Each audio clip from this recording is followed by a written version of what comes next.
Good afternoon, ladies and gentlemen. Welcome along to Super Series Live, day one here at Online Darts. Bill Bars, joined by Lee and Luke. As always, gentlemen, how are we? Looking forward to Pro Tour action returning. Cannot wait. Here we go. This is what we've waited for. We've seen Q-School, and now you've earned your card. Come and prove yourself and show your mettle against the best players in the world. Really excited for this one. Good little series to kick us off as well. 4 days, so stick along, follow our coverage, and we've got you covered. We're going to be watching the whole day, the next 4 days, and I'm really looking forward to it. For you, Lee? Yeah, can't wait. We had all the drama of Q-Stall and what coverage Online Darts did. Obviously, we had from first to last start, and we then did the same with the Super Series. I just can't wait to get started, and the draw has thrown up some absolute crackers. Some draws and boards look very interesting, so looking forward to it starting in 9 minutes and the countdown begins. Yeah, 100%. We'll come on to the draw in a minute. I just want to say hello to everyone in the chat room. Welcome along to Online Darts. Make sure you hit that subscribe button, turn notifications on. And there are a lot of people asking in the chat room, are we going to be showing the stream boards? No, unfortunately, we're not allowed for copyright reasons. The two stream boards are subscription service to PDC TV. Obviously, I pay for my PDC TV as the lads do, and we will be watching them as part of the coverage so we can tell you what's going on. But we're not allowed to show the video footage for copyright reasons. And if we do, the channel will probably be taken down and never come back again. And we don't want that. But welcome along, everyone. Chat room absolutely brimming as always. Andrew's in, Tony's in, Renita in as always. Scott, Sean, how we doing, mate? Hope you are well. Sean, just changing the subject slightly. I'll message you after play today about some potential darting action. Need to see your availability, but another time for that one. Anyway, back on subject. David is in, Scott is in, Chris is in as always. Jar is in the chat room. Jar is also on the live blog as well, so make sure you keep an eye out for that, onlinedarts.com as always. But gentlemen, I suppose there's only one place to start. The draw has thrown up Raymond van Barneveld against Stephen Bunting in the first round.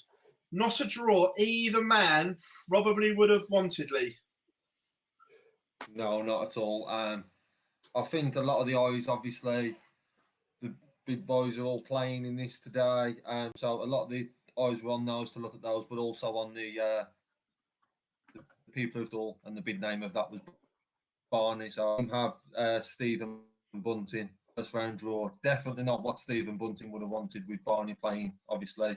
Quite a few days action last week and getting that match practicing. So a tough start for Bunting, but it'll be interesting to see how Barney's first game back actually on the tour, how he performed.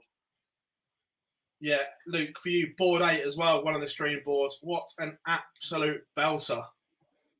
Yeah, I think the PDC have smashed it with that one. That is going to be some set of games. I mean, you know, to pick a winner from there, they could potentially win the event. Any of them 8 players can go on and do some real damage today. I think it's really going to be quite exciting.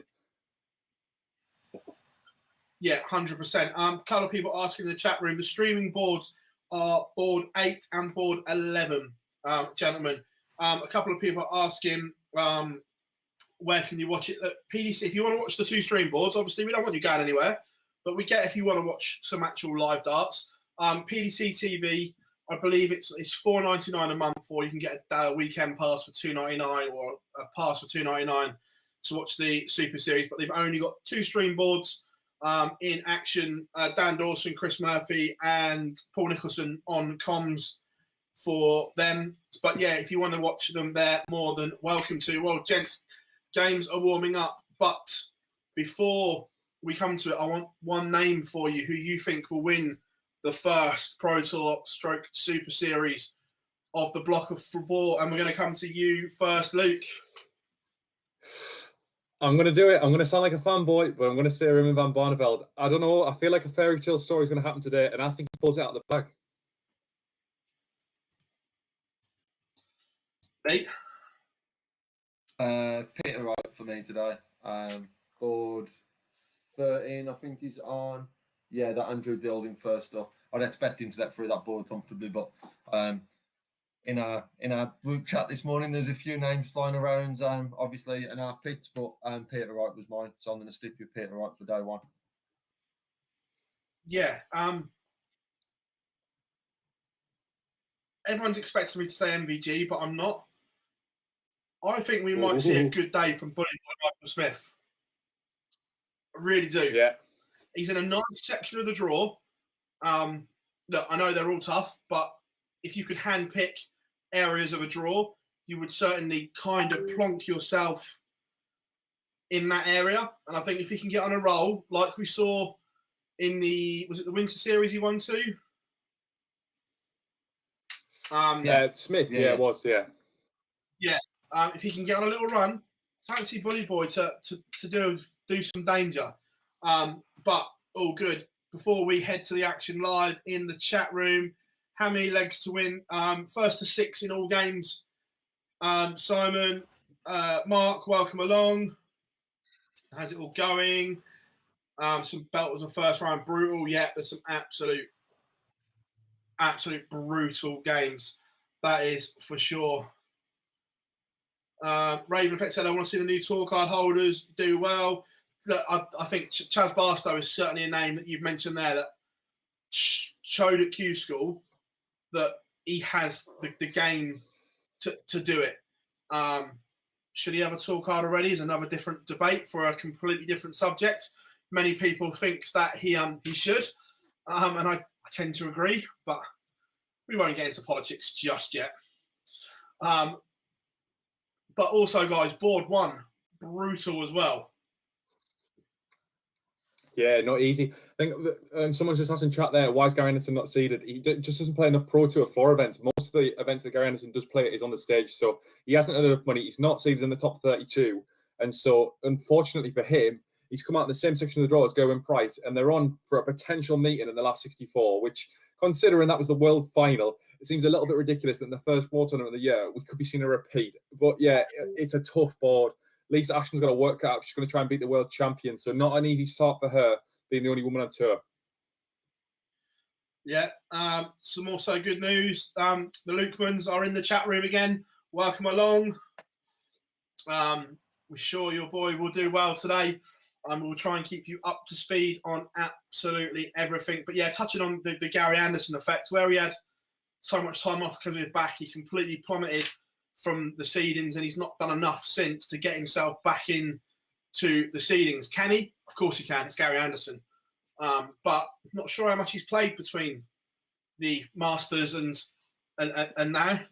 Been a busy boy doing other work.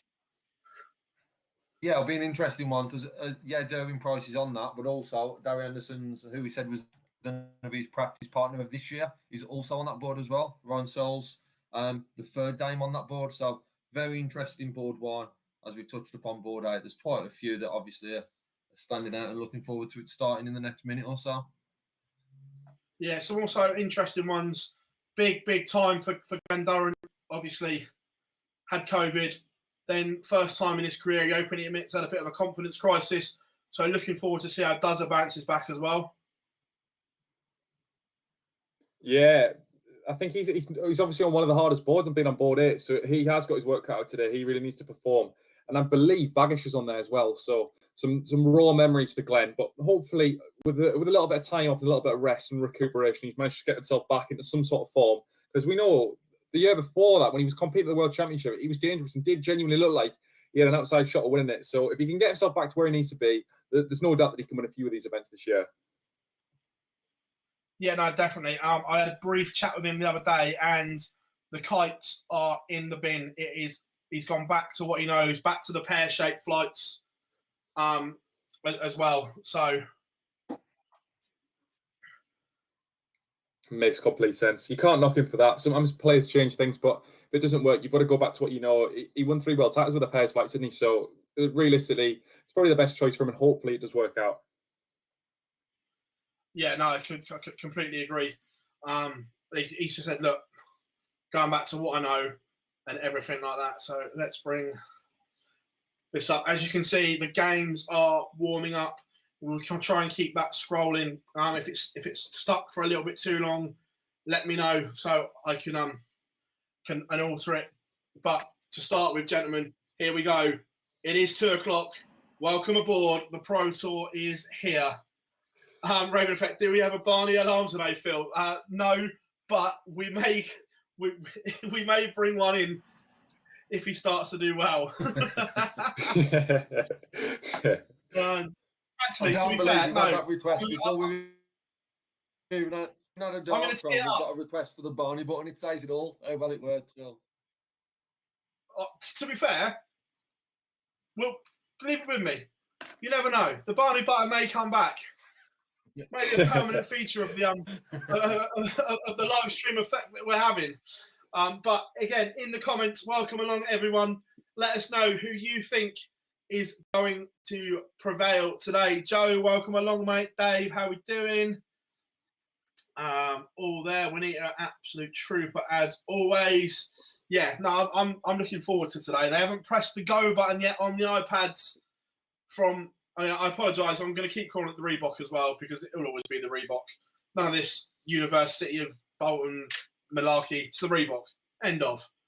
And we have our first game underway. Christoph Ratajski is in action. Oh, just so you all know as well, I'm going to be running my eyes over boards 1 to 5, Lee 6 to 10, and Luke 11 to 16. So that's where our eyes will firmly be. Going Price underway as well. But yeah, in those comments, drop us it. Liam, hi guys, some amazing draws. Yeah, look, mate, some of the draws are absolutely brutal. Just teeing up. I hope my internet holds as well today because I've literally got the stream, 2 streaming boards watching. It's literally no one else in my close is going to have internet today. That's for sure. Yeah, I've moved my streaming board onto my TV. So if I'm ever looking up, it's because the streaming board's above me, but the other one's on a string to the right. So I'm hoping not to put too much on my computer that mine does a dob, shall we call it, and doesn't work. Yeah, Teresa, I love that. So many people are saying they've got PDC TV open on something, the Dart Connect on something else, and us on something else. We massively appreciate your support as always, guys. It is absolutely tremendous to have you along. Like we say, we are here for all 4 days of the PDC Super Series, so you won't miss anything with us. Again, just seeing it out there, it's just gone live. Jose de Souza against Soren Lerchbacher in round 1. Not a game that Jose would have wanted.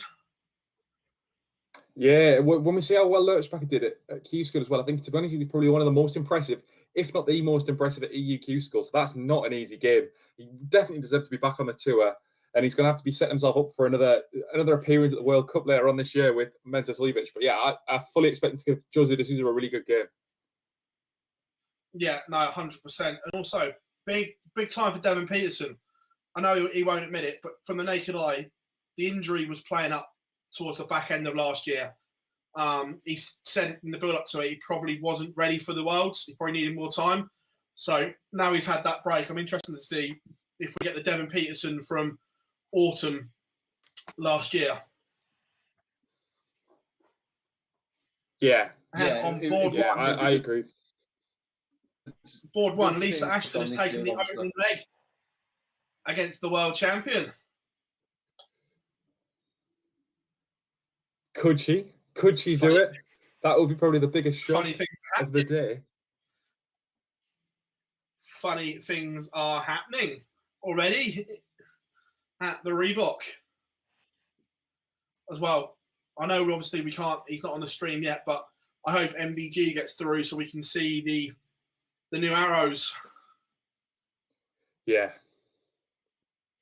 Yeah, this could be the big change that he needs to get himself back to world number 1. But as people have pointed out already on Twitter, if you didn't know, there is potential today that MVG falls to world number 3 behind Peter Wright, should Wright win the event and MVG not make it far enough. So there's a little bit on the line, more pride than anything else, because it won't really affect any of the main draws because we've got 3 MODUS to pick it back up. But, you know, there's something to play for there for MVG. Yeah. Yeah, that's the thing, that it's only pride in the rankings between being 2 and 3, because you're in the same half of the draw no matter which way around you are. Yeah. So it's a bit irrelevant. Justin Pipe underway on board 1 on PDC TV as well. Again, we were looking at this, guys, that Ian White is defending a lot of money this year. A lot of money, as is Steve Beaton. Steve Beaton, I think he's defending 70% of his ranking money. I think Beaton's one of them. I don't think he'll drop out the top 64, but he's in big danger of slipping towards that point. I think he really, if he qualifies for the World Championship, we all know that it's $7.5 to get in the first round. Should you get through, that's 15 grand. So to be honest, most of your money's just made up by qualifying for the World Championship. And as long as you've done, you'd have had to have earned about 10,000 on the Pro Tour to get there. So that's easily enough. But if you only earn sort of 6,000-7,000 on the Pro Tour and don't make the World Championship, then yeah, your days are numbered on the tour. So obviously we'd love to see Beaton continue. If he's still got the hunger for it and still got the ability, then yeah, I'm all for it. But he struggled of recent, and you know, his World Championship performance was nowhere near what we've seen him in previous years. So Beaton's got his work cut out. He's defending up there with Rob Cross and Adrian Lewis. He's defending some of the most money of anyone. So a really, really tough year for him, and an uphill struggle because he's got quite a tough game, or a tough board in general on this first day. Yeah, 100% with you there. Mark says Jeff Smith will do a number on Andy Hamilton. I'd say so. I think Jeff is the better player. So in my opinion, you'd expect him to win. Fair one? Yeah, I agree. Yeah.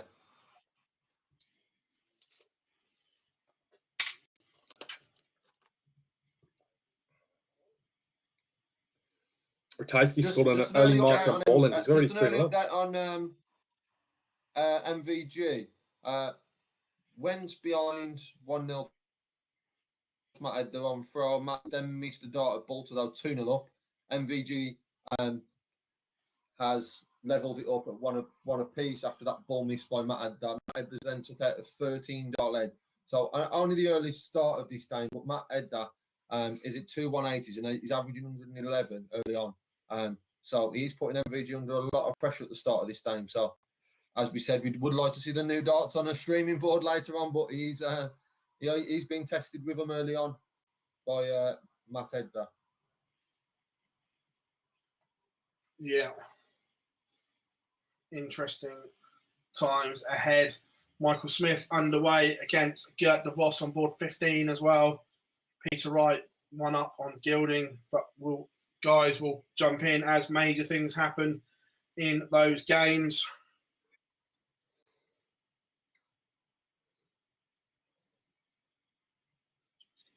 Just watching the stream boards as well. Yeah, I'm just watching that weird game now. He's playing really well. He's taken a 2-0 lead, but he's looked absolutely dominant so far. A couple of really, really high scoring visits, and he's just looked strong. This could be a bit of a resurgent Wade. Can we see him make an inroad on the top 4 once again, and possibly get himself back in the Premier League for next year? Because obviously his run was curtailed this year, but James Wade is he knows that realistically, because of the way they're selecting people, he needs to get himself in the top 4 in the rankings. That's the only way he's going to guarantee himself in the Premier League. Yeah, just looking at it as well, is it me or James Wade's ditched the code darts as well, gone back to his original unicorn dart? I think you might be right with that one, but I can't say that. I think you're right, but yeah, look, whatever works for him. Yeah. Joe Cullen 2-0 up against Ryan Meikle on board 5.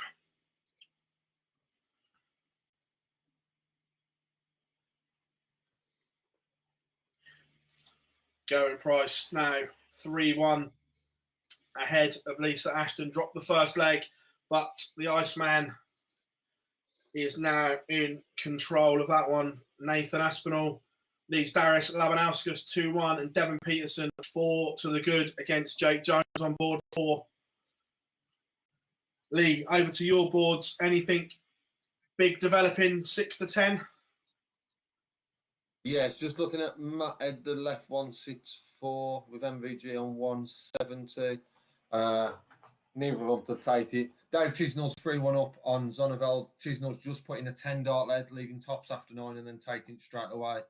He's around 106. Jose de Souza, who is 3-0 up on Zoran Lurchbatter, averaging 122 after these 3 leads.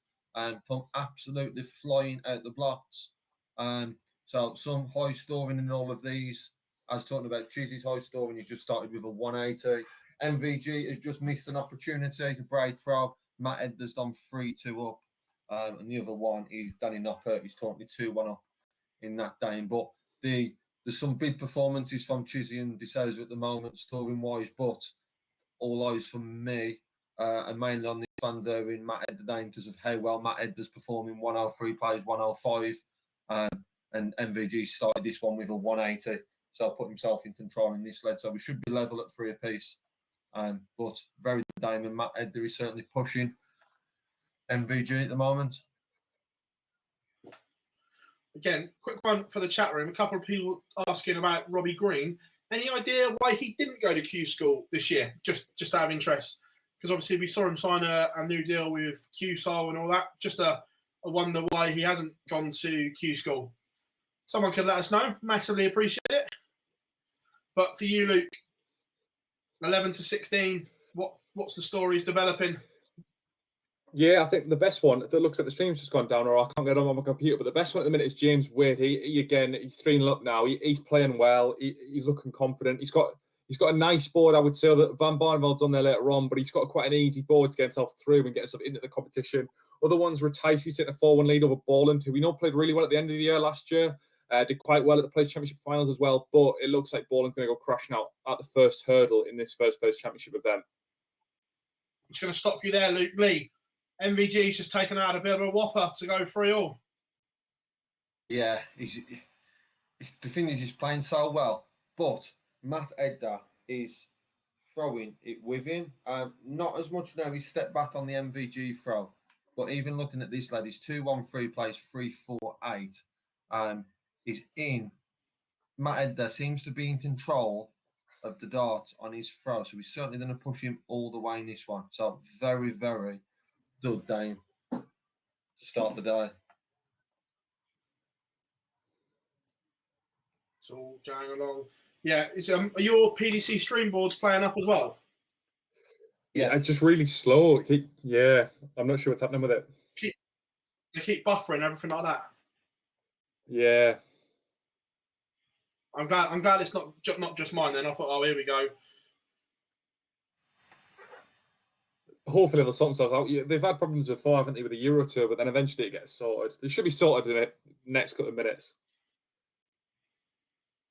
Yeah, it's backed up now. The streaming board I was up with Ian White and Justin Pipe has just come back on, but it was buffering for a good 2-3 minutes. Again, for you, Looks like Galen Price is going to get the job done, Phil. Yeah, 5-1 up on Lisa Ashton as we speak on board number 1. And again, this is the difference. Garen Price 97, Lisa Ashton only 79.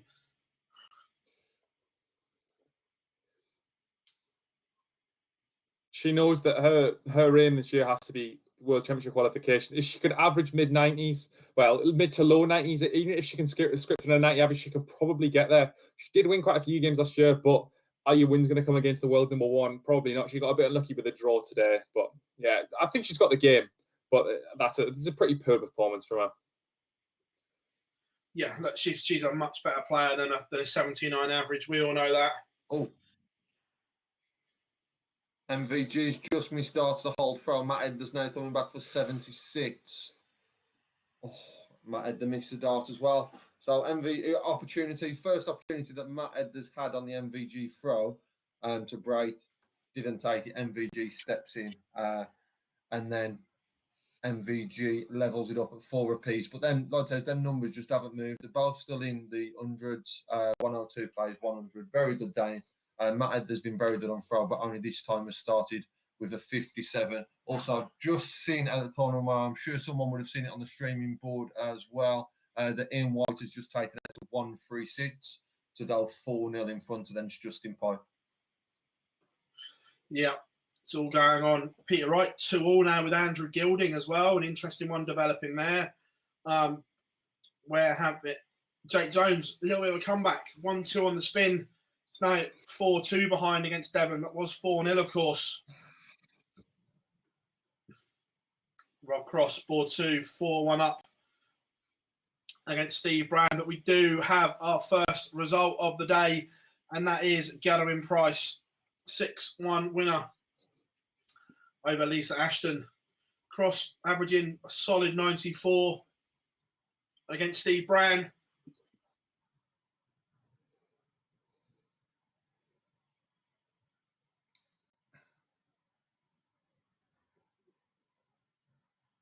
I know Cross isn't everyone's favourite player, especially the way he's dropped off in recent years. But for me, for the memories I've got of him winning the World Championship, I would like to see him rebound and get himself back to the sort of form he's on there. When he was playing at his fluid best, he genuinely was really good to watch. And that game against Van Gogh, which I still think is probably the best game I've personally, that I enjoy the most. That's the sort of form I'd like to see him back to. I was just watching the same one as you, I think, Lee. Special players do special things when it matters. Yeah, I don't remember seeing what Matt Edder was on, but I know he was on a finish, and then MVG's just taken it the 117 to 57. Yeah, MVG's taken out the 117 to break throw. Like I said, Matt Edder's played very well. He's just for the first time dropped below the 100 average mark. On his throw, he's been so good. Even then, it wasn't a bad lead at all by Matt Edder, but as you said, special people, special things at certain times, and MVG has certainly just done that. He's just in front in this one to wrap this one up 6-4, but you have to feel a little bit sorry for Matt Edder in the draw on day one to then put in a performance like this, and obviously he's come up against MVG, who started very well. Got my first result as well. Jose De Souza has just won 6-1 with a 110 average, and then Zoran Lerchbacher.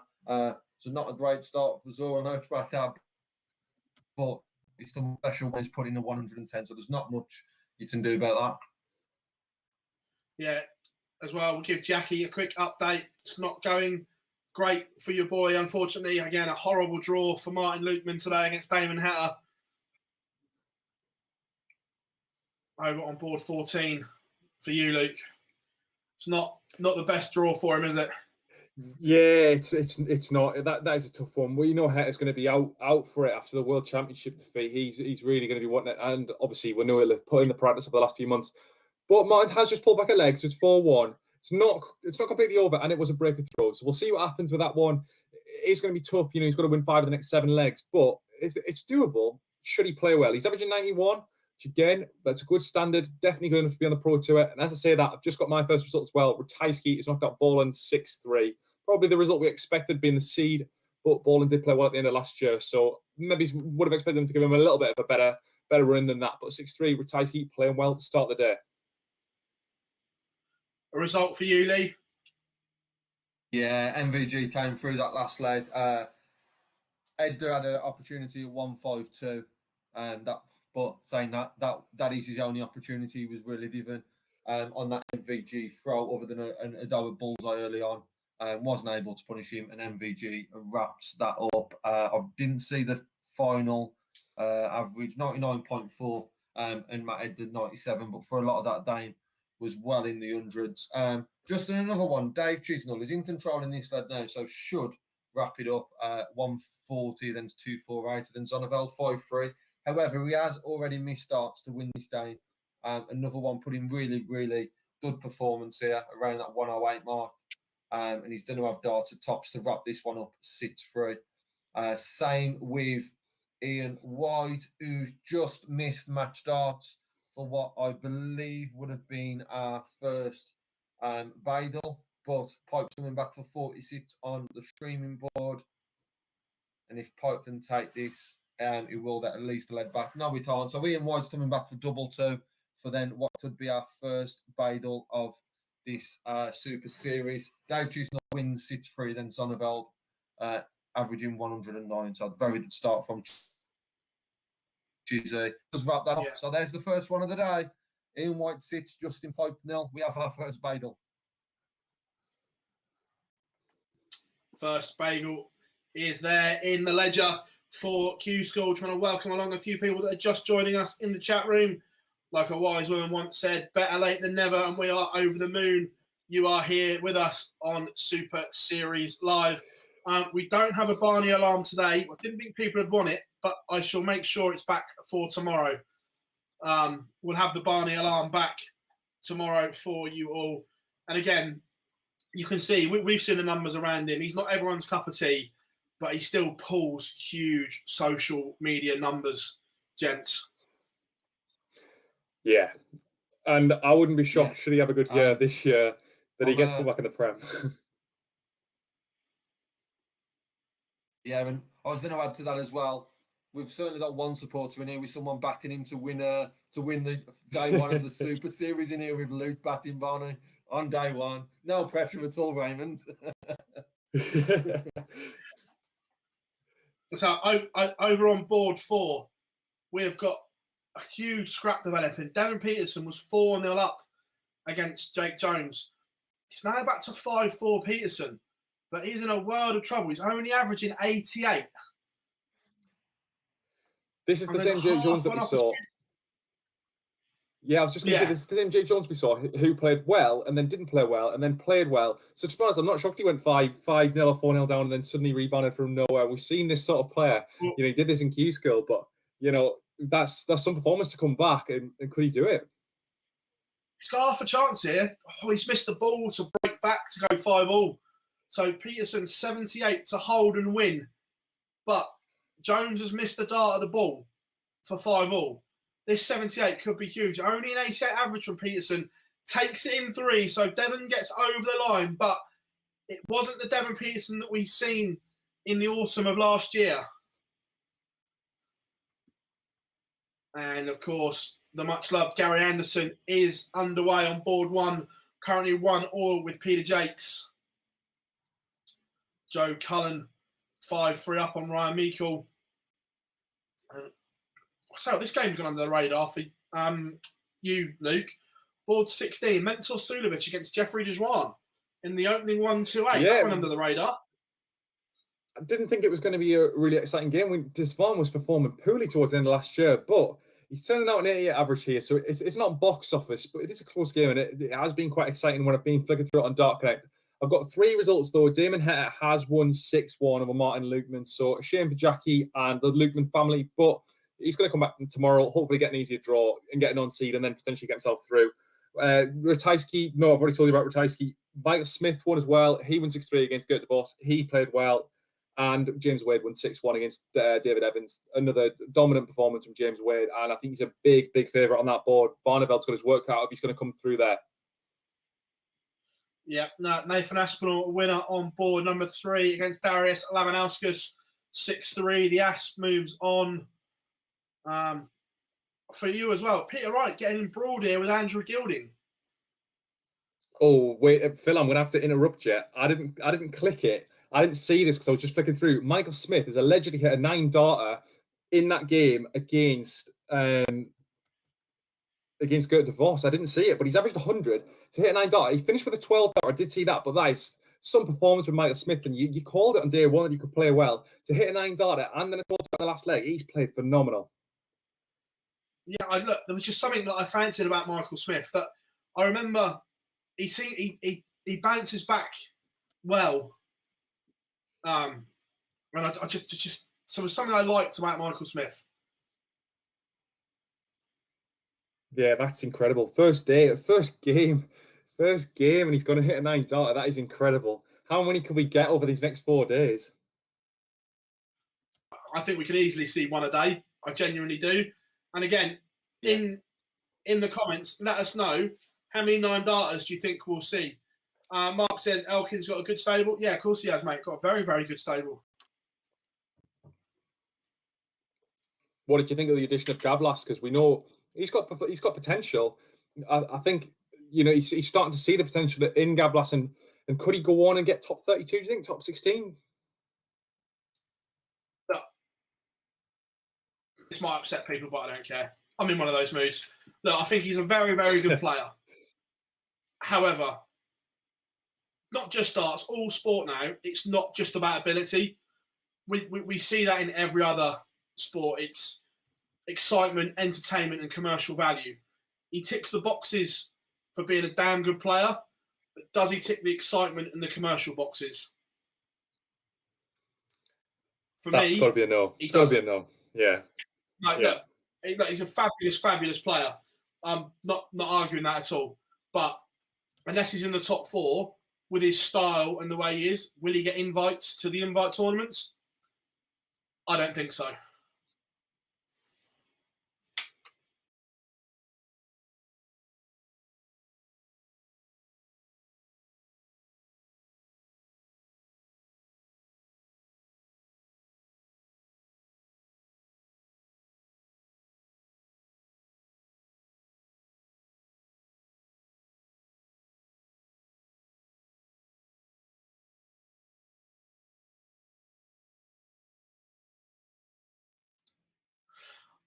Hi, folks. Hope you can hear me again. It's just me on screen at the moment while I sort the other guys out.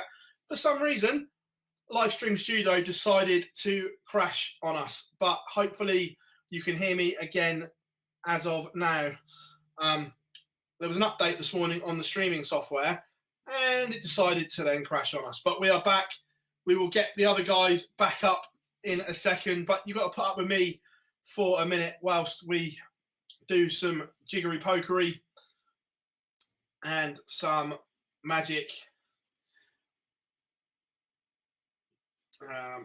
But we go again.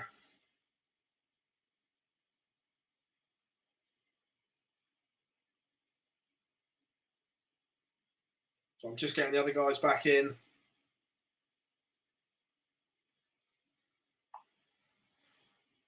So here we go. Let's do this. Where were we before we were rudely interrupted? Gary Anderson 3-1 up. Sorry, just gone 4-1, and Joe Cullen now in a last leg decider 5-all against Ryan Meikle.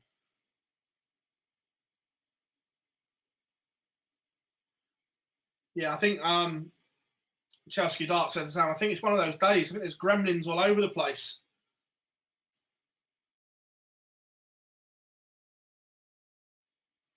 Wrong one. But we are working to get things up and running as quick as possible again, guys. So just bear with us. Almost there. Just waiting for the other guys to jump back in with me. But we'll get there. One of those days. But Martin Schindler 1 up on Gary Blades as well.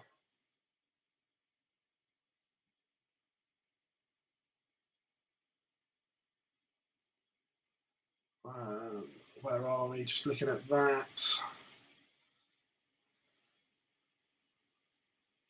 Just fill in whilst the boys come back in as well.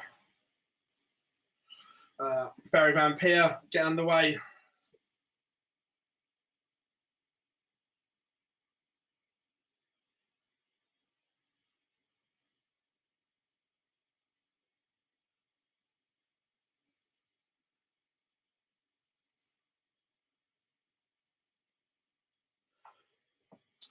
So yeah, just moving along. Scotty Mitchell 1 to the good as well. Max Hopp 1-0. Jason Heaver just getting underway, as is Chris Doby. Gary Anderson 5-1, and Joe Cullen has taken a last leg decider against Ryan Meikle. The reason you're stuck with me, I'm just trying to sort the other ones back in. Yeah, Chris, sorry, I was doing 100 things at once and I was looking at the wrong game, mate. My fault. Peter Wright has gotten over the line 6-4 against Andrew Gilding as well on board 13. Dirk Towneck has 1-all with Mark McGeeney. Big year for McGeeney.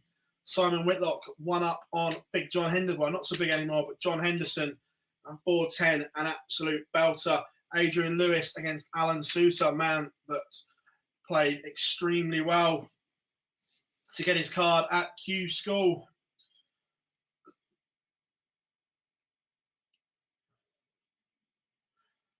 Peter says, good to see Andy Hamilton getting back to pro darts. Do you rate his chances? Look, he's not the Andy Hamilton that went on to make major PDC finals, but has he got the game to comfortably make a living? Yeah, 100%.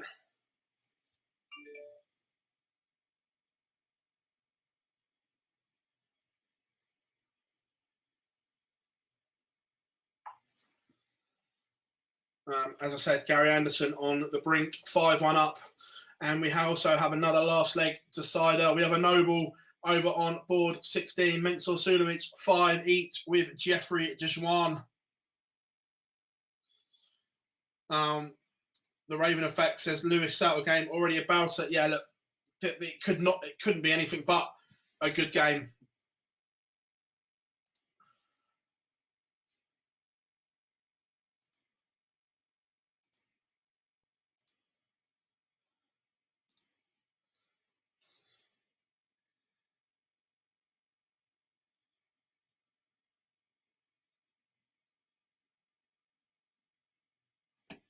Right, just working on getting the others back in as we speak. That's why we've got nothing on screen, because I'm just trying to sort them in so they can talk whilst I work some magic to get graphics back on screen for you all.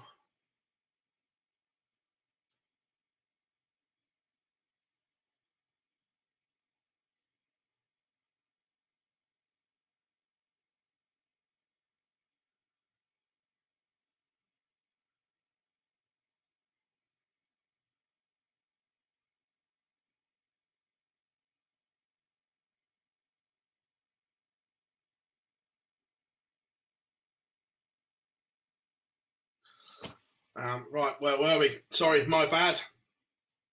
Let's get us back up and running as we should. Craig says, Price Anderson in the last 64. Yeah, 100%. Should be an absolute belter. A repeat of the World Final and that infamous World Match Play. The World Match Play, World Grand Prix. Grand Prix, I'll get there in the end. Slam. It's one of them. So it's what happens when you try and do 400 million things at once. Andrew says, yeah, PDC streamers have been extremely flaky. Yeah, look, I'm not sure what the internet is like in Bolton, but that's what streaming all comes down to. To be fair, ours wasn't the internet. For some reason, the streaming software just decided to crash.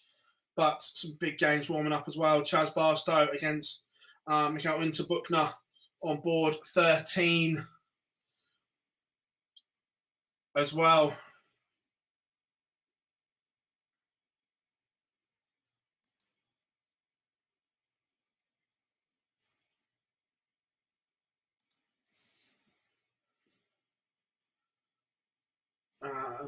Right, guys, we have a call. No, we're not, because I haven't loaded it up. 2 seconds.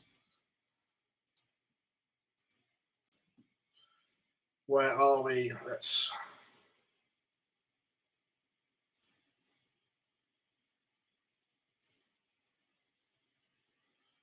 So I'm just trying to sort the lads out as I'm doing this. Not ideal, and I apologise. That's what I want.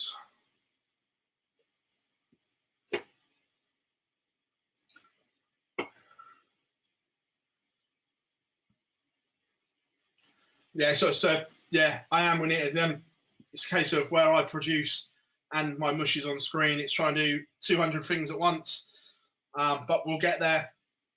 As always, I'm just going to cut to this a second.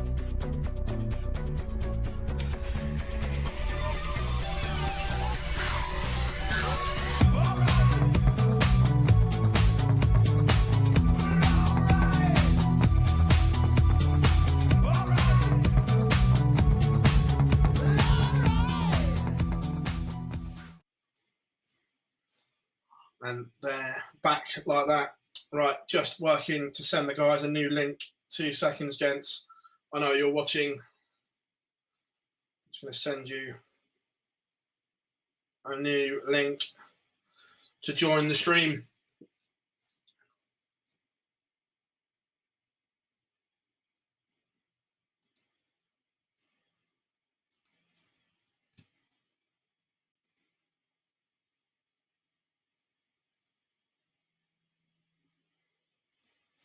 hopefully they should be able to come in on this one now. But whilst I'm waiting for them to join us, I will run you through the scores. Chris Dobie 3-0 up on Karol Sedlacek. Again, we spoke to Dobes in the build-up to this, and he was in good spirits. Again, the new tour card holders have it all to do. Jack Main currently behind as well. And Luke is in, so I will bring him on screen in a second, as is Lee. Let's add to GFX layer. Right, gents, you're gonna have to look like this a minute, and you can waffle while I can set us back up again. Yeah, that's all right. Yeah, so stream board 2. I've just seen Scott Mitchell. He's gone back at Gary Blade. Both have held through. It's 2-2 at the minute. Gary Blade has averaged 104. If you don't know who he is, he has played on the Pro Tour. He won a Pro Tour card last year at Q School. Didn't have the best year, but 104 average. You can't knock that. And he has played well so far. So it's nice to see him on the stream board and nice to see him playing well. You got anything for us, Lee? Yeah, so for me, obviously, one that we're looking forward to, Adrian Lewis against Alan Suter, is 2 apiece. Dud start. Martin Schindler, Robert John Rodriguez, which is a streaming game, is 3-all.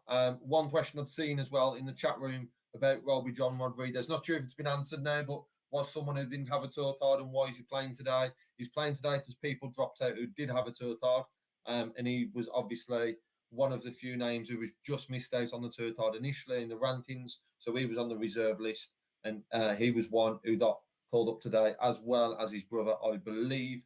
Just on the boards that I'm at then, so I'll just run through quickly the scores as they are live at the moment. Chris Dobie's 3-1 up on Sedlacek. Gordon Mathers is 3-2 up on Josh Payne. Rodriguez and Schindler, as I've mentioned, is 3-all. Very good game, which is on the streaming board. Talnickers and Medini is 3-all, and Lewis and Suter 2-all. So very close games. Only one with a 2-lead lead is Chris Dobie.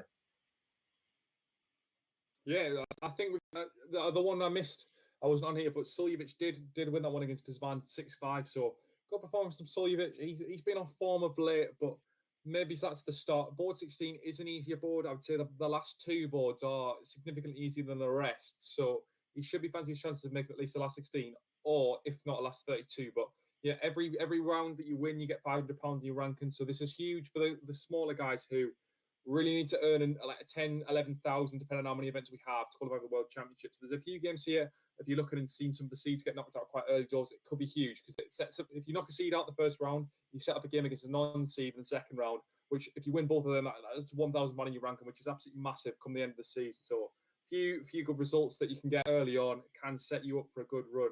I've just seen Max Hopp. He's currently 5-1 up against Jack Main, who played really well at Q School. I think he topped the order of merit for the UK guys and didn't have to play day 4. So, a good performance with Max Hopp, averaging 109 as well.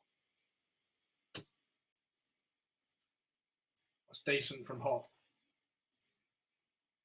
Very decent.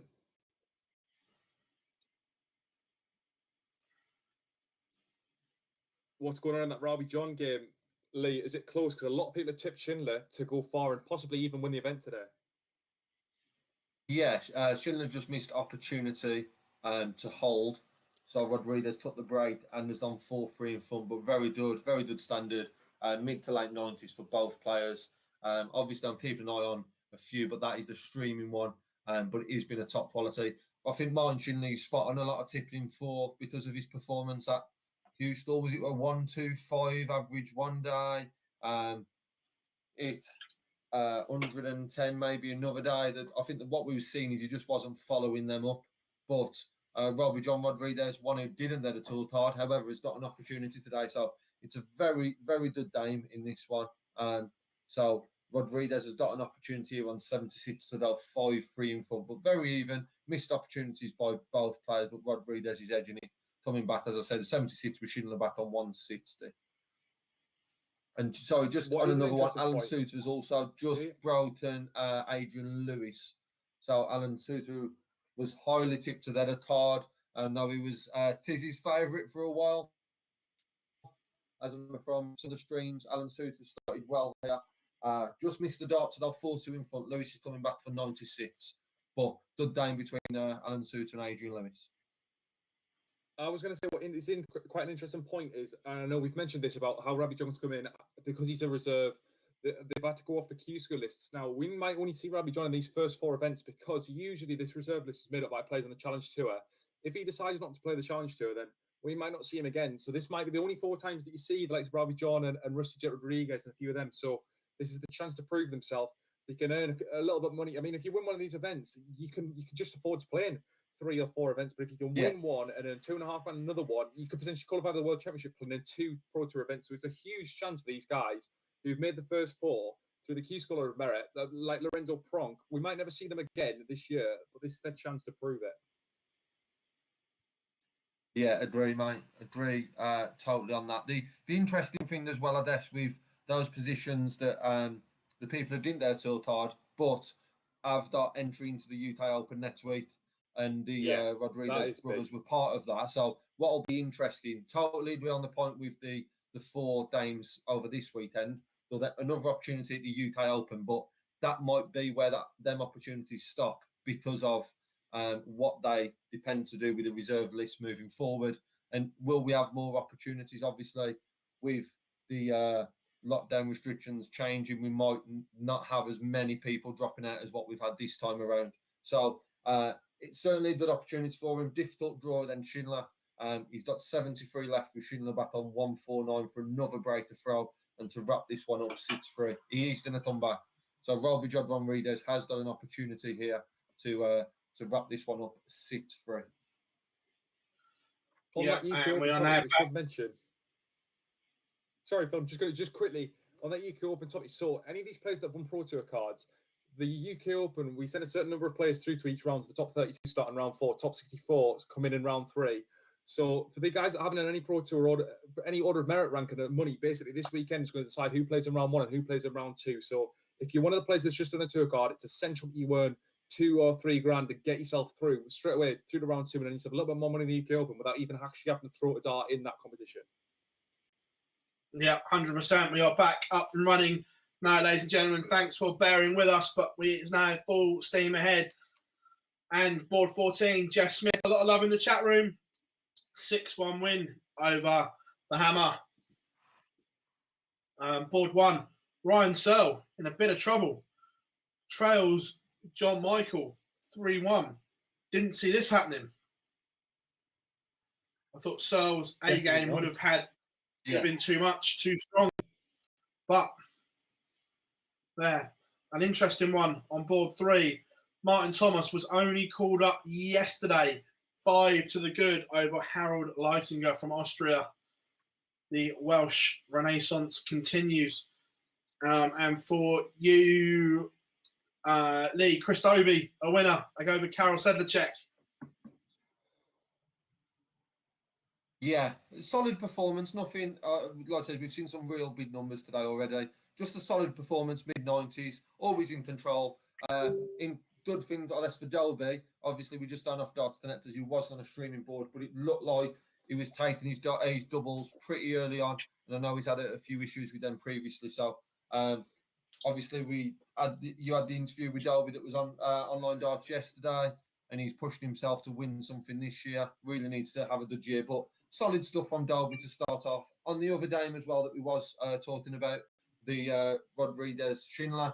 Rodriguez comes through that one 6-3, and what a board that is. So that was such a good game, and now next on that board is going to be Glenn Durrance versus Louis Humphries.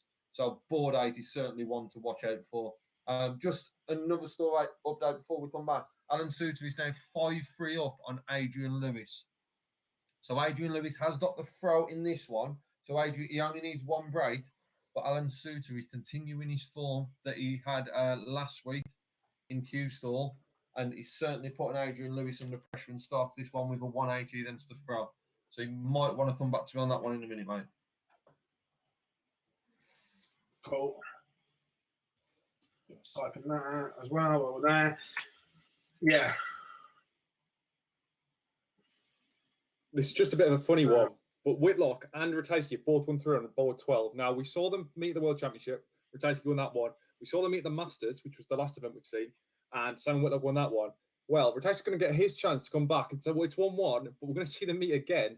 in the last 64 of this competition, both are through, both were seeds on this board. So it seems ridiculous that they're going to meet in the 3 consecutive tournaments, but it's going to happen. Ratajski and Whitlock will happen in the last 64. Yeah, some big games warming up. No more so was 2. Glenn Durrant against Luke Humphreys, Mervyn King against Boris Kuchma. Both absolute belters. Oh! Alan Suter left himself 81 after 9 against the throw. Lewis had left 1-5-1 after throw. So Lewis comes back to the board, takes out 1-5-1, only a hold of throw. But Alan Suter, who was finishing in this game, did fancy him to take that out. So that 1-5-1 by Adrian Lewis has kept him in this game, and Suter can only start with a 59. So, as we was on about earlier, big shots at certain times from big players. Adrian Lewis has just put in a 1-5-1, and against the throw has started with a 1-7-7. So Lewis has thrown everything at this one. Yeah, as well. Board 13 for you, Luke. Unter Buckner's 1-4 on the spin against Barstow. Yeah, good comeback.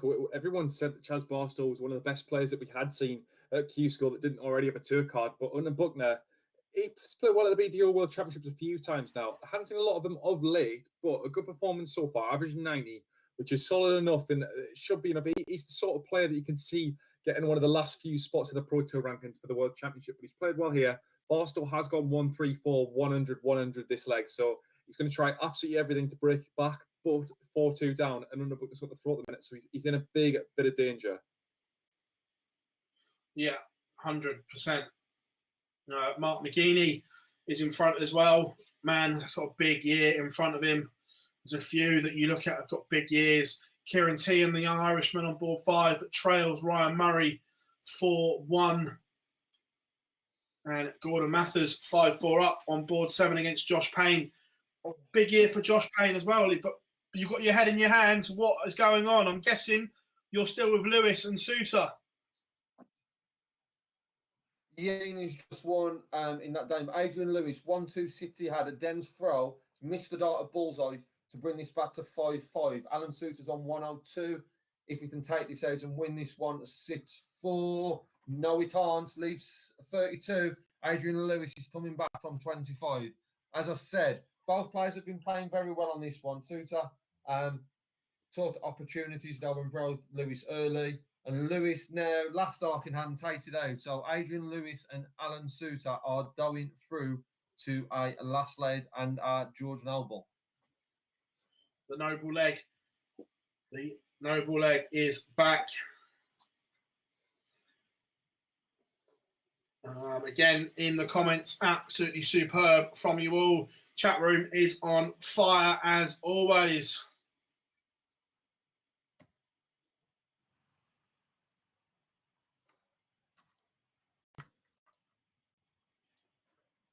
Sorry, Mark, I disagree with you on the Anastasia comment, but that's what sport's all about.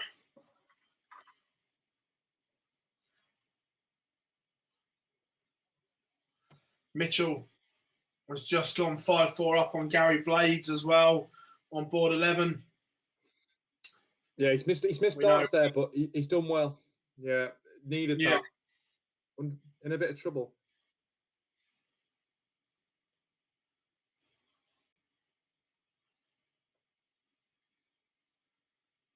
Again, I'm interested to see Glenn Durrant, how he bounces back.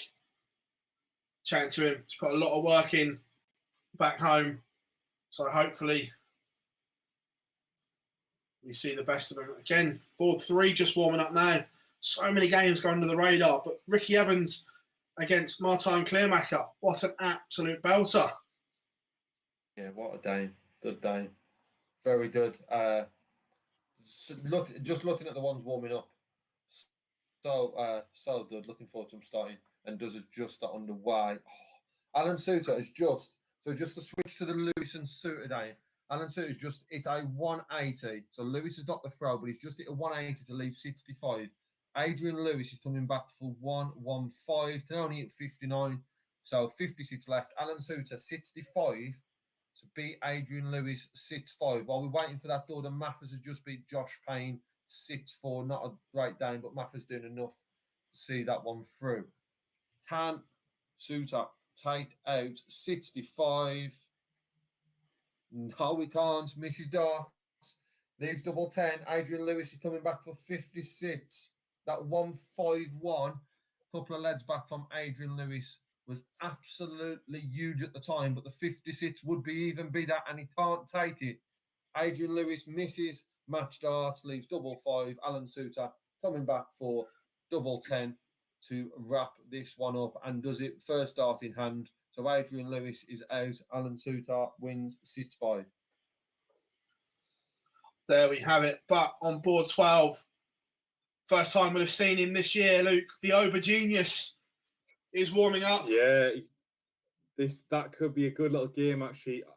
I know Martin Atkins, you'd expect him to be a rollover, but actually, he's got some good form on the floor. Dirk Van Duijvenbode hasn't showed his best metal on the floor, so it could be a close one. But Van Duijvenbode, if he gets firing, I can't wait to see him back out the UK Open. Really miss him at the Masters. I think he's a good character, as you say. You've got to tick different boxes to be in these big events. He ticks all the boxes for me. I love his personality.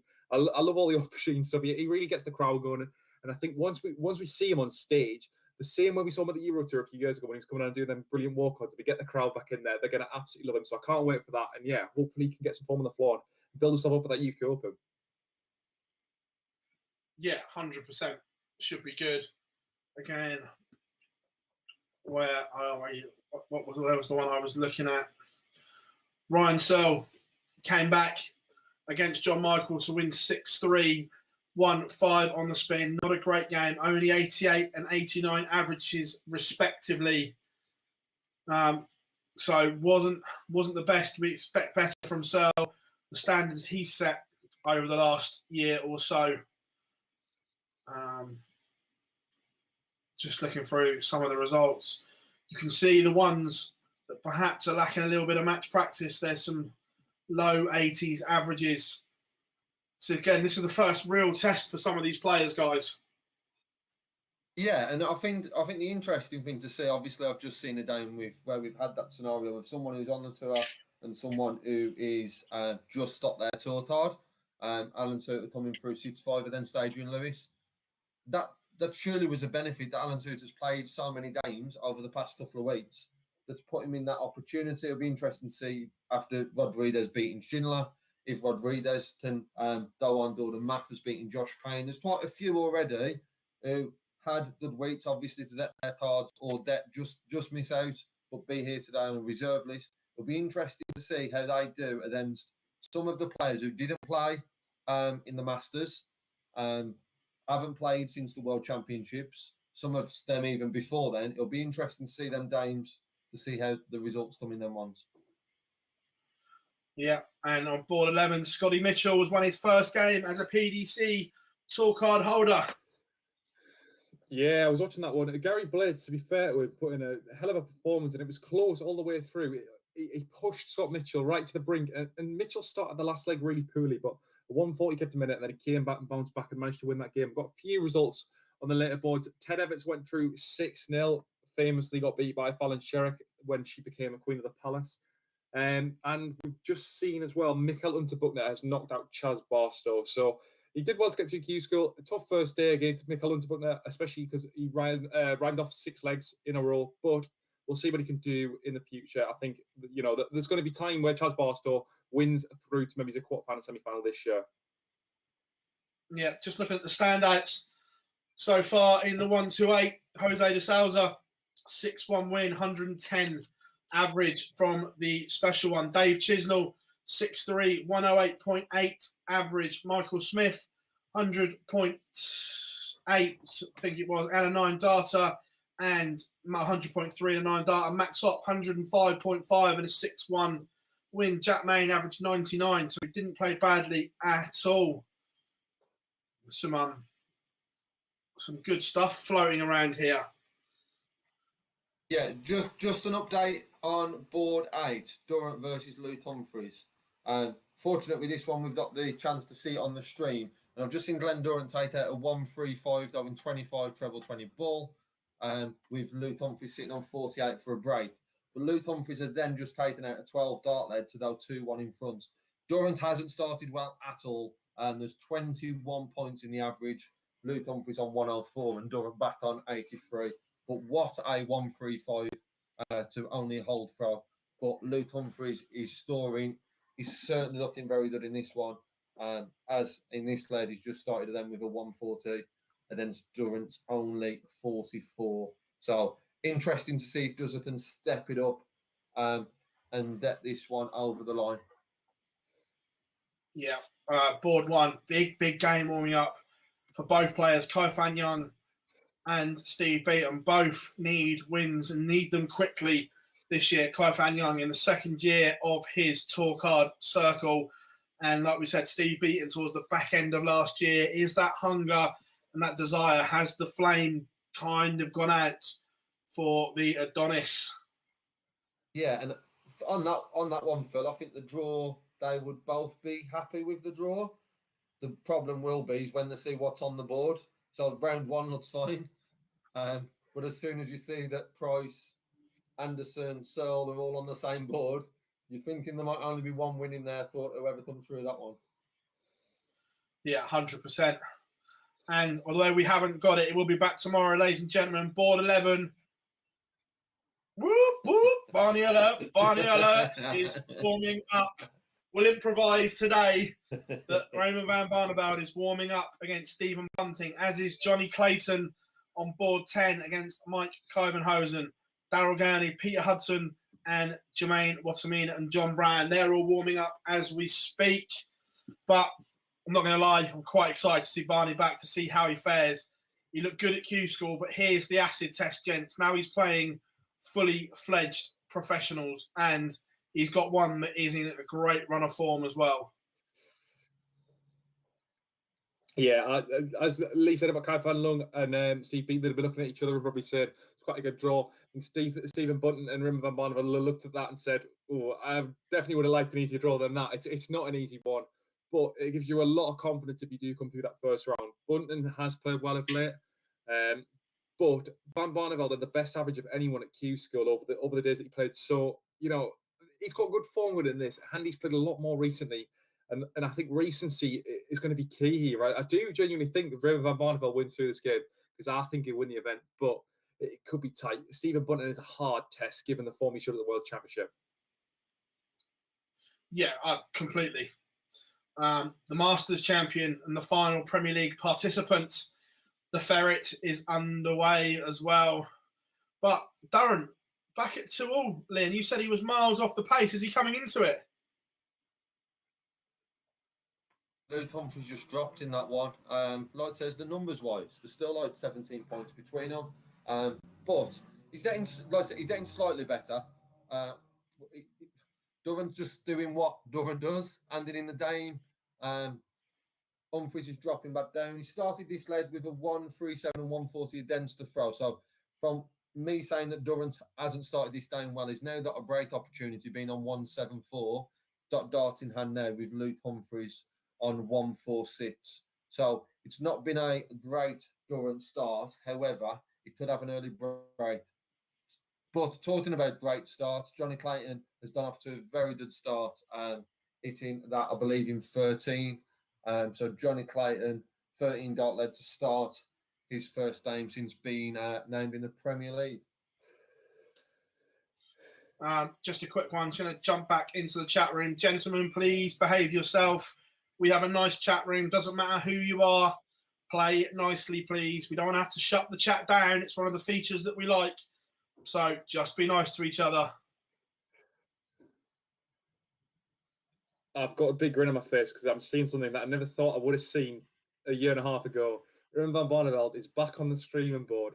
He's back playing professional darts. Stephen Bunton's won the bull, but here we go. We're going to see the first 3 darts from Raymond Van Barneveld that we've seen in well over a year. And I can't lie. I know some of the other lads aren't his biggest fan, but I am excited to see him back. He is one of the biggest characters in the sport. When you get him back to these big stage arenas and we hear that walk and song again, the memories come flooding back. And I would love to see him go on and have some runs this year. Just have interest, when you get a close-up, can you let us know what darts he's using? Because I'm interested. We spoke about it at Q School, and obviously we didn't get to see him, so...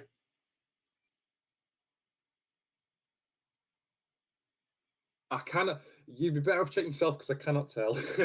I've got no idea. But he's to start off tons. He has played some decent stuff as of so far.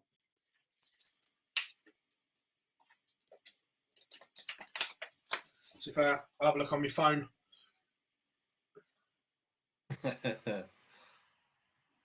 They look longer than what I'd seen them use in the past. A bit more of a straight barrel as well.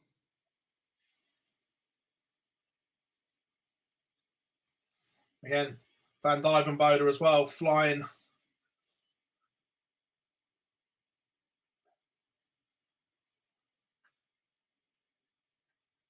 It's on board too, Barney, isn't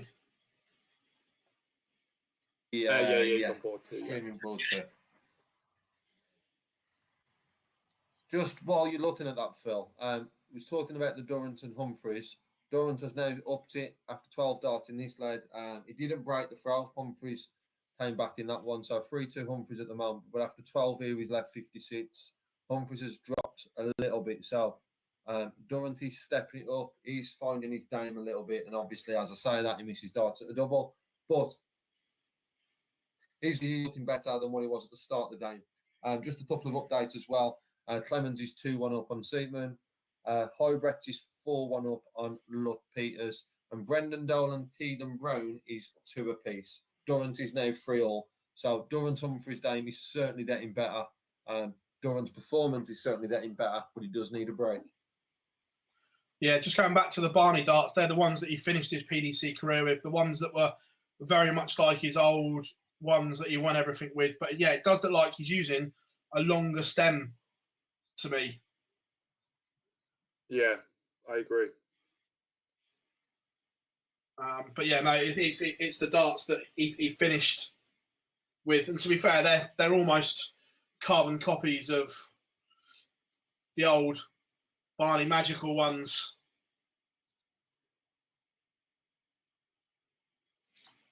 This is a good game so far. Bunton he's come out firing. No respect given here. This is out for blood. Both want this win badly, but yeah, it could be a tough one. Stephen Bunton is playing very well.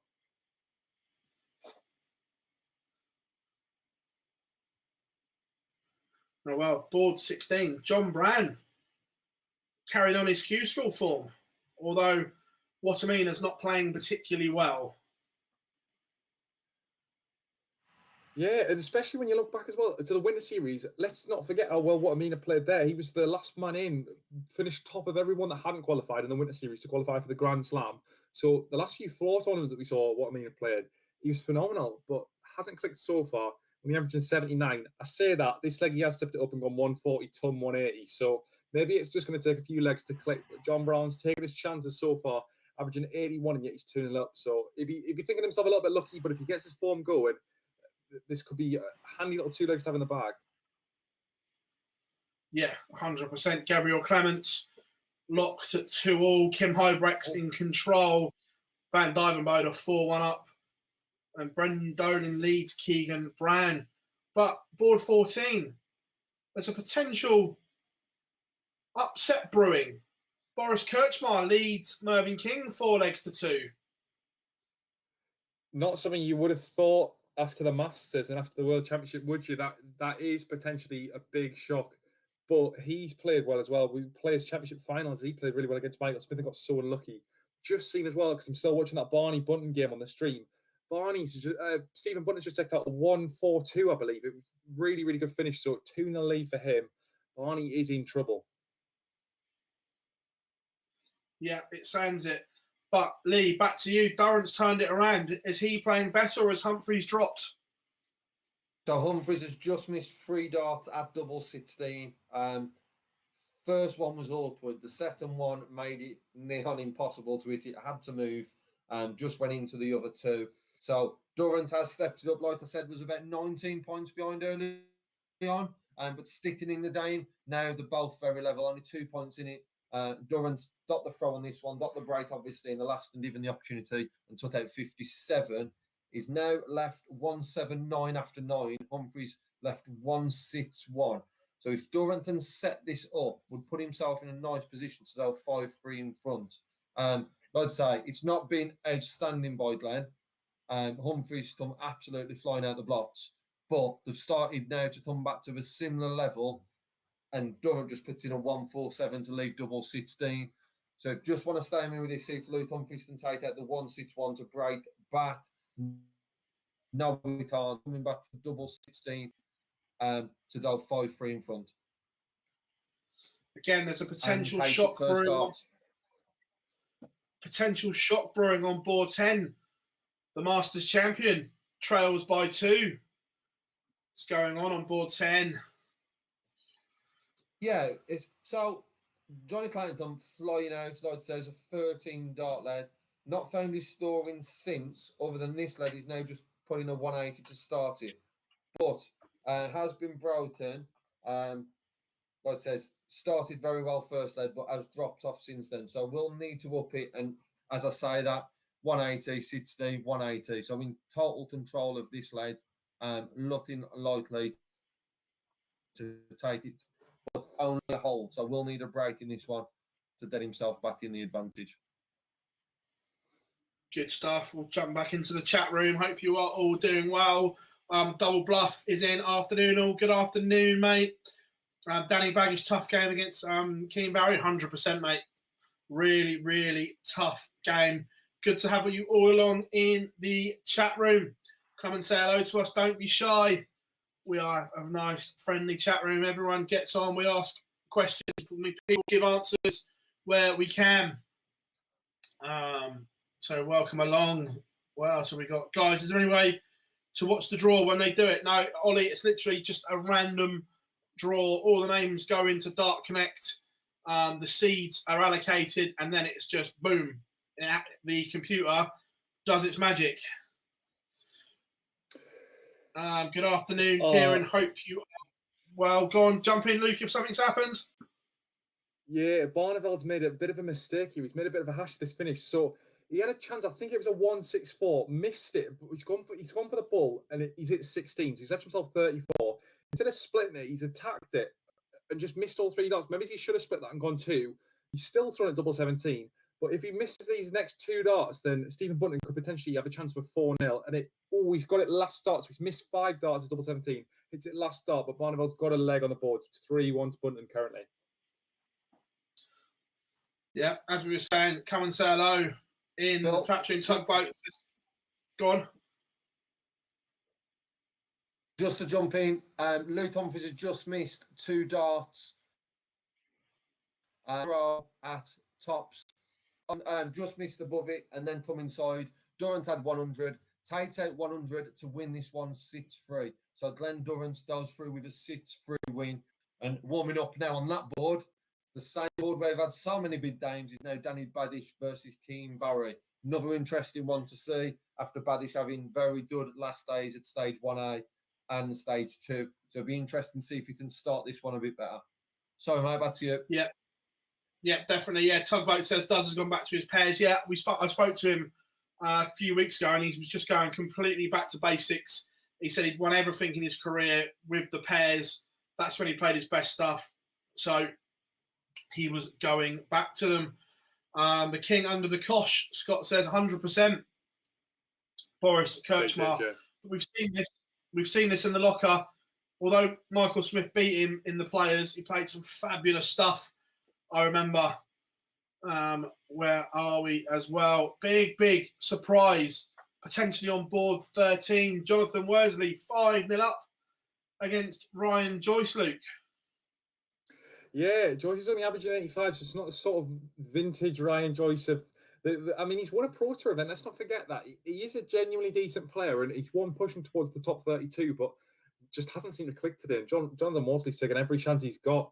In the other one that I'm watching, Mervyn King against Boris Karchmar, it looks like Mervyn King could go out really early here. Karchmar's gone 140, 180 with a chance to break, and he's just 2 bad visits to suddenly let Mervyn King in. So this one might have a little bit more legs in it, but what a performance from him so far. Mervyn King would not have expected this when he came to the board today.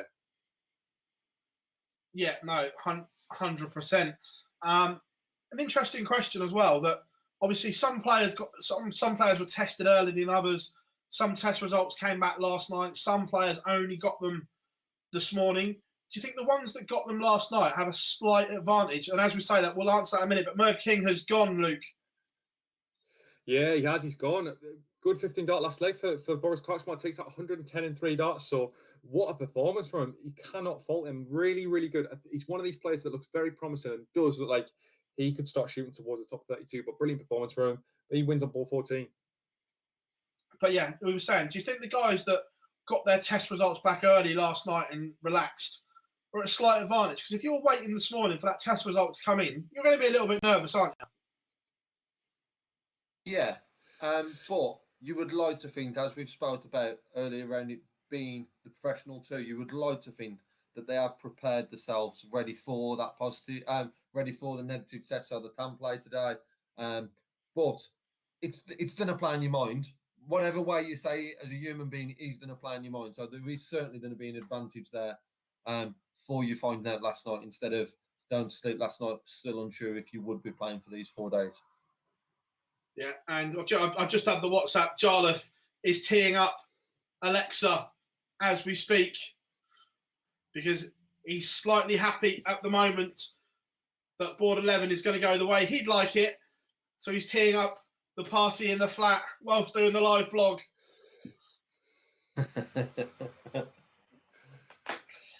If you are a Barney fan, I would cover your eyes because this is a rout from Stephen Button. Barney's just, I don't even think he's playing too badly. If he done an easier draw, I think he would have got through. But Stephen Button is absolutely relentless here. It's 5-1 now, so not surprised Charles is celebrating. I'm sure Gob is as well.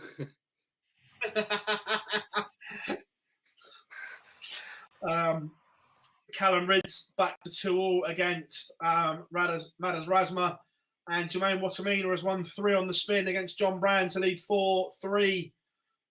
Brand was 3-1 up, but it's Watamina, the former Dutch World Cup player, back in front. Ross Smith 5-2 to the good against Rusty Jake Rodriguez. Ryan Joyce has a leg on the board, but I tell you what, I haven't looked at it. Should because it's my board, but I'm obviously floating around. But this Steve Beaton, Kai Fan Young game seems to me it's a 4-3 beaten, but seems to be going on a lifetime. Yeah, and especially because board one, whipped through their games. Yeah, sorry. That was all I was going to say. It's just board one have gone quite quick. Oh. There's a few boards that when you had 2 games played so far, but board one were already nearly complete. We're already almost onto that Gerwin Price Gar Anderson game. What a game that'll be. Yeah. Beaton averaging 90, Kai Fan Young 87, not pulling up trees, but Beaton is in front. But Barney has a leg back. He's still fighting. He does. It's not even come up on stream yet, so you can see how far that is behind Dark Connect, but he has. He's got a leg back. It's 5-2. Huge uphill task from here, and if he does win this, then maybe we see a return of Van Barneveld who can win titles again. But I think the writing's on the wall for him. Let's see what he can do. But he has got a leg back. It's 5-2 now. Yeah, Johnny Clayton's turned it around as well against Mike Clivenhausen on board 10. Jonathan Worsley over the line. Daryl Gurney, again, going under the radar. He looked good towards the back end of last year. And I say that, he's averaging 109 against Peter Hudson. He's about to go 5-2 up. The chin is doing the business. Doesn't it seem mad that Gurney's on the same board as Cross, who's in the same section of the draw as Price and Anderson? So all 4 played in the Premier League really recently, and yet because of the way they played on the floor, all 4 of them are in the same section of the draw. That is really, really tough to get a good run going for them. They're going to have some huge battles before they get through the final stages.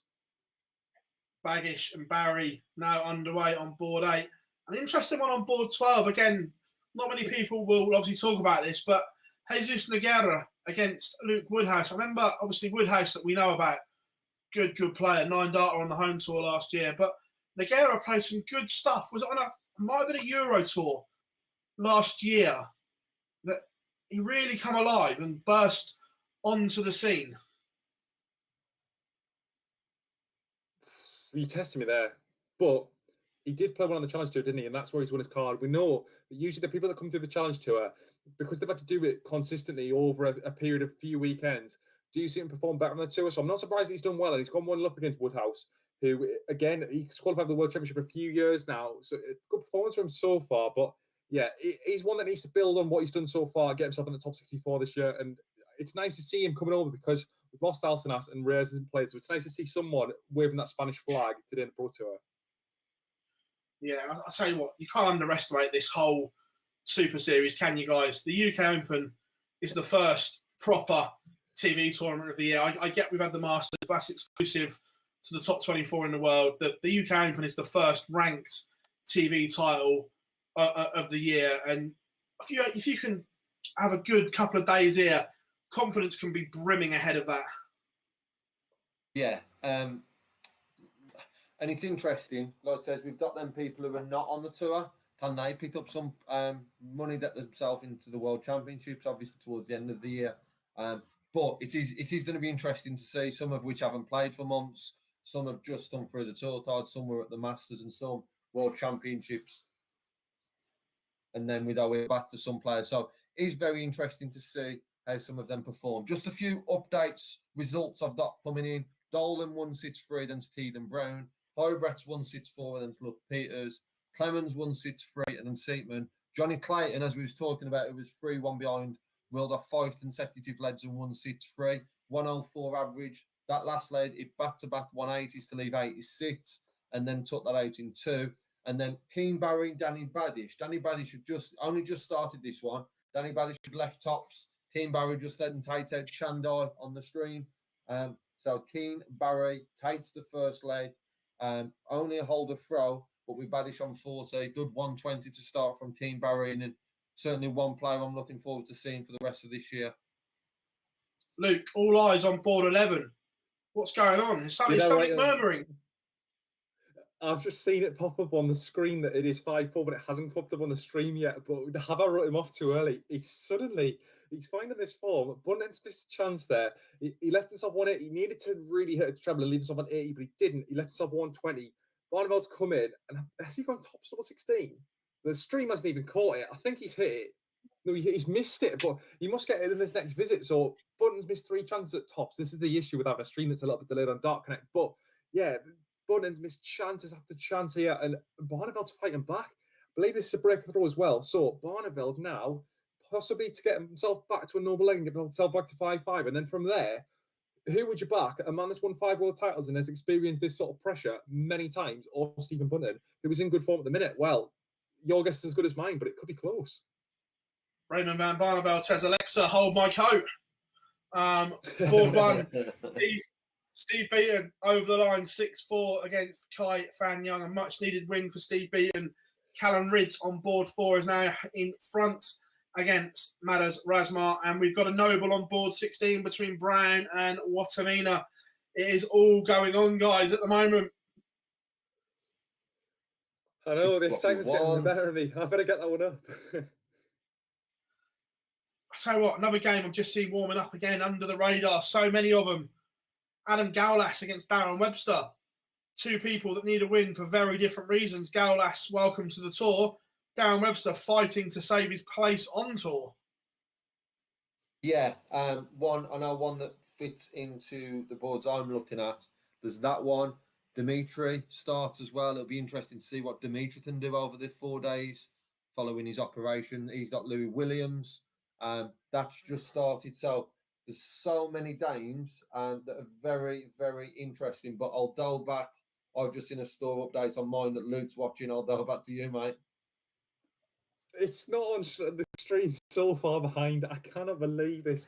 Barneveld's put this back to 5-5. Right, honestly, Gob and Jar are going to be crying if this happens. What has happened? How has Stephen Bunton thrown this away? This is now a huge, huge opportunity for Raymond Van Barneveld to get some confidence. And if he comes back from 5-1 down in the first game, didn't Joe Cullen do this earlier on this last year and win his Pro Tour? He went 5-1 down. I'm sure he came back to win it against Justin Pipe and then went on to win the event. If Barneveld could repeat, that would be some story. But yeah, he's pulled it back to 5-5. Don't know how he's done it. 86 finish in that 10th leg and now running to a last leg decider with Bunton thrown first. Yeah, Bunting missed 5 match starts so far. Is that going to haunt him? But Lee, I'm going to come to you. We'll ask the question, but Luke might jump in at any time. Dimitri Van den Berg, is he fit? Truly fit to play this, do you think? Oh, well, he's just set up 150 after 6 for a 9-darter, as you come to me. He's just missed it. And then Louis Williams has taken it out to go 2-0 in front. So, for me, I was very surprised to see him playing in this, considering I'm sure you'll know, Phil, his operation was what, 2-3 weeks ago? Yeah. To put himself into 4... It didn't... But 2.5 weeks ago. 2.5 weeks ago. To put himself into 4 days straight away, for me, is a bit of a risk. I'm going to jump in there. I'm going to stop you there, Lee. I'm going to stop you there, Luke. What's Bunting done? 12 darter from Stephen Bunting. Last leg, he wins at 6-5. You know, that takes some bottle when you've just experienced. Barneveld come back from 5-1 down. 1-2-5 for the match as well. Has he done ball 25 ball? We'll have to ask him. You'll have to get him an interview. But he's done well there. He has done well. Seriously, under the pressure he was under there. Fantastic last leg for him. You can't fault that. We know his last leg record. I'm sure someone had said before the World Championships, I'd seen it on Twitter, how good his last leg record was. He proved it a few times at the World Championship. It proves it again there. He's going to be getting a bit of a reputation like Michael Van Gerwen for these last deciders. But what a performance. Yeah, Daryl Kearney, 6-4 victory over Peter Hudson. Hudson averaged 99.5, but Gurney too good, 105.2. Good stuff from him there. But Lee, we'll come back to you. Do you think that Dimitri will play all 4 days, or do you think he'll just do 2 out of the 4 or something like that? I'd be surprised, but if he's only doing 2, what would be interesting to see is if he's doing 2 consecutive. So is there anything around that? Can he play today and then come back? He might just be seeing how it goes today and then coming back maybe Saturday or Sunday to play. Then I'd be surprised to see him play all 4, but I was very surprised to see him down here. But how he started this game, not surprised one little bit. It's 2-1 behind, but averaging 106, and like I said, just missed out on a 9. I'll be very surprised to see him play all 4.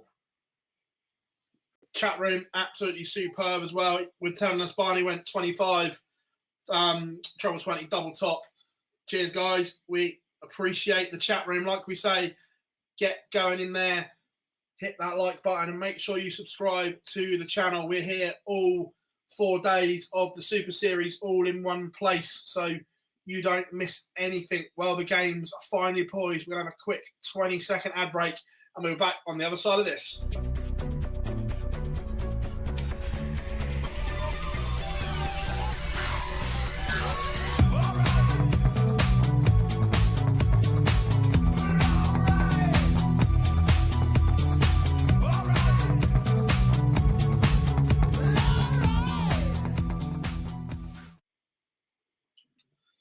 Welcome back to Online Darts, everyone. We are here, Super Series live for the next 4 days, following on from an amazing success at Q School. Welcome along, everyone. Make sure you hit the subscribe button now, turn notifications on, and if you love what we're doing, drop us a like and come and say hello in the chat room. We don't bite. Chat room absolutely going off as always. Superb gentlemen, or ladies and gentlemen in the chat room, everyone doing their bit here at Online Darts. Jar, of course, is on the live blog, and he's super happy of events that have happened in the last few minutes or so. But board 15, there's a game brewing here between William O'Connor and Richie Edhouse, Luke. Yeah, good averages as well, mid-90s, so good performance. O'Connor started this leg with a chance of breaking, gone 180, so he's going to give himself a little bit of a shot there. He's already... He really needs to break back and then hold twice and he'd be through. But this could be a tight match. And Ed House, he's got form. He hasn't had a Pro Tour card until, I think, is it last year that he got his Pro Tour card? Missed it the year before, but still managed to qualify for the World Championship. So he's quite familiar with these Pro Tours, and it's showing. He's playing well so far. Yeah. Going to look around the boards. Nick Kenny on board 3, training Ron Moulenkamp for 1. But for you, Lee, there's some games developing. Adam Hunt 1-0 up on Steve West. Must win for both players. And Keane Barry just taking the lead against Danny Baggish. Yeah, so Keane Barry, it's not been a great scoring game from both, but Keane Barry's taken out one at the first leg, now levelled it back up with a 105. Then he's just held throw, as I was taught in, and is now 3-2 in front against Danny Badish. Not a great day from a scoring perspective, but both of which are finishing well. So be interesting to see that one. And that's one that obviously that's on the stream. So keep an eye on that one. And just one of the other names I'm looking at, the Dimitri one. Dimitri is averaging 102. Louis Williams averaging 111. So I know we've spoke about Dimitri as he come back too soon, but he's just found a player at the moment averaging 111, who's playing very, very well. So it'll be interesting to see what Dimitri can do in this one. And Adam Dorlas with Darren Webster, very high standard in that game as well. Dorlas is 2-1 in front. 2-1 in front against Darren Webster. That is just on throw. Yeah, board 4, Callum Ridds, the Riot, getting the job done, 6-3 over Madders. Rasmar, 99.1 average. Very impressive from the man from the northeast. It's all bubbling along nicely, gentlemen. I'm going to leave you two to waffle for a minute while I go and have my loo break after you boys had yours in the break.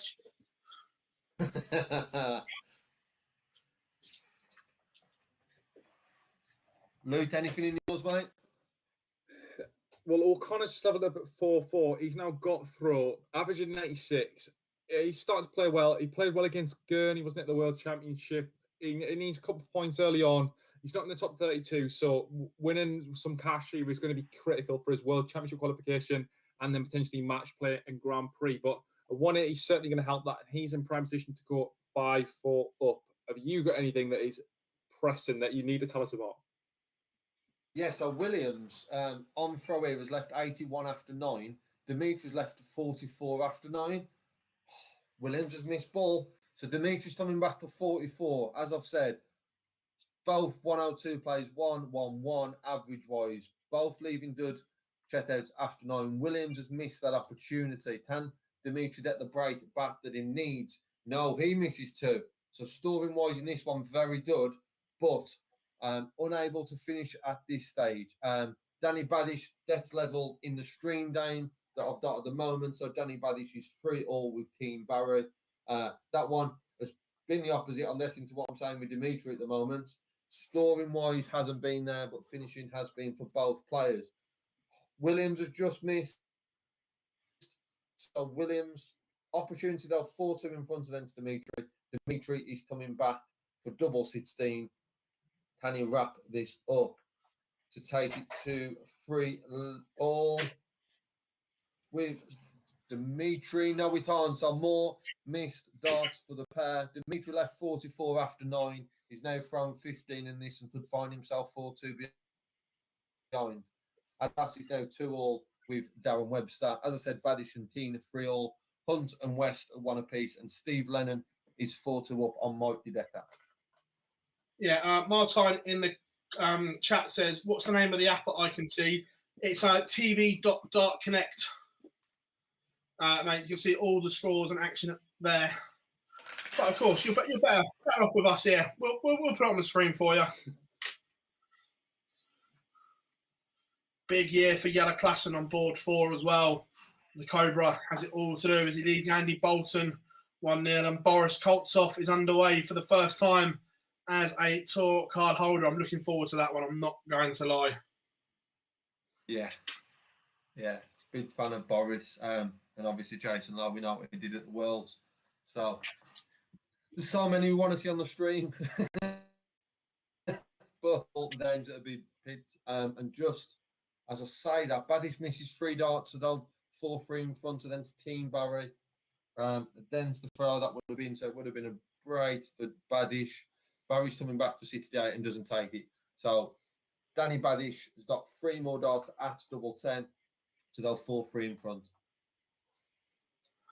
Yeah, guys, do you think we'll ever be in the position where every board is... Do you think we'll ever be in a position where every board's got at least a camera on it, even if there's not commentary, but we can see every board on the Pro Tour? I hope so, because I think that adds to the experience. If they're going to do that, though, they've got to either find a way. if they get all 16, maybe they should scrap Dart Connect just for the Players' Championships, because there's no point in having an app that's like quite a bit ahead of the streams. It ruins the stream. So if you're going to have all 16 boards streamed, then let's just see the streams. But yeah, that should be a way. There should be a way that we can get all 16 on there and we can watch every match, because that would be huge for bringing an interest. It's good that we can watch 2 or 3 games, well, the 2 games, but you definitely like to see. Yeah, the same at UK Open. We want to see all the other UK Open boards when it happens. So hopefully that is something that they come up with in the future.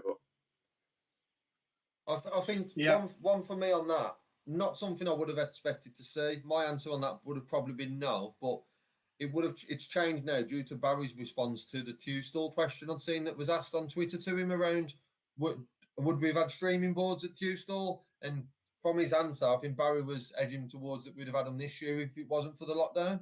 And I never thought we'd see that. So I see that being something in the future that we might have, maybe not all 16, but certainly more than the 2 that are on. Yeah, William O'Connor over the line, 6-4 against Richie Edhouse, 8.98 average. Impressive from the Magpie, as Vincent van der Voort, 6-3 over Joe Mernon, 96.3 average. There's not what I call a huge shock yet, gents. No, I tend to agree with you. Biggest name that we've seen fall is obviously Van Barneveld, but whether you expected him to win 3 against Bunton, the form he was on, probably not. So yeah, I agree. Also, just as we said Michael Smith had an easy board at board 15. Hop won through with 105 average, and Van der Voort and O'Connor both won through with high 90 averages. So on paper, it seemed quite an easy board, but actually, he might have some tough games before he gets through that board. Yeah. Baggish and Keane. Barry locked at 4-all. Lee. Is it as good as what it looks on screen? Yes. So the scoring hasn't been, but the finishing has by both players. So we've just had consecutive break to throw. Team Barry's now got the throw back and just started with a 1-3-7. I would not be surprised, and I don't want to jinx it, but I would not be surprised if this one goes all the way.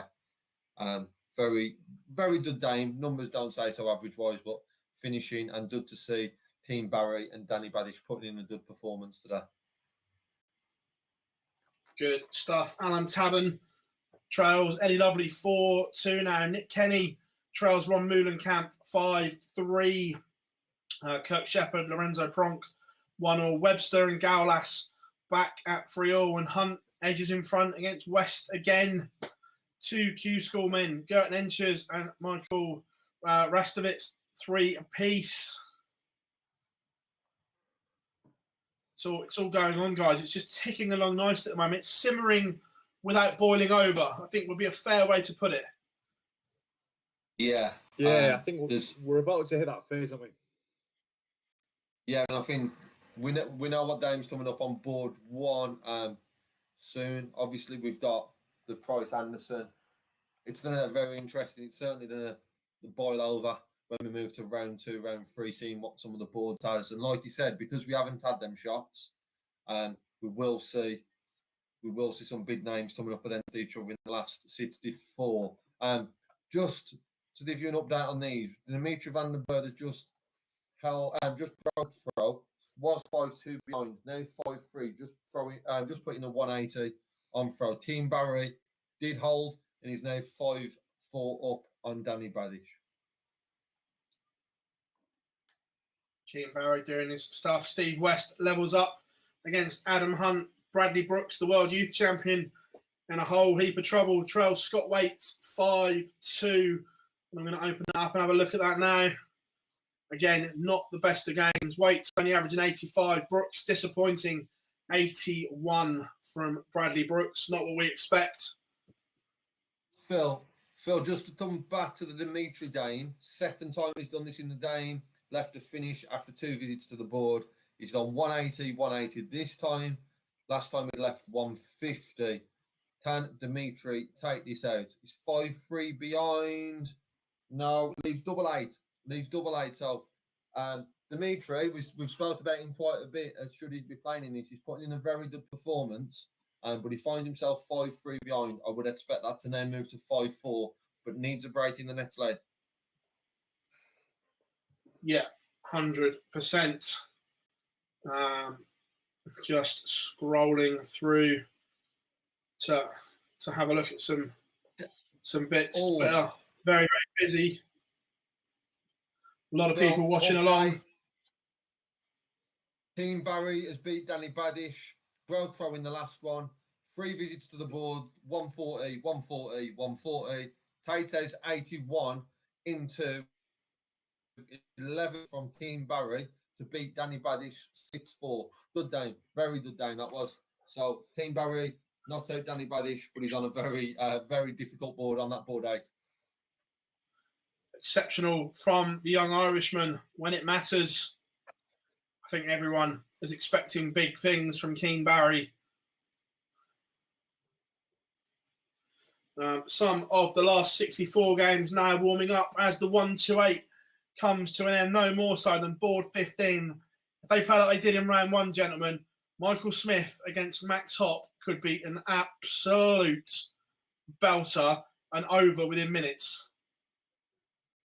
All 4 of them warming up look like really, really good games. There's not a player there that I don't think has a potential to win one of these this year. And I know Robbie doesn't have a tour card, but the form he showed in previous years, he's got easily enough potential to hit 100 averages when he needs to. But them 4 games, yeah, this is where the tournament starts getting exciting.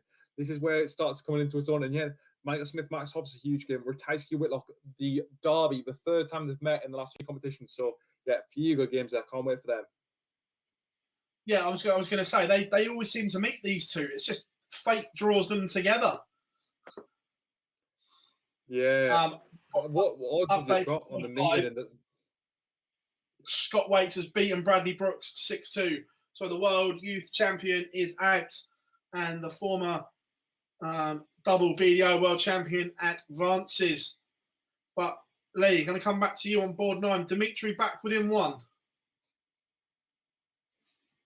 Yeah, back within 1. Williams just missed a match start. Dimitri back on 150 though. Well within his capabilities to take this out. Williams on 9 if he does come back. This would be for a break. It's 75. So just want to stay me for the potential final stages of this. Williams at 9. What a start for the day this would be. Both before this lead was averaging 103. I said Dimitri's had opportunities for a 9. And Williams takes it, though, straight for 9. Takes it first start. So Dimitri is out.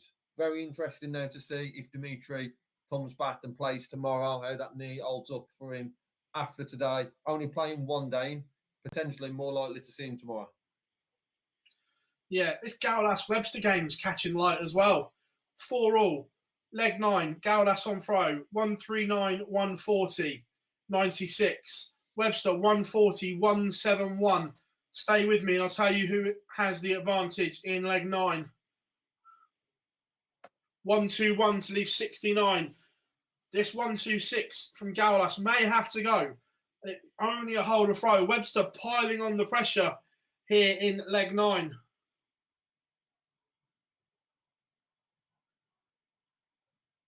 Gowlas is quite slow. Only 58. So Webster 69 to break and go within 1 of a much needed win and confidence booster for Darren Webster. I think he's missed at least 1 dart at tops. He's got 20 left. 49 scored, so 68 from Gowlas to hold and dodge a little bit of a bullet.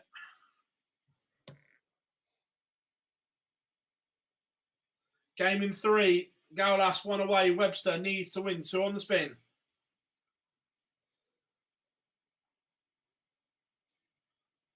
In the comments. Cheers, John. Thank you very much, mate. We are here for the whole of the Super Series, so feel free to join us. Tell your friends that we're live so that we can get all darts fans involved, ladies and gentlemen. The Raven Effect, a lot of love here for Boris Koltsov. Hope he does well. Same, mate. Genuinely one of the nicest blokes you'll ever meet as well. Big Bad Boris. Some doesn't really live up to that name, but it sounds good for media purposes.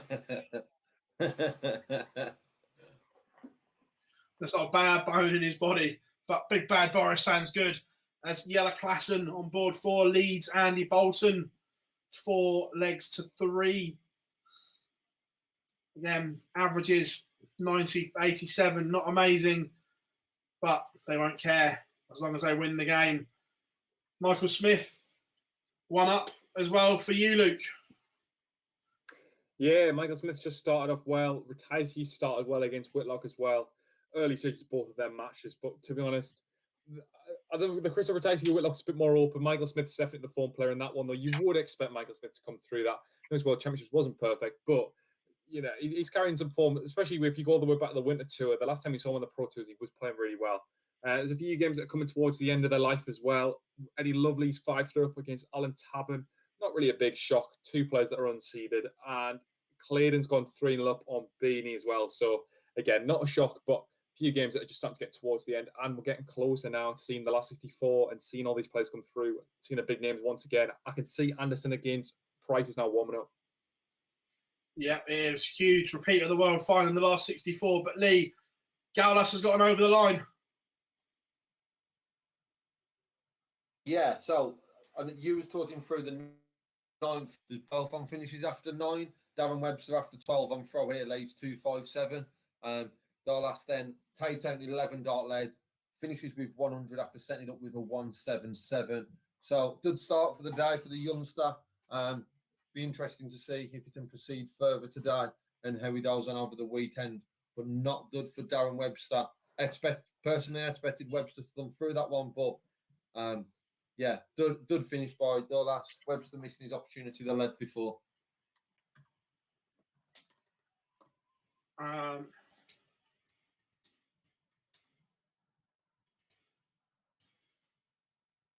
Someone asks how Scotty 2 Hot he got on. He beat Bradley Brooks. Wasn't a classic, but he won't care. Kirk Shepherd, 1 away as well. Colts off back to 3-all.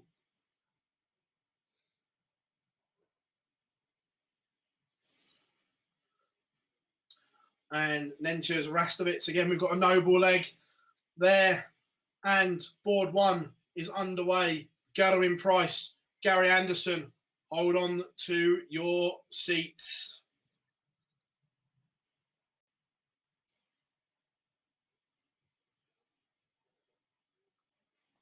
He's another player that came through Q School. Does it every time. Knows what he's doing.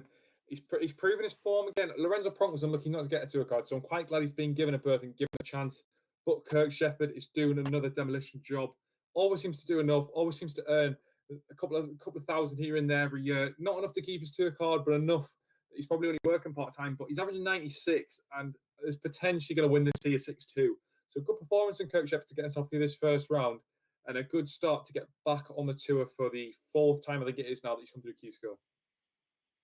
Yeah, and again, another last leg decider. Steve West, Adam Hunt. This one's been nip and tuck all the way, Lee. Yeah, Steve West has just missed 3 match darts to win this one 6-4. Adam Hunt then come back and broke throw, started 95, 140. So Steve West was certainly in control in that last leg, but Adam Hunt, Steve Weston only though 45 and 60. So Adam Hunt in control of this one now. Coming back, does West have his opportunities to wrap that one up?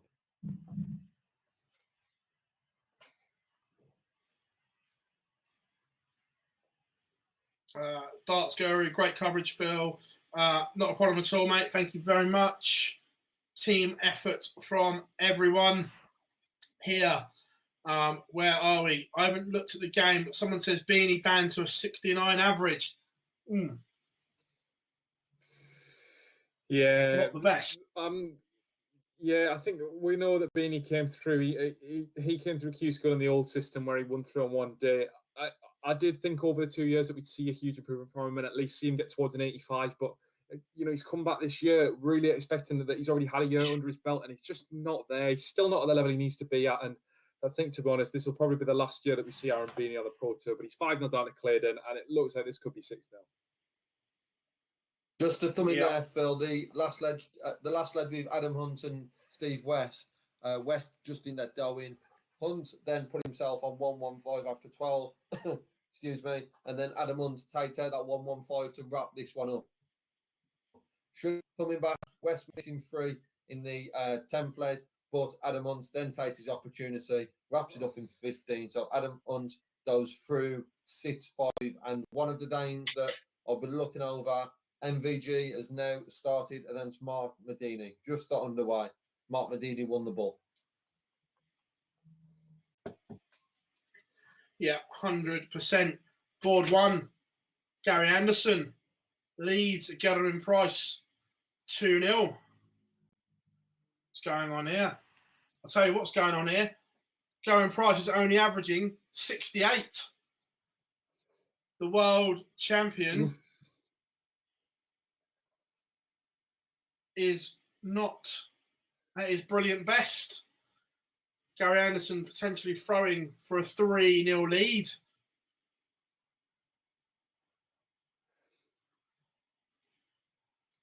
We'll watch this Why one. has Andy Bolton got the Scottish flag? Has he changed nationality, or have they just got this wrong on? Yeah, I I read something on Twitter a couple of days ago that he's changed nationality. All right, fair enough. Not sure why. Maybe he's looking for the World Cup spot. Yeah, good luck with that one.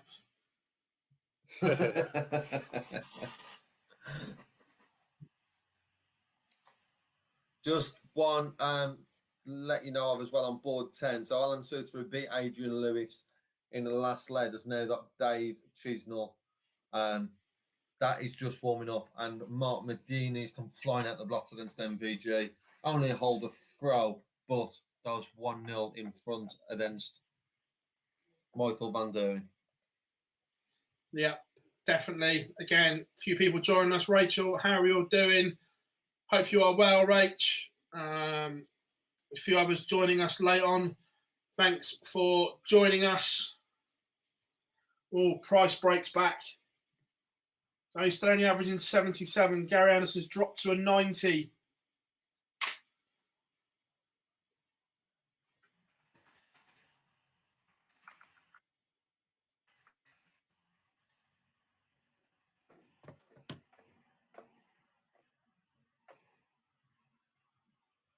Koltsov's going deep with Jason Lowe, isn't he? That's looking like quite a good game. Averages aren't there, but close one.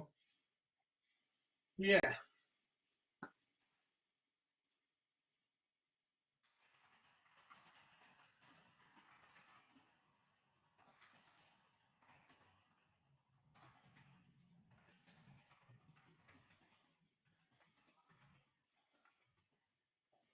Tyce's gone 3-1 up in Whitlock as well. Michael Smith's just gone 4-1 up in Max Hop. Few dominant performances. Tyce's averaging 99, which again, that's enough really to get you to the deep stages of the Pro Tours. Smith's only averaging 89, but it's been more than enough to get him through so far against Max Hop. He needs a couple more legs, but he's getting there, and he's looking for a last 32 spot.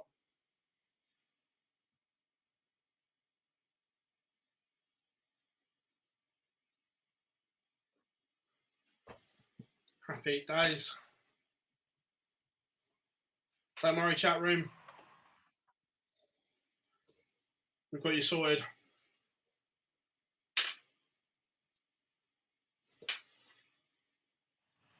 No one messes with our chat room. Fact. Yes, Mr. Bars. Gathering Price back to 2-2. Gary will be kicking himself. Should be in complete control. Joe Cullen leads Ryan Murray 2-0. Michael Van Gogh in 1-1 with Mark McGeaney. What's going on there? Yeah, so McGeaney done flying out the blocks first leg, then stepped off it while it was MVG's throw. But even in this one, 140, 180, 145, Mark McGeaney's left 118 after 9 darts. And MVG's left 82 after 9, just in a 180 himself. But very good start from both players. Mark Medini bust 36. So MVG will be coming back for 82 and a break. But MVG started very well today. Obviously, Matt Edgerton flying out the blocks in the first game. Van Derwen's missed. Then Medini takes it out. 107 playing 106. Early stages in this one. But Mark Medini playing very well. putting MVG under pressure early on. As I say that, MVG 180. That's the third 180 MVG's hitting 4 leads, but finds himself 2-1 behind. Gary Anderson back in front, 3-2 on Gathering Price.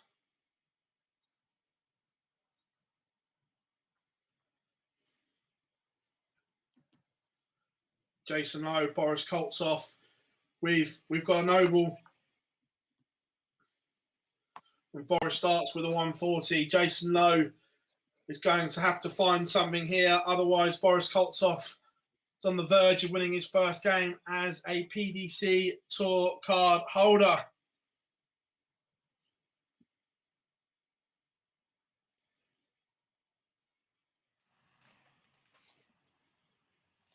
Oh, I'll tell you what, this boy's got some stones. Last leg, 140, 140. Just what you want.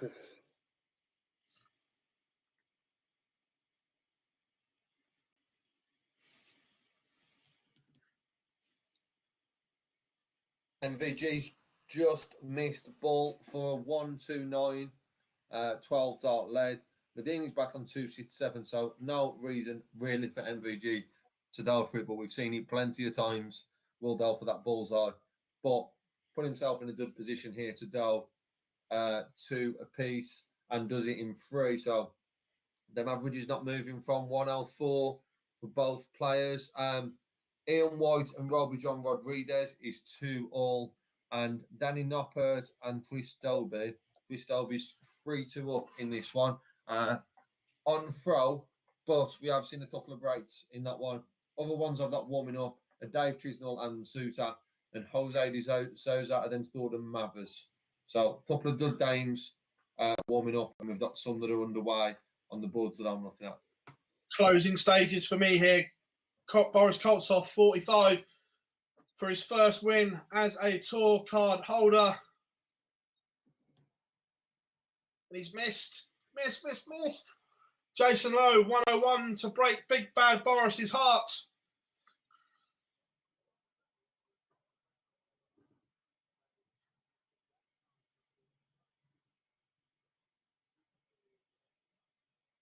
Don't like it when it takes forever. Something's what's going on. Oh, he's mismatched darts as well. Boris Koltsov gets a second chance, comes back 3 in hand at double 10 for a 6-5 win. Only needs 1. Boris Koltsov, welcome to the PDC Tour.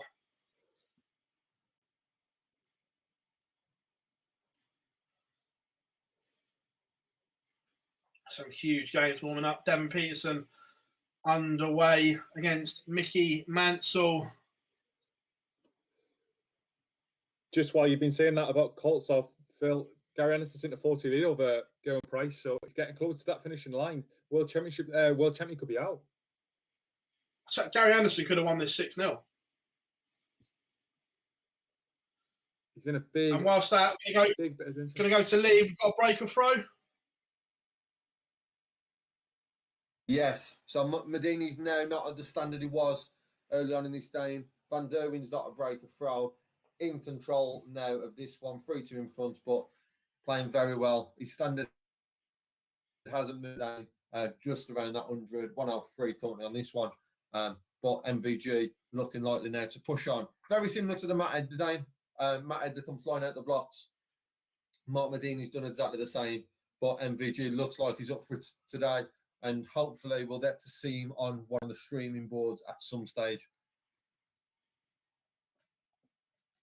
Anderson has missed double 12 for a 9-darter, but the miss is like sort of pub darts level. He's gone so far outside. Both him and Garen Price have just had a bit laugh at each other. But yeah, he's managed to take that out and gone 5-2 up. But I can't believe that. He looked so fluid the whole time. Every dart was pretty much perfect. And then that last dart was miles away. But good run for him to get 8 darts into the 9. Maybe I did Gary some disservice. Maybe he did pick them up at home after the Masters. Maybe he's a reformed character. Who knows? Gary's changed his ways.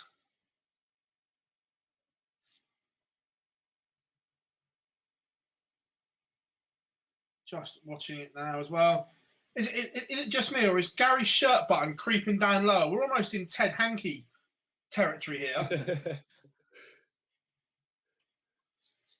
But Gary Anderson looking to wrap this up. The setup play 171 to leave 16, and Gary Anderson a 101 average, and the world champion has gone. That's the Gary Anderson we all know and love. What a performance.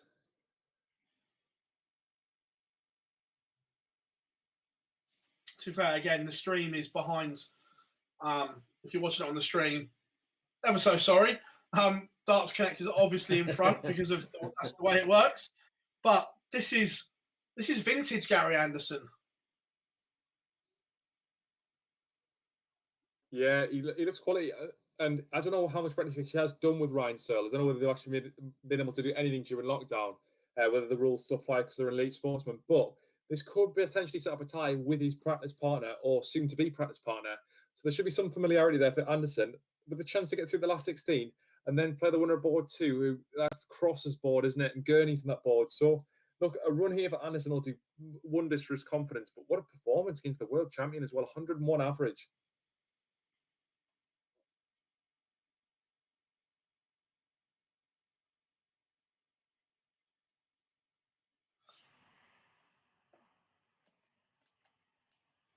So it's interesting. I'm just looking at the Gary Anderson dart as well, and it looks like Unicorn have remodeled that, because that looks very much to me the Noir at the front and the Code at the back. So it looks like they've merged two together and jiggled it around a little bit. But whatever it is, it seems to be working. Yeah. TK Shot says Gary Anderson wins thanks to Wayne Mardle.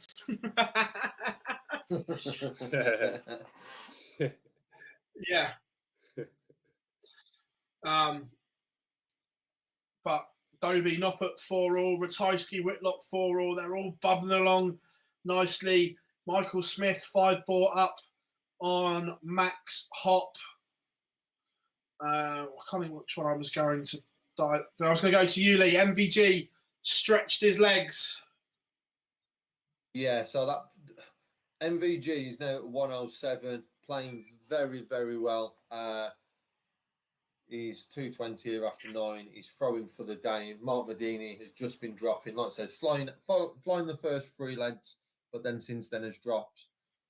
So Van Derwin should have an opportunity here. Yeah, Medini 208, Van Derwin 220. So 140 or 180 would be good to set him up here. Another name I'm just looking at, a few of them give you an update on Chisnall and Suter. One apiece. Doesn't really tell the story of this. Chisnall missed 6 in the first leg. Suter then broke. Suter then missed 3 double 12. Chisnall then broke. Chisnall has now held, so he's 2-1 in front. Ian White and Robert John Rodriguez are 3 apiece, and Danny Noppert and Chris Dobie are 5-4 to Chris Dobie. Good Dane. Noppert's been in front of that one, but Dobie's 5-4 ahead and in control of this lead. Just on back to the MVG one. So Medini's just missed starts to break. MVG's coming back for 58 to wrap this one up 6-2 and does it in 2. Averages 104.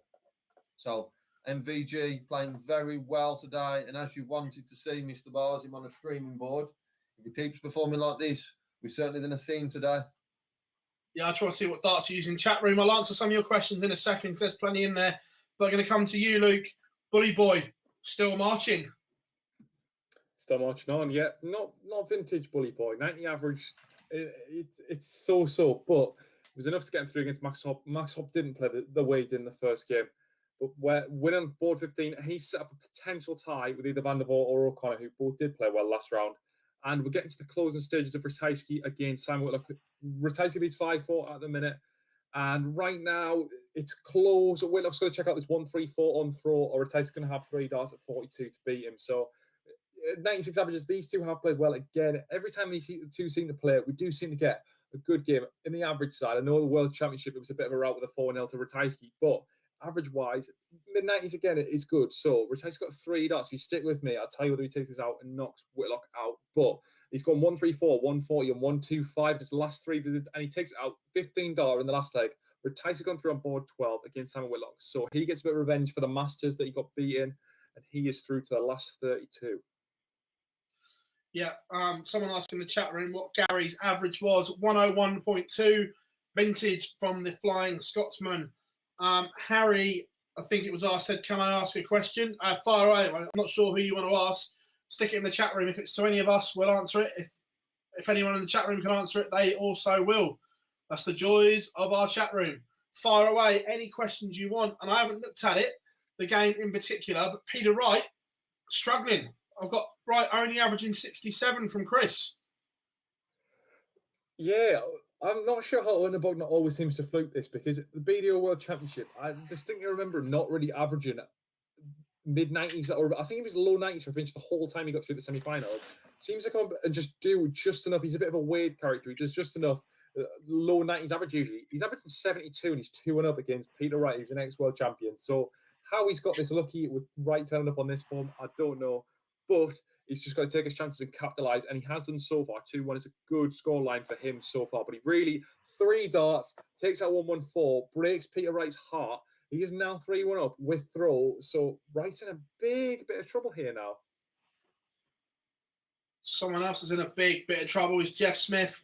We'll look at that more in a minute. But Ryan Murray on a little bit of a comeback here against Joe Cullen, back to 5-4 behind. Cullen still only needs 1, but Murray on a little bit of a charge here. But Lee, going to come to you. The Diamond is in a little bit of bother. Yeah, finds himself 5-3 behind, and he's behind in this one as well with a throw 3-4-2 and then 3-0-6. Tom back down a set, just 1 result to give you an update on Fistobi. Came through 6-4 and then standing knockouts, finishing that one off in 11, 180. Back-to-back 140s and then finishing that off in 41. So in this one, Ian White's just chucked in a 1-3-4, which has gave him the advantage back, but does find himself in danger against Ron Redes. Good win earlier on against Schindler. Can he follow that up against White? White only still 60, so an opportunity here. 2 treble visits to the board for Roby John would certainly put him in prime position to take this lead and wrap it up. And he does. 140 leaves 67. So in a very good position to wrap this one up 6-3, unless the Diamond can take out 148. Going to hop back into the chat room quickly. Chris says, what's wrong with the 67 average? Nothing if you're like us, but when you're the world number 3 and former world champion, quite a bit, because you're playing against the world's elite. Probably won't get you anywhere. Tugboat Phil, what's your favourite pizza? I'm going to be hugely controversial here and probably upset people again. Shock.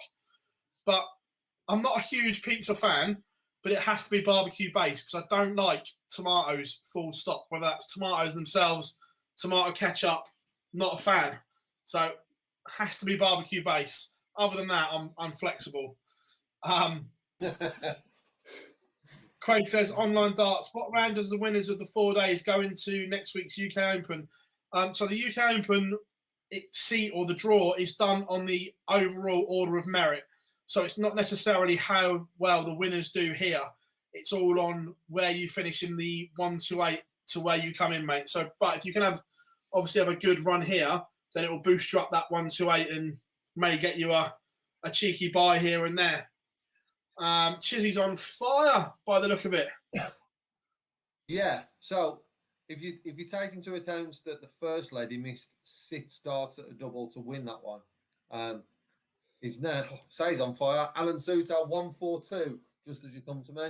Tato 142 with Chizzy left on tops, but Dave Chisnall averaging 108, which includes 6 missed darts at a double early on. Brandon in the 180s for fun. The joy of this one being on a stream as well. So Chizzy looking very good after that disappointment in lead 1. Just as we was talking before, you was giving us your favourite pizza, Phil. Ian White did that one back, so we now 5-4 and finds himself 97 in front against the throw here. So potential opportunity Rodriguez throws in a 140, so leaves himself on 203 with White on 246. White can put a good score here, sets himself up for a break and taking this to a last leg. Yeah, Rachel's now going, barbecue chicken. Raven Effect thought you were going to say ham and pineapple. Should put out there, pineapple should be nowhere near pizza, full stop. Anyone that says that differently is wrong. Just wrong. Pineapple shouldn't be anywhere near pizza. Tugboat says, wash down with a big glass of Pepsi. Yep, you know. Jason says, well, nearly going to unsub you after the barbecue base. We've done something here. Sean says, top 3 performances from round 1. The Salza 110, Chisnell 108, Garney 105. Can't argue with that one, mate, at all. But we have got another result as well. Where are we? And as I'm about to say, it jumps off my screen. But Nathan Aspinall, a 6-3 victor on board 3, 92 average from the Asp. Martin Thomas, only 86.7. So the Asp is safe. I'm just going to jump in there. We've got a world championship in danger. Michael Underbuckner is 5-1 up over Peter Wright. Peter Wright is still averaging 75. He's just been broken again. Underbuckner's kicked up with a 180. There's a massive chance now that Peter Wright will crash out in round 1, averaging below 80, which is something you would never, ever have seen. Our group chat had people calling Peter Wright to win, and I'm sure Lee, didn't you have Peter Wright as one of your favourites? So this is a massive shock. Never expected this, but Michael Underbuckner has taken every single chance. I don't know what you're saying. I'm not saying that. I don't know if he's still watching. But Gob, if you've given up on your credit report for the day, can you talk us through your earlier statement, please, of world number 2?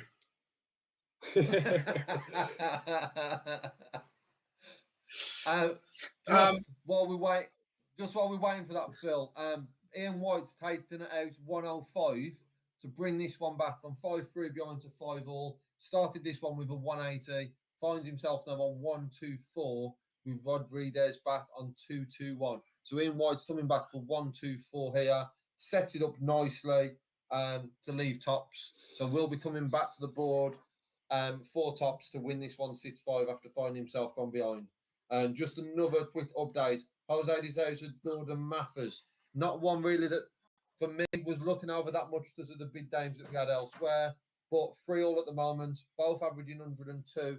Very high quality game. And as I say that, on the other board, Ian White, that's it 1 in 3. So Ian White from 5-3 behind wins 6-5. Going to go straight to Luke. He's missed starts, but he's coming back. 14 data for Michael Underbuckner to win it in the last leg. He's averaged 83 and beaten the ex-world champion Peter Wright 6-1. If you'd called that with the averages there before this match, then I want the lottery numbers, because how that's happened, I have no idea. But he's through, Peter Wright's out, so there will be no change to the world number 2 spot today, because there's no way Michael Van Gerwen can get caught by anyone else. He will hold on for at least one more day. And he could also gain some potential money if he wins this game. Is he still playing against Bikini, or has he won that one against Bikini? He's won already, but he could still gain some more money today. Yeah. So, yeah, I think Michael Van Gerwen's in a good spot now. If he goes in and wins this event, it makes it very tough for Peter Wright to catch him before the UK Open. Yeah, and on board 1, Ryan Searle wasn't really at the races in the opener. He's now 4-0 up on Steve Beaton, averaging 102. So Ryan Searle has got the disappointing performance, got the result, but disappointing performance out of his system, and he is now absolutely flying. Devon Peterson pulled back to 3-all against Mickey Mansell. Rob Cross in a bit of a battle, 2-all with James Wilson as well. Someone in the chat room says, how is Michael Van Gerwen doing? We'll let Lee cover that one because he's played well in both his games. Yeah, played very well. Both Matt Edgar and Mark Medina come flying out the blocks, but MVG 99 and 104 in his 2 games, playing very, very well. And I'm hopeful that we'll see him on stream so we can see how his throw is with these darts. But started very well. So one to certainly look out for, as he always is, but playing very, very well today, MVG. Yeah, 100%. I think it would be a worry for the rest of the field if Michael Van Gerwen can dominate this Super Series, because this is where he used to get that air of arrogance and confidence, because he used to rock up to these and blitz everyone. If he can get back to that, put him on the TV, could be dangerous signs for the UK Open, gents. Yeah, I agree. I mean, there's so many times that we saw him in these Players' Championship events where he did, as he say, he just walked the events. He needed to come in and play a couple of weekends a year, and he would just still top the Pro Tour rankings. So if he gets back to that sort of appearance form, and this is where the confidence is made. I don't think you gain confidence so much. Going out and trying to win a game on the stage is all well and good, but when you're a world champion, you need to gain your confidence on the floor, get yourself back to the performance where you know that you're not going to get beat, and then you just go up the stage and do it. So I think, yeah, Van Gerwen, good 2 dominant performances so far, but we'll really wait and see him get tested by one of the established players. Both of them have played well and better than they potentially have done over the last year, but I want to see him play someone, a D'Souza type, who's averaging 100 anyway and has been playing well on TV and can really show Van Gerwen a test, and let's see what he's made of. James Wade continues to win, beating Scotty Dog on board 11. Yeah, another good one from Wade. Again, he's just wading through 100 average. Mitchell didn't play badly, and it is nice to see him get a tour card, so hopefully he can get towards the World Championship spots. But yeah, James Wade is through on board 11. He's through the board final, so excited to see how he does. I think he could prove a bit of a test for Van Gerwen, couldn't he? In later stages, he might even make a final. Wade's done quite well in these Players' Championships of recent, so yeah, definitely not one to count out. Going to come to you, Lee. There's a good game brewing. Jose D'Souza and Gordon Mathers. This looks tidy. Yeah, it's been very good. Like I said, we're both in the hundreds. We've just had a very, very poor lead from both of them, considering how they've played so far. Let's drop that down to mid-90s. But the special one is being pushed all the way here. So it will be interesting to see how this one finishes. Mathers in control of this lead with a hold of throw. But currently, the special one is 4-3 in front against Mathers. And Luke, you can give Juanita some good news, because Damon Heta is over the line against Jeff Smith quite comfortably. Yeah, yes, Damon Heta, another good performance from him as well. He's bouncing back from disappointment at the World Championship, but how good was he towards the end of the year last year? It's no shock to see him get through against Jeff Smith. Although, if I do remember rightly, Jeff Smith made the final of the first event at the Players' Championships last year. So he's got form on the floor, and Jeff Smith always does well in the Pro Tour rankings to get himself qualified for the big tournament. So good scalp to claim for Damon Heta, and yeah, flying the Aussie flag that Simon Whitlock couldn't get through, but Damon Heta's done it. Yeah, definitely. Like we say, last 64 games warming up, they're all ticking along quite nicely. Devon Peterson back in front 4-3 on Mickey Mansell. Never going to be the quickest game in the world. Oh, I tell you what, Glenn Durrant, Keen Barry, conflicting styles there as well. Ross Smith, 1-1 with Scotty Waite on board number 5. Dirk van Duivenbode, 2-0 up. The Obert genius, as is Vincent van der Voort, 3-1 up on Willie O'Connor. Steve Beaton, 2 legs back against Ryan Serno, 4-2. Ted Everts in control against Mensur Suljovic. And on board number 2, Rob Cross is in a bit of bother against the Jammy Dodger. James Wilson, 4-2 to the good. But board 10 for you, Lee. Chizzy. Yeah, they just didn't want. Chizzy on the brink, Lee, on board 10. Yeah, so Chizzy was 5-1 in front. As I said, it was around 107, 108. Missed 6 starts in the first leg. His doubling then has been very good since. It's now started missing. And Alan Suter, who started this with a 180, 7 points in front at the moment, has got an opportunity, especially now with that 139 leaving 62. Alan Suter looking likely to take this to a last leg. Chisnell was in total control, playing very well. But Alan Suter finds himself in Tud find himself in a last leg. The reason that is now a big Tud is because Dave Chisnell has just put in a 180 to leave 28. So Alan Suter needs 62 to take this to a last leg shootout. And he doesn't. So Chisnell, double 14, has missed plenty of doubles in this one. The last 3 legs and then the first leg. His doubling was very good in between all of that. Can Dave Chisnall take this one? Sits for double 14. No, he can't. Misses more darts. So Alan Suter is coming back to take this all the way. Just on one of the other dames, Gordon Mathers is 5-4 in front of them. It's a special one. Great to throw there. Starts with a ton. And in the cheesy game, we are going to a George Noble. It's all going along. But one thing on one of your games, Luke, Mensur Suljovic in a whole world of trouble against Ted Everts. Yeah, Ted Everts, again, he's another one with a lot of potential, but Mensur Suljovic, 79 average is not cutting it. Ted Everts has played well. He's dismissed any opportunities. Mensur Suljovic hasn't really had a chance in this because he's not got the scoring power to get himself close in the finishes. Again, Everts has started 97-134 in this leg. Suljovic just, I say that, Suljovic just at 180, but he just doesn't seem to be able to races this leg, and the game in general, he's just not there. So I think this could even be looking at a bagel. If Everts breaks here, then he'll have to throw in the last leg. But Mensur Suljovic in a big bit of danger on board 16. Yeah, I'm going to jump to board 1 because Ryan Searle is on the brink, 5-3, and hits 128 to leave 20. Steve Beaton, 205. Nothing he can do. So Heavy Metal wants double 10 to beat Beaton.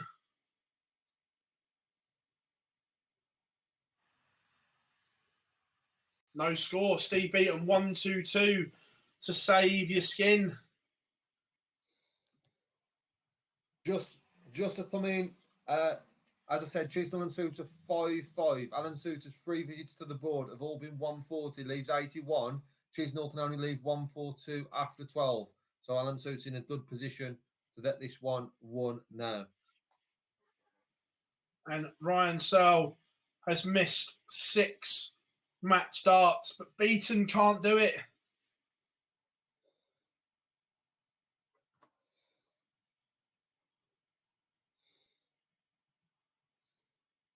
Make that 9 match darts. Beaton breaks. Come back to you, Lee. Suter's now on 13. Cheesy's on 20. Alan Suter's missed opportunities and takes it from 5-1 behind, and then Dave Chisnall. Alan Suter won his weight. Has beat Adrian Lewis 6-5. He's now beat Dave Chisnall 6-5. Another result, Gordon Mathers has knocked out the special 1-6-4. Chizzy has gone. Jesse in the chat room, welcome along. Hope you are well. Alan Suter is marching on.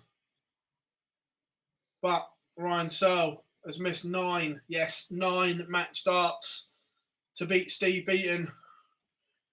It's looking like we could be going to the Noble here.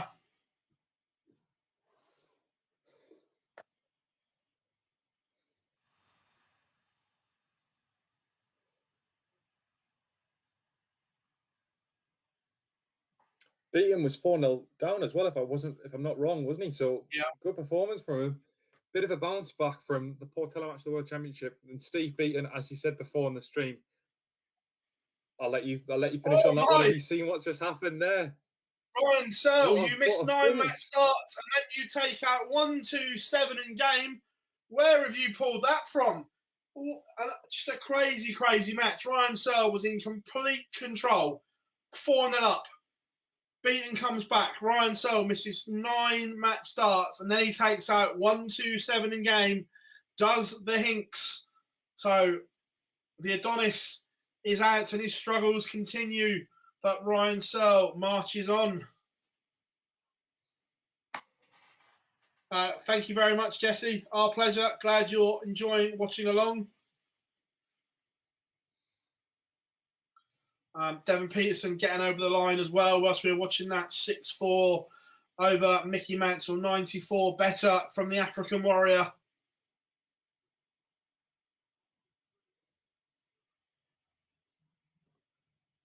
Just looking around. Scott Waite's now 4-2 up on Ross Smith. They're all in and around at the moment. Going to come to you though, Lee. Durrant leads. Yeah, Team Barry's just missed 5 darts in the third leg. And Durrant's doing what he did in his first game, punishing missed darts, as Durrant does. Did it against Luton for his finds himself 2-1 in front. Here, that was just an older throw. Team Barry's in control of this one. But just looking at the scoring, yeah, low 80s from both players, but Durrant feeling his way into these games at the moment, if he's anything like the first game, and then stepped it up towards the end. Another store update, Louis Williams is 4-3 up against Team Hybrids. So the winner of this will take on MVG, who is flying today so far. But Williams finds himself 4-3 up against Team Hybrids. So it'll be interesting to see, after beating Dimitri, if he can knock out Team Hybrids and then set up a game with MVG. Finds himself 5-3 up now. It's all ticking along nicely at the moment. Vincent van der Voort, Luke on the verge. Yeah, there's a few players that I'm watching. Van der Voort's on the verge. Sleever's just making a bit of a comeback against Ted Everett. He's won the last 2 legs, and he's starting to rebound a little bit. So it's not all over there.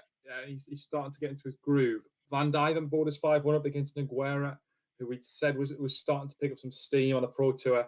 Van Dyvenbode is averaging 101, which is the best we've seen him play on the floor. So if he starts getting the floor game, that we've already seen a stage game. If he can start bringing that to the floor, then he's going to become a huge danger in the rankings, especially because you think if he can earn maybe 100,000 from the floor tournaments in 2 years, then he could be top 10 easy. But a few games that are starting to get towards the point where we're about to finish. But yeah, Vincent van der Voort is the main one because he's going to set up a tie. But I think it's Michael Smith. So good little win from that, and then yeah, good game lining up.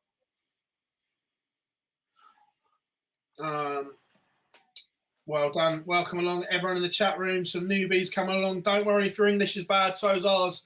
But we're just glad you're watching along with us. It is our pleasure. Craig says, superb coverage. Love watching it in Scotland. Phil, the lad doing a great job. It's our pleasure, mate. We're glad to have you along. Tony says, time for thumbs up. Absolutely, people. Drop us a thumbs up. And Andrew's answered there as well. Exactly. Just ask anything you want in the chat room and make sure you hit that subscribe button. But over on board 12, the Ober Genius is going berserk. Yeah, demolition performance from 6-1 is brilliant. A 97 average as well. Really, really strong performance. And he's in a decent sector of the draw. I don't think he's in too much danger there. So he'd be well happy with that. Steps aside with Ratajski, which is winnable for Dirk van Dijvenbode, but he just continues. I know some people thought he might have dropped off this year, but no, he is on a rise and he's on a charge. And with no money to defend, I don't think he's going to be looking at a top 16 probably by the end of the 2 years of his first 2 years on the tour. So really good performance from him, and I'm looking forward to seeing him at the UK Open. Another result, the bulldozer. Vincent van der Voort wants to demolish everything, and he's just done that to William O'Connor.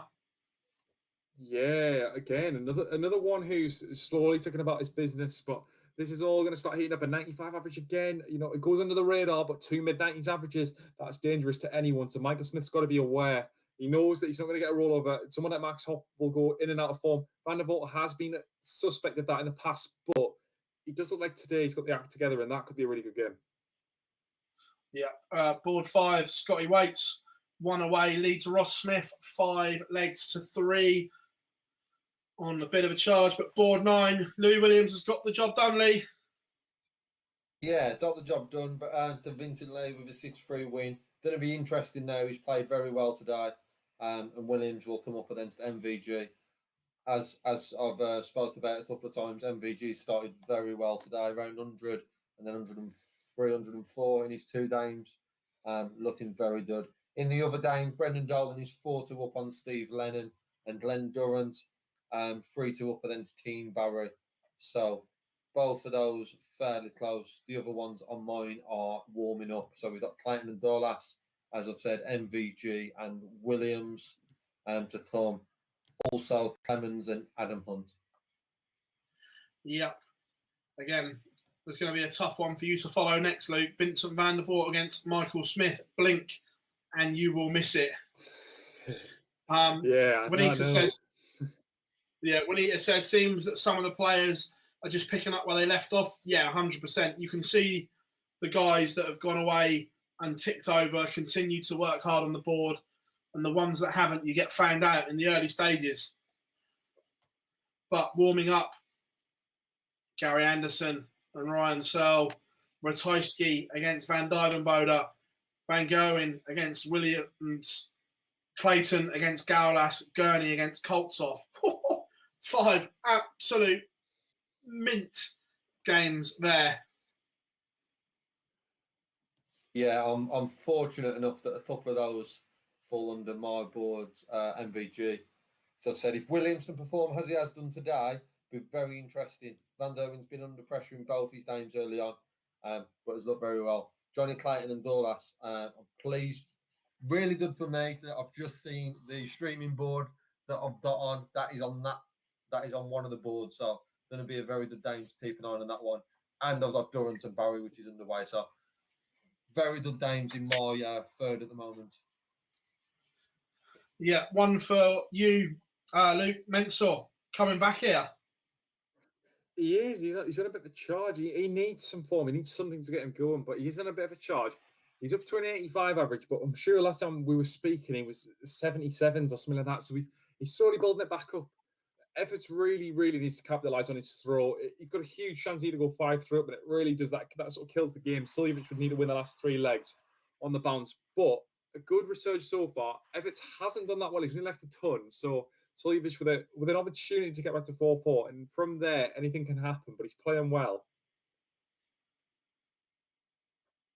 Yeah, Justin Pipe wore the wrong T-shirt today. Schoolboy error, mate. And after his exploits on the stream, Bunting in a bit of trouble on board 11.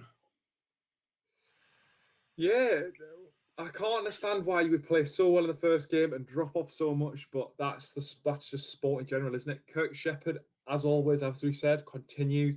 He plays at a steady level, but it's a level that's good enough to get him a 2-card every year. 92 average. Button's only averaging 79, so it's not much of a game. It's more of a walkover, but it's 3-0 to Kirk Shepherd at the minute. Stephen Button has the throw to try and save something of his match. He needs to get a couple of legs to get himself back into this. For you, Lee, Keane Barry levels it up against Duzza. Yeah, no one's had more than no one's been 2 legs in front in this one. It looks like Keane Barry set himself up here with double 16 for a break. We've had a couple of breaks in this already, but no one seems to be able to push on. Storing-wise, as soon as we've had them breaks, there's been no big storing in those. So will be interesting to see. If you just want to stay me a set to see if Keane Barry can take this out. Durrant's back on 1-4-8. Keane Barry does take it. Barry's not the break to throw again. It'll be interesting, as I said, to see if this time he can push on and put in a good storing visit to put that pressure on Duzza, which he's not been able to do so far. 93. So not a bad start. Yeah, Scott Waits has beaten Ross Smith 6-4 as Mensah Suljovic levels up at 4-all. Yeah, he's coming in strong. He's coming in really strong. I think now you've got to give the onus to Mensah Suljovic here. Coming back from 4 legs down, he's now got the throw. Ted Everts is going to be fighting with the demons in his head, thinking, I've just thrown away 4 legs. I've basically thrown away the chance of winning, but it's not all over yet. They've both got chances, and now it's a 3-leg shootout. Like the News of the World tournament from many years ago, this is the format that I want to see adopted back into mainstream darts. But yeah, Suljovic with the onus to go on and try and win this match. Yeah, an interesting one developing here. Yellow Klassen leads Callum Ridds 3-1, but Klassen averaging 106. Oof. Under pressure this year as well. Oh, massive pressure. Huge. Gabriel Clemens, first leg on the board as well against Adam Hunt. It's all going along nicely. Whilst the games are finally poised, we're going to take a quick 20-second break and we'll be back on the other side of this.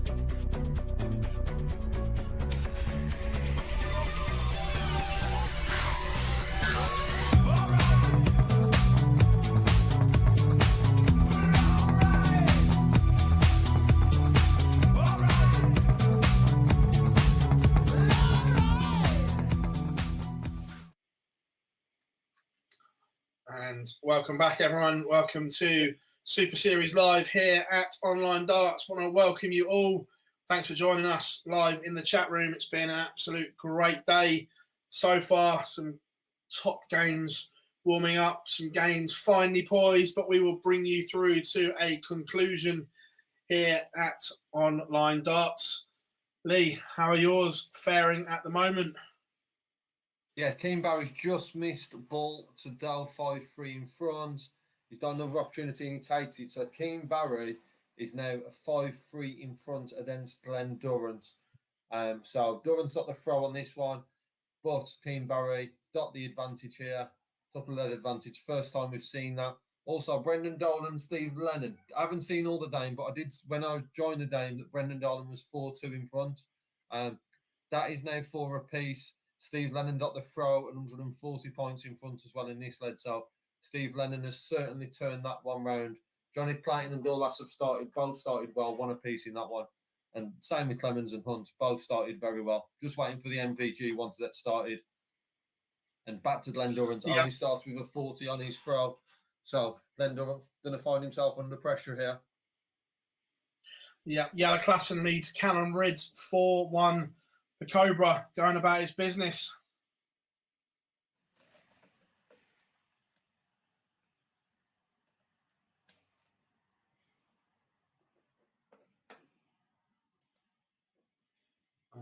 Where else are we? Bunting making a bit of a comeback here. I was 3 behind against Kirk Shepherd-Lee, but he's on the move a little bit.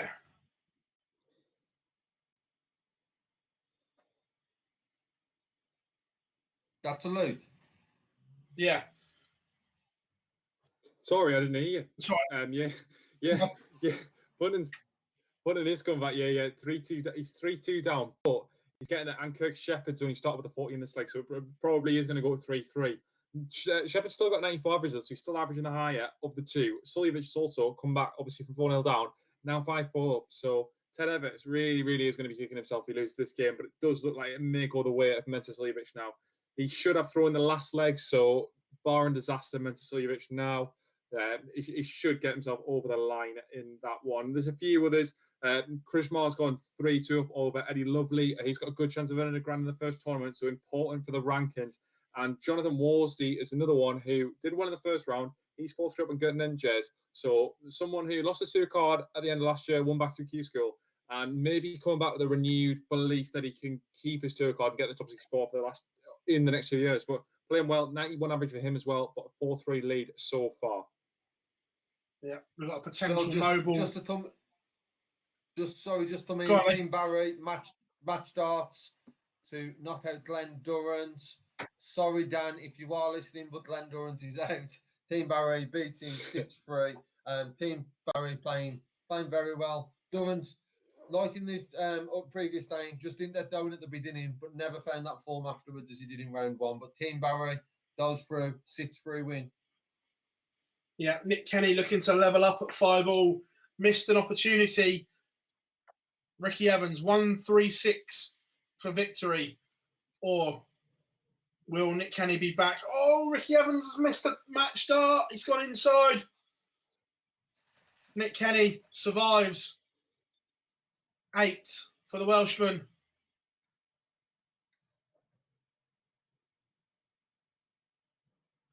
Oh, last start in hand.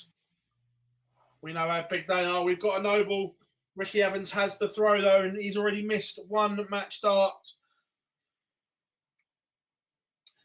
Welcome along, Lewis. Glad you're there. And Evans starts with a 1-7-7. What has Nick Kenny got in reply?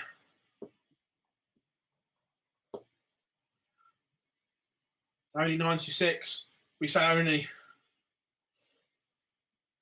We've got 2 nobles going on because Suljevic and Everts is now 5-5. Everts has leveled it up, and Suljevic has only kicked off with a 57 on throw. So could go either way this one. It has been topsy-turvy with Everts leading 4-0. Suljevic come back to 5-4, and now we're at 5-all. But 2 games that have gone right to the brink in the last 64 that we're watching at the minute. See, this is what we want. The nobles are back.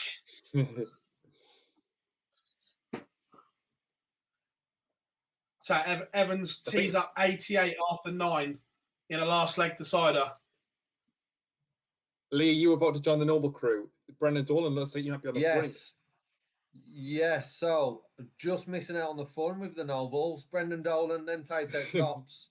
And Brendan Dolan, Steve Lennon, 5-5. We have a Noble in that one. Let me join in, boys. Let me join in.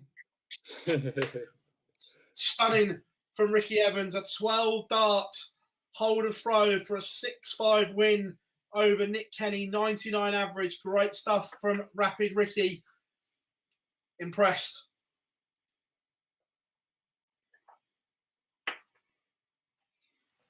That Michael Van Gogh match seems to be warming up for ages.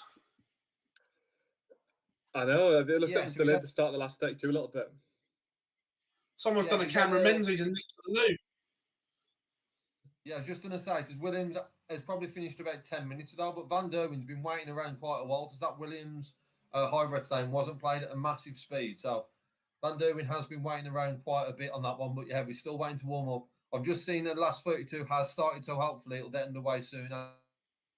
Anderson has just started. Board 4 for me. Callum Ridds has won 3 legs on the spin and is now level with Jelle Klassen.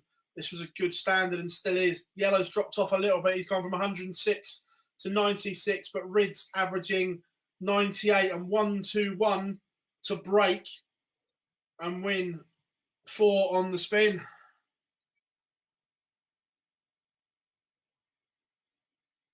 We have a potential 9 then. So Johnny Clayton's just been broke and finds himself 3-2 behind. Adam Dorlaster's 139 and 174. Johnny Clayton does back-to-back 180s. He's on the stream. However, as Luke said earlier, we are a little bit behind on that. So looking on darts to net, is it back-to-back 180s? Dorlast leaves 128. Can Johnny Clayton take out a 9? No, he can't. 117 stored. So I'll let you know once it comes through on the stream. But for me, I think he's missed the dart for a 9 darter there. Ridds now 5-4 in front, and Jarloff's just said the reason MVG Williams is taking its time is because it's next on the stream. So we might get to see what darts he's using. And Clayton misses double 12 for the 9. Ridge doesn't start well here. Klassen does. Looks like we could be going to another Noble. I'm currently waiting for one to finish, but I've just seen that the other one on the other board that I'm watching, Jonathan Worsley, Gert Nenches has just gone to a Noble as well. Slivovich here has 72 left. The dart connected to him an age and he's missed it. So Ted Evans is going to have 3 clear darts at double top. He lost 5 legs on the bounce. He won the first 4, lost the next 5, and could win the last 2 in one of the most topsy-turvy games you'll see. But with a 91 average, he's probably the more deserving player in the match overall. If you look at the scoreline, and he's done it 3 darts. Ted Evans, it was an 18 dart in the last leg, so not vintage, and it was against the throw, but he's done it. Ted Evans is through 6-5. He knocks out Mensah Slivovich. Potential match start here. Ridds is going to get a poke at 130 for the match. In this one, Lennon's missed match darts and Dolan has missed match darts. Dolan's coming back to 9. Yes, Phil? Ridds has missed the ball for the match. 5-all. We've got a Noble here as well. Oh, Brendan Dolan's just bust 9. So Lennon's missed 2 match darts already. Dolan's just bust 9.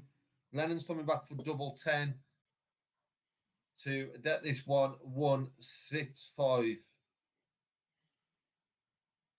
And for you, Luke, Bunting's gone.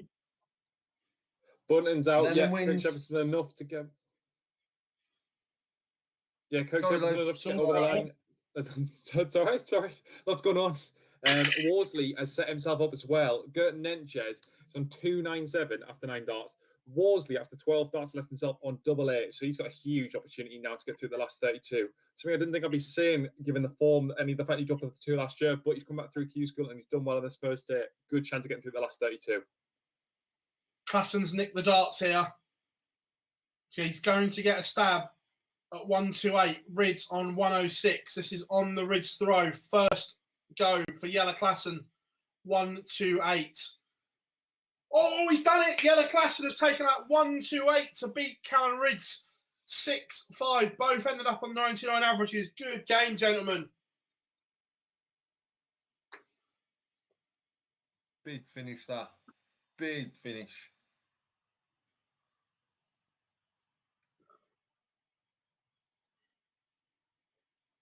Oh, Anderson's averaging 112. Have you seen that? The first 3 legs against Searle. He's playing well. Casual.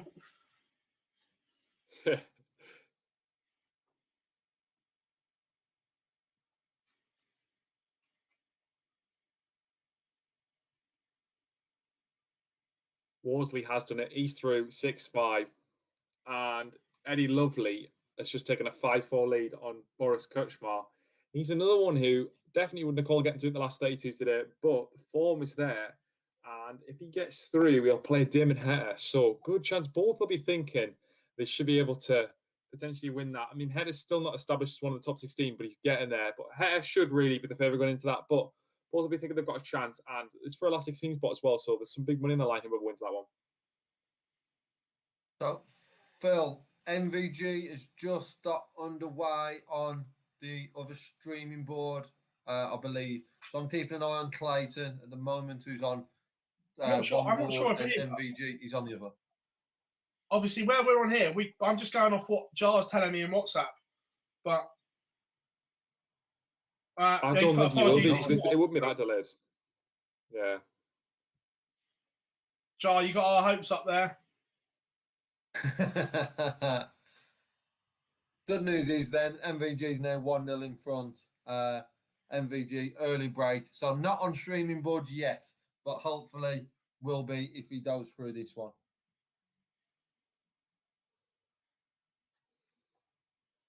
Just looking at.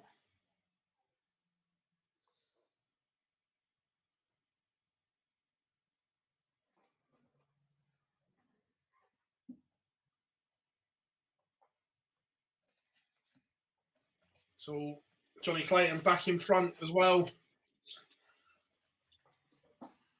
Yeah, there's been a lot of missed starts in this one. Both scoring very well. Both top high end of 90s average wise. Clayton's got an opportunity here for a break. See if he can take this 75 to go 5-3 in front. Also, Clemens and Adam Hunt. Clemens is 4-3 in front. Hunt's just missed starts. Clayton missed starts in that one, so it could be down 4-all.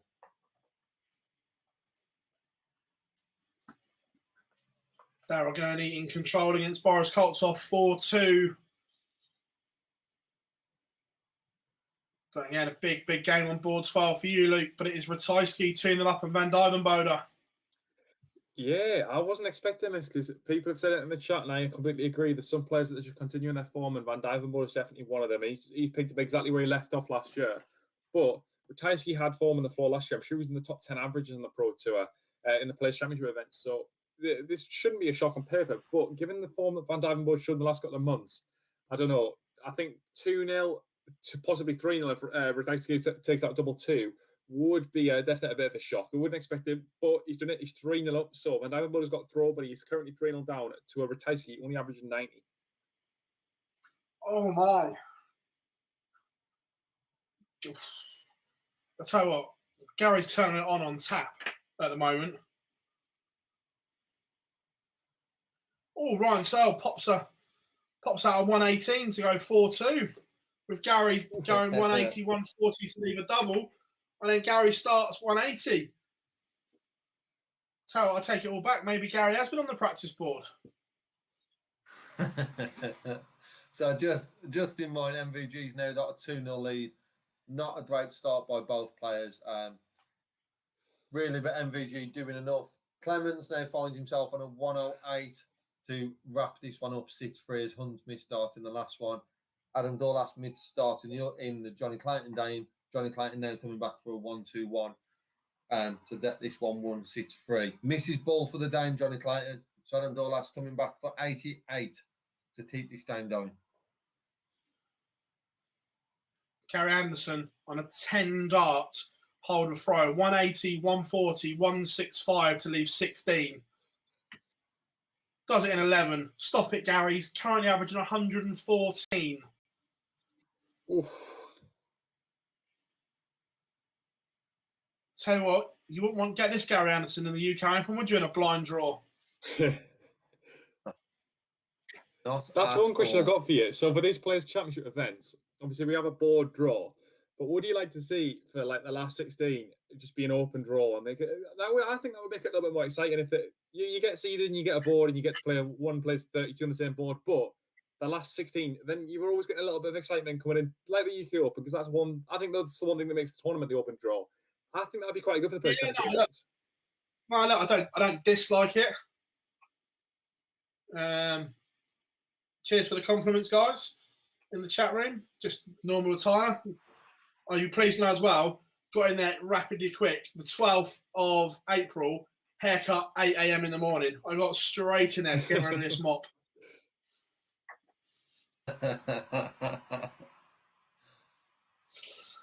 Fella, we're going to see a different hairstyle over the 4 days, mate. Well, I might post the pictures on Instagram of the 1912 slip back after play today.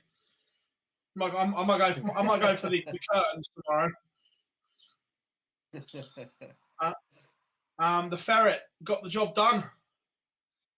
Yeah, got the job done. 6-3. Good performance. Johnny Clayton played very well. Did miss darts in a couple of leads, so could have made it a closer game. But Clayton, that's the job done. MVG was 2-0 up. Williams just held throw, but finds himself in front in this lead for a potential break. He's on 156. Let's see if we can set it up. Yeah, set it up with 60 with MVG back on 240. So, giving himself a good opportunity to level things up here. Gary Anderson, 180 to leave 132. So, close leg this one, but Gary Anderson, advantage of throw. Can he take the champagne shot out?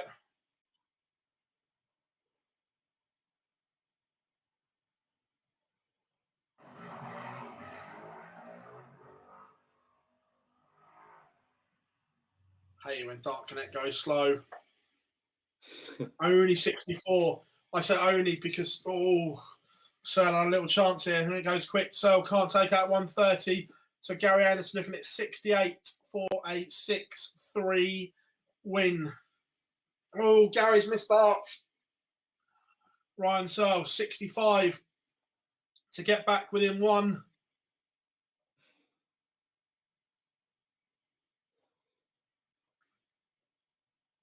So breaks. Now throwing for 5 apiece.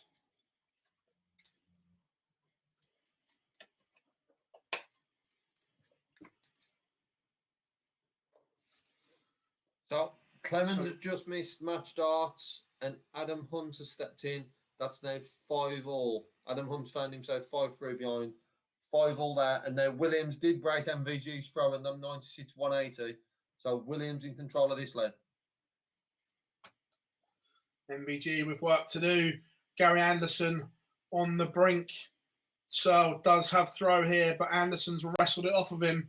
So there could be more match darts incoming. Ando's already missed one. And Searle throws in a 29. Anderson, one treble here, and he is in massive control. And it's a 140. Gary Anderson is in complete control here of this 10th leg.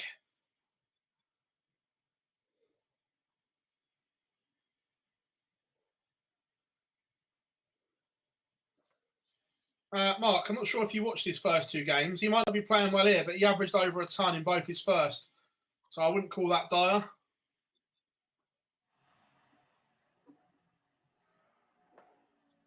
So yeah, 230. He's been very good today. Anthem up against Mark Medini and Matt Edder have played very well. Williams is doing the same here, just taking out 85, and is it 180 against the throw here to put MVG under pressure. Gary Anderson over the line. 6-4 victory over Ryan Searle. 111 average from Ando. He said, Yeah, he told us all, that result. Go on, mate. Gary told us all it was this year. He was taking it seriously. All I was going to let you know of a quick result is Clemens finds himself wins 6-5 against Adam Hunt. 5-3 up. Hunt pulled it back 5-all, but Clemens lets it win. Yeah, some big games warming up. Aspinall 1-up on Ricky Evans. Yella Class and Devon Peterson underway. Joe Cullen level 2-all with Scott Waits. And for you, Lee Keen Barry in front against the Diamond. Yeah, playing very well. But one thing we know with Ian White, found himself in trouble in the last game and come back. Not started bad here, but Team Barry's playing very well. As he started here, 140 and 100.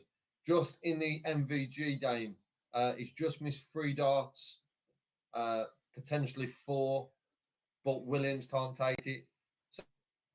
So Williams on 2-9, but does leave tops. MVG tidies that up. So we are now 3 apiece in that one.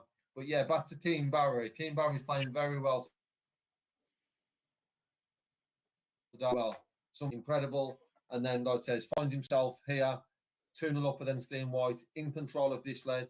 Already had wins over Danny Badish and Glenn Durrance on that dreaded board 8. So if they can come through that board 8, he certainly deserves a good run and a nice payout today. Yeah, definitely. Van Dyvenbode 5-2 behind now, Luke, against Christoph Ratajski. Yeah, he's in huge danger. I don't see him getting out of this hole. I think, to be honest, the writing is a bit on the wall for him. But he has got throw on this leg. Ratajski would have throw if it goes back to 5-3, and then I see the job getting done. And despite that, he is averaging 100. But, you know, you just think himself too much to do. Ratajski's going to get an opportunity, and I think he'll probably take it. We've also just seen there's one game that's a long way behind. Board 16 is a long way behind everywhere else. So that's just kicked off. That's John Brown against Brett Claydon. John Brown has 107 in the first leg.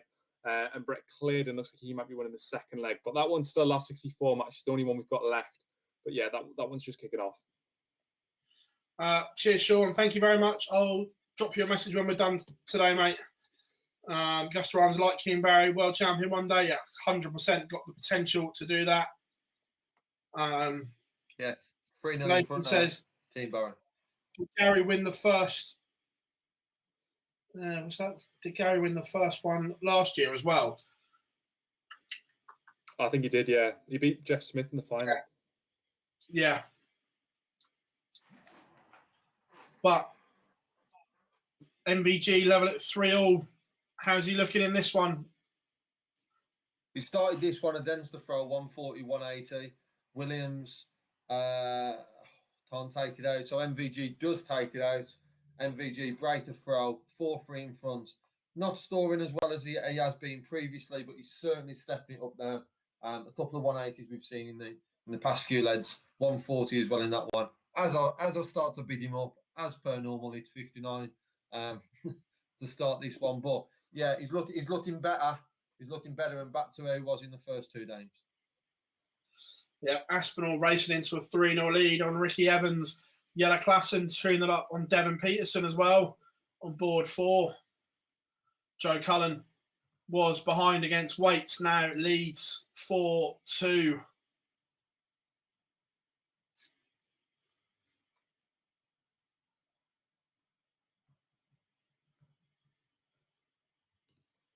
It's all ticking along nicely. This Ratajski one, how's it looking, Luke? He seems to be taking forever to get over the line. It is taking forever. We've seen Van Dyvenbode has thrown 21 darts and throw and still hasn't checked this out yet. Ratajski's going to get 3 clear match darts at 32. And really, this is just finish him off.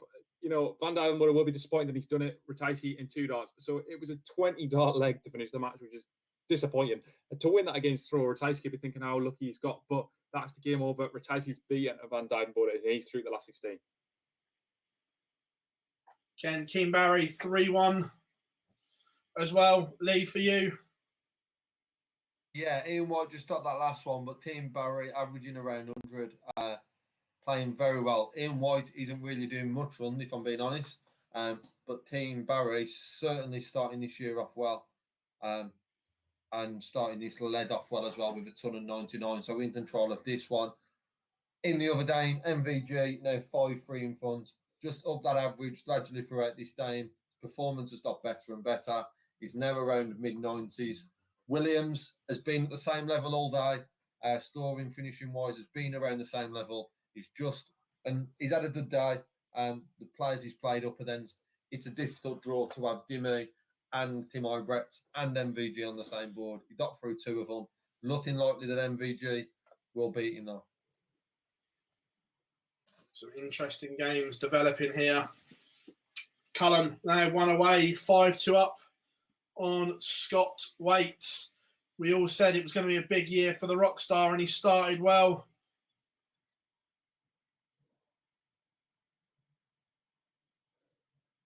What an opportunity this is for Hunter Buckner and Jonathan Worsley as well. Two new tour card holders who both would be thinking, the draws opened up so much for them. One of either Hunter Buckner, Worsley. Now, I know Hetter's come on quite a bit, so he's quite a big name in here.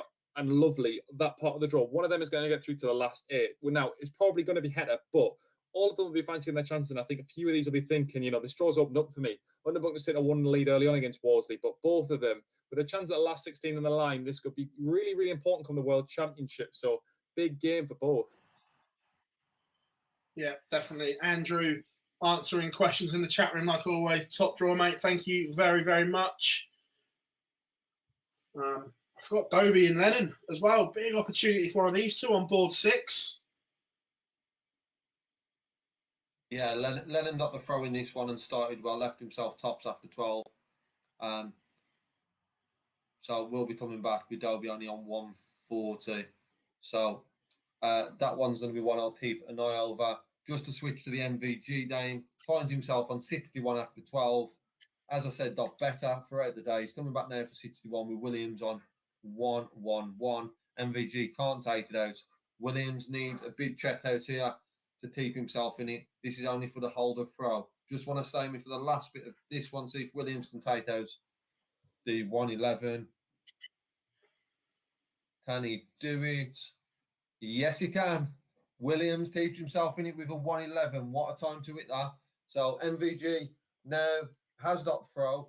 Playing very well, both players are here. But it's MVG 5, Lou Williams 4. Team Barry is 4-1 in his game against Ian White as well. Once then, both players playing very well in this one. Team Barry just taking his chances. Yeah, Yellow Class and Lee Devon Peterson 3-1 now on board 4. And Joe Cullen has got the job done. 103 average on board 5. 6-2 win over Scott Waits.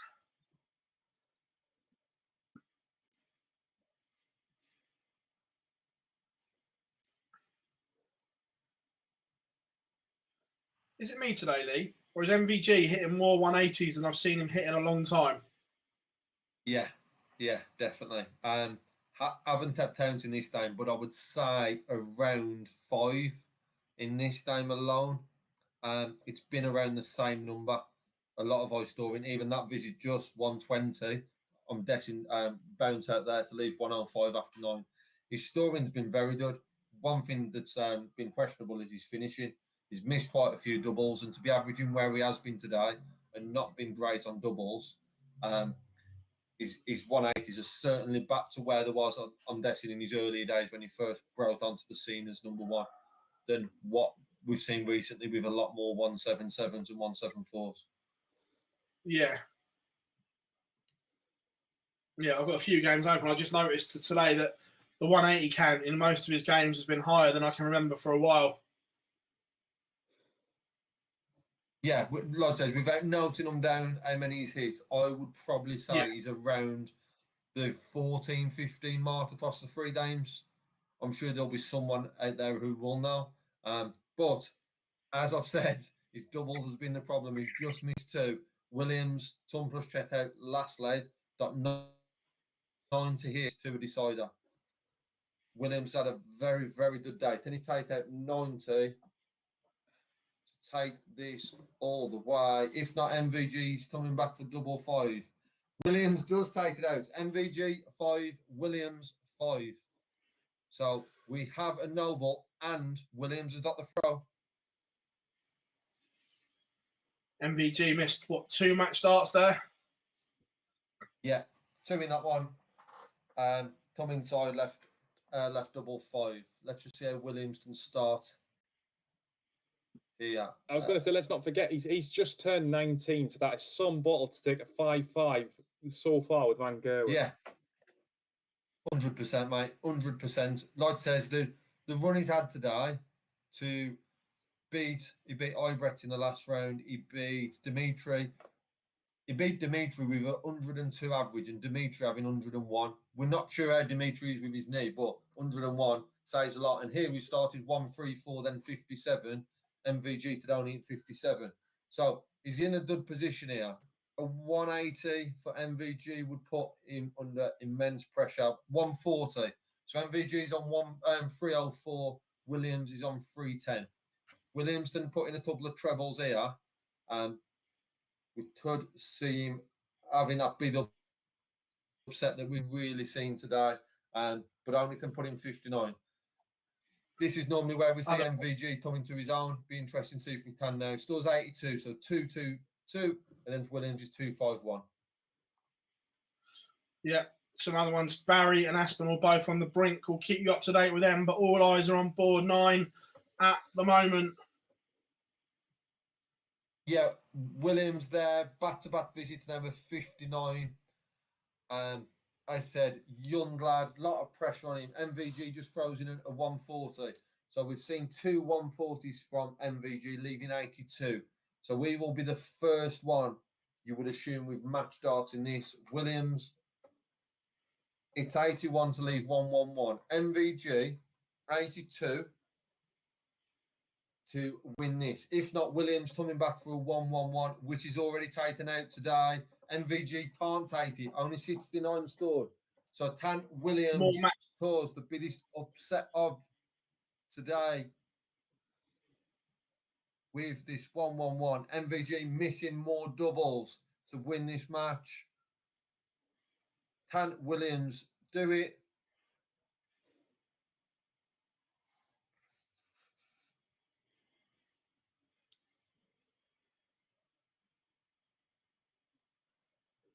He can. Williams takes out 111 for the second time in this game. So 2 impressive wins already. Comes from 5-3 behind to beat MVG, who has played well all day, as we've already spoke about. But Louis Williams gets through on that board after beating Hybrett's in the last game and MVG in this one and wins 6-5. What a shot. What do we make that? MVG's missed 4 or 5 match starts? Yeah, I'll make it 4, but obviously we can't see, so it might be more. But it's what we was talking about mid-game. Phil, you brought it up to around the 180s. The 180s, there was so many hits in those 3 games. His averages could have been even higher. The doubles has been his problem today. Had the early pressure from Medini and Mated doing his games, but full credit Musto. I'm sure the headline will be MVG being out, but full credit Musto to Williams.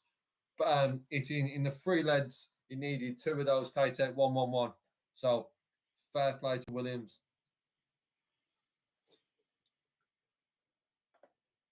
Just going into the chat room, Mark, I just don't get what you mean about that. You said that he's played poorly all day, which he hasn't, and then you said, see what I mean about the hype around big players? He's had 2 ton plus averages and he's lost with a 90 odd. That's not playing bad or hype. Don't get what you mean, mate. No. Genuinely don't. Yeah, to add on to that, the headline is that when a bid play goes out, it's around that bid play going out. However, full credit here needs to go to Williams. Louis Williams all day in his 3 games. Yeah, Louis Williams has been outstanding. But what would be interesting to see is how he's performed in the last 3 legs, because his finishing was incredible and he deserves an awful lot of credit for that win. And hopefully he can push on to that. Just another game, Phil. Sorry, just quickly, Team Barry's just missed match darts. Ian White's taken out. So that was Team Barry was well in front. It's now 5-4. Yeah, big news as well. Devin Peterson has gone, beaten 6-3 by Yellow Klassen in a huge year for the Cobra. He's producing.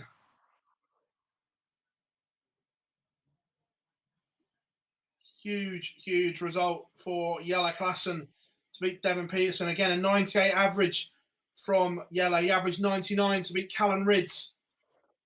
Looking good in what is a big year.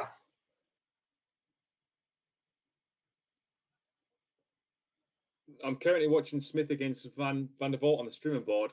The big news from this one is Smith's mohawk is gone. He's changed the hairstyle. He's gone with something new for this year. 2-1 up so far.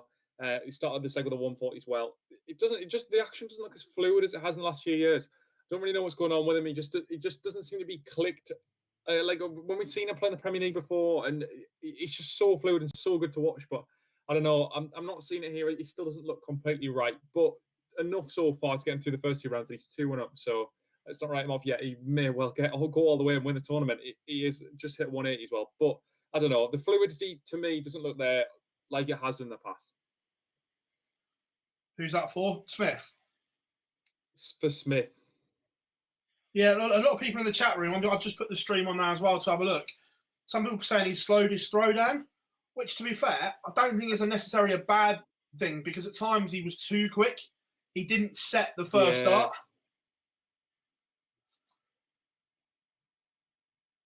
It's more of a Gary Anderson speed. I definitely wouldn't say it was slow. I think I've seen some people say how slow is he throwing.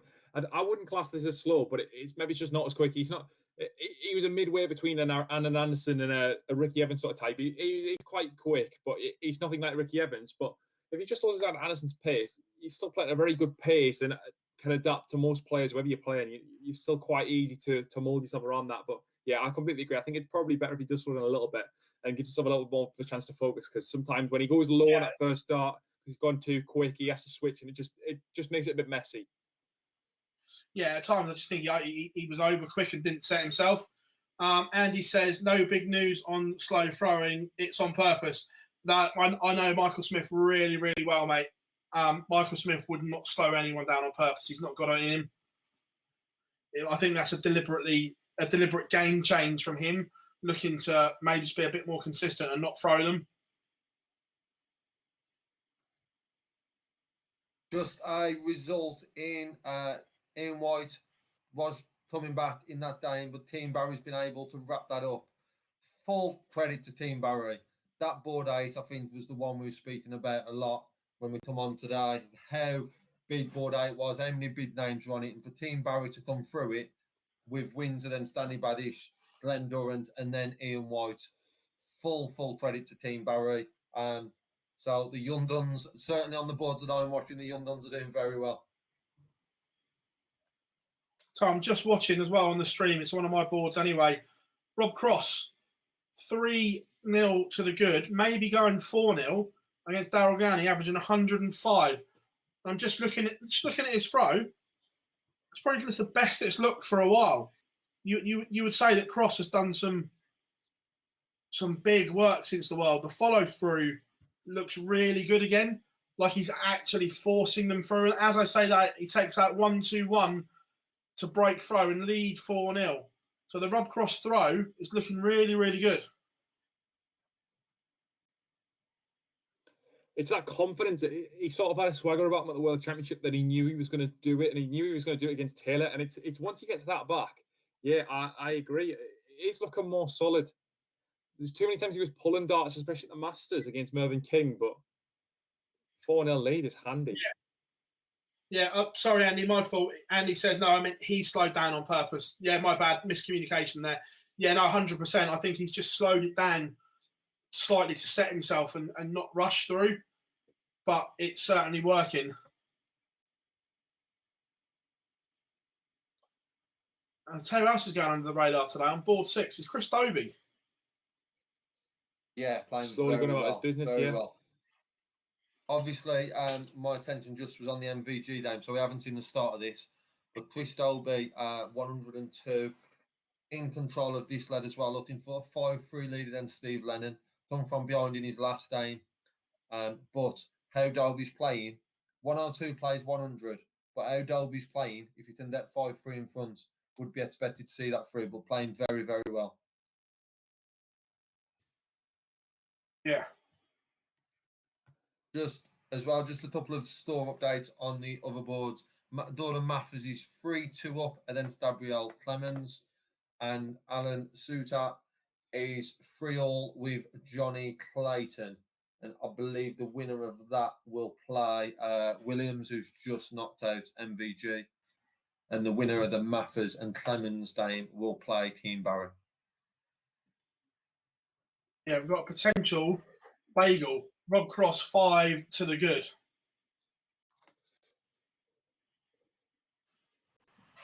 John Brown's just gone through against Brett Claydon as well. He makes up the final spot, so he's the last player through the last 32. I believe John Brown will be playing against, I think it's against Ted Evans. So, yeah, that's the last one. That makes up the last 32. And then we're starting to get to the last 16 games as well. I see Aspinall against Klassen is warming up. You know, we keep talking about players that have gone under the radar. We haven't talked really about the Australians too much, but there's two who could potentially get through to the last 16, which I know I'm sure Lee can elaborate on Mathers because he's on his boards, but Heta has just taken a 4-1 lead over Eddie Lovely. So in a really good spot now. He'll play the winner of Underbutner against Worsley. That looks like it will go Worsley's way. So Heta has a huge opportunity for a last 8 in the first Players' Championship of the year. From there, who knows how far he can go. Yeah, James Wade just beating Kirk Shepherd as well on the machine, doing his bits and bobs right now. Right, well, you two do that. I'm just going to fill my bottle up, run out of water. Yeah, Luke, I'll just elaborate on that. Talking about Heta, Mathers, 104 currently, then Clemens, 4-2 in front, 104 average. Clemens is back in the 80s, but playing very well. He's played well today, so it'll be interesting to see. Beat the special one, I believe. Previous round, can't remember fully who he beat in round one, but playing very well today. Also, Chris Dolby wins through 12 dart lead. If I remember right, last time won with an 11 dart lead. This one wins with a 12 dart lead, taking out 130. Finishes with an 101 average. So Chris Dolby, good run today. 130 to finish the day. And as Philly's back, I'll pass back to him for the cross Gurney Dane. I know he's keeping an eye on that one. Yeah, Gurney won on the board, but it was only a hold and throw. It's got it all to do. Cross looking good today, have to say.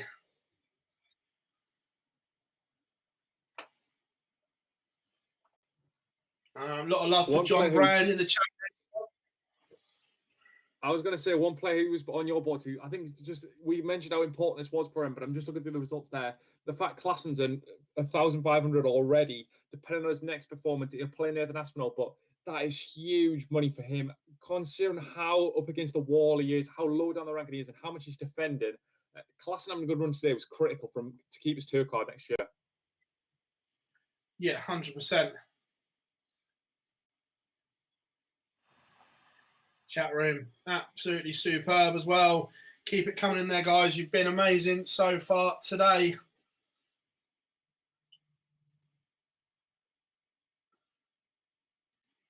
But Cross in complete control here. Closing stage of this match coming up.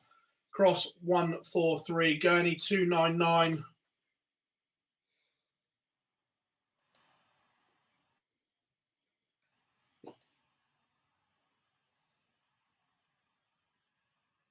Brilliant setup from Rob Cross. I think he's missed a dart for the 143, but it's a good tactical lead because he's still left double 16. And Gurney can't leave a finish. So Rob Cross for 6-1, currently averaging 109. Game in one. Brilliant from Rob Cross. Where's this Rob Cross been for the last 18 months? Is that, would I be right in thinking, is that a tie with Gary Anderson next? I think so, yeah. What a game. What a game. Super stuff. Michael Smith back in front as well. It's all just ticking along. Yeah, board 2 warming up now. Nathan Aspinall on Yellow Klassen. And to be fair, Aspinall's not pulled up trees today. He's been steady but not amazing. So if Yellow can produce like he did against Rids and against Peterson, he'll fancy his chances here.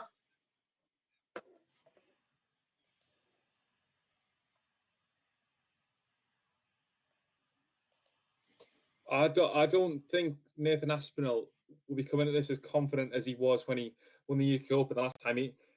He's looked a bit fragile, especially did at the Masters as well. He just doesn't seem to be the same sort of player he was back a year and a half ago. But this is a good chance. Both, again, will be looking at each other and going, this is winnable. Both will be fancying their chances.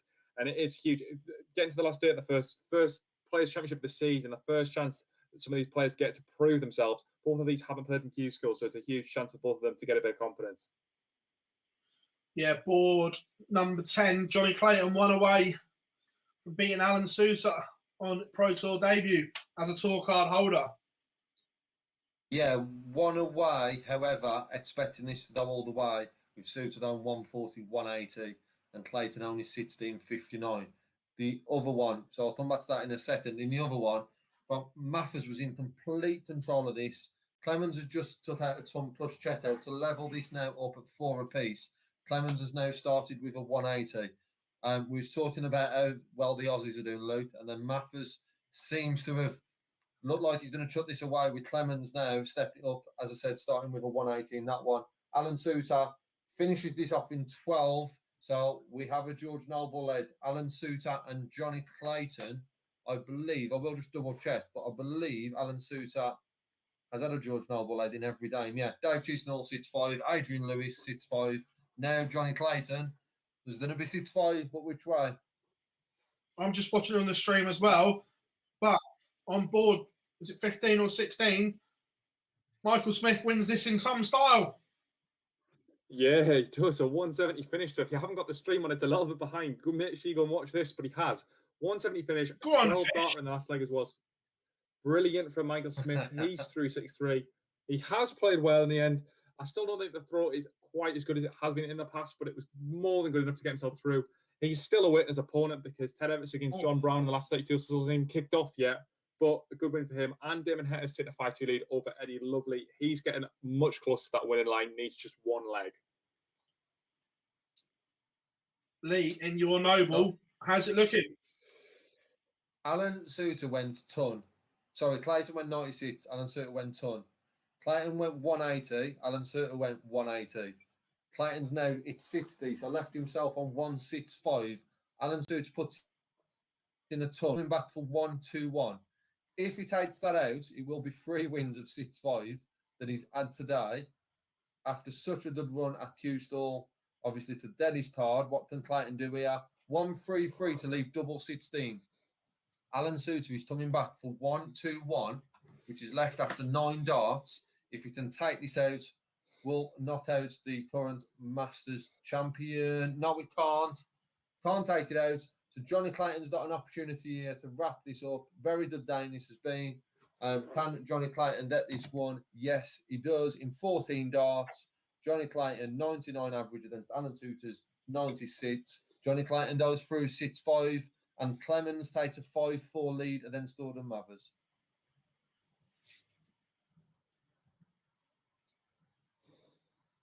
It's all ticking along. Couple of games in the last 32 left. Both potentially closing stages.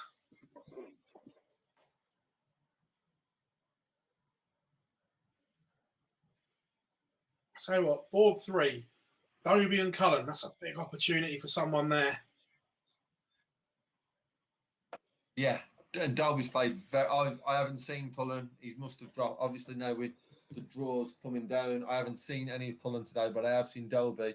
Dobie's been very impressive, and it was a 12 dart finish in the last game. It was 11 dart finish in the game before. Chris Dobie's looking very good, so be interesting to see that one.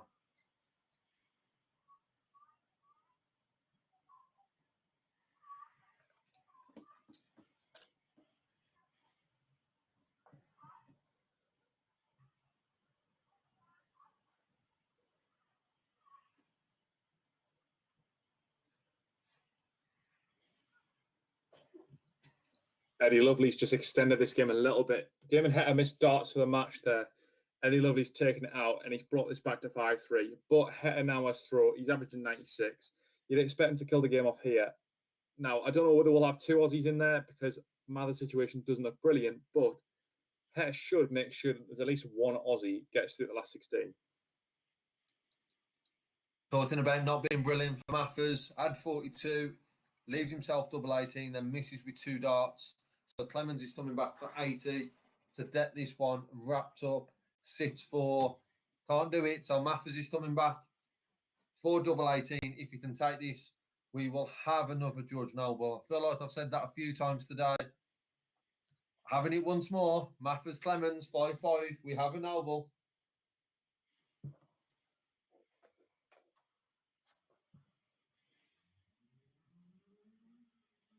So going, so I was just dealing with something there. 2 seconds. Got a little bit of a lull because not many games are starting, but these 2 are at least finally poised. They scored a Mathers game against Gabriel Clemens. That's got 5-5. So we'll let Lee fill you in on that one. Damon Heta, just quickly, hasn't started this leg the best. He's got 96-96, but it does open the door for two treble visit. But Heta, as I say, that 139, he leaves himself on the 170. So this should be closing time, and Heta should be able to wrap this up. But never say never. Eddie Lovely's come back a few times to win the odd leg. He could do it again. If he wins this one, he would have throw in the next one. Yeah, so back on this one. Clemens, very steady. 100, 199. Mathers just not finding that treble. 2 visits to the board of 60. Now he does find the treble, 140. So put a bit of pressure on there. Clemens on 202. Mathers on 241. I'll just talk you through the end of this one. If anything happens in yours, Lou, just jump in, mate. Yeah, go for it. Clemens 93. So Clemens has left 109. Mathers is on 241. Can he find another visit of 140? No, he can't. So 45 stores, leaves 196. Clemens is on 109. Doesn't need to take it. Can he set it up? Doesn't need to take it, but he certainly does.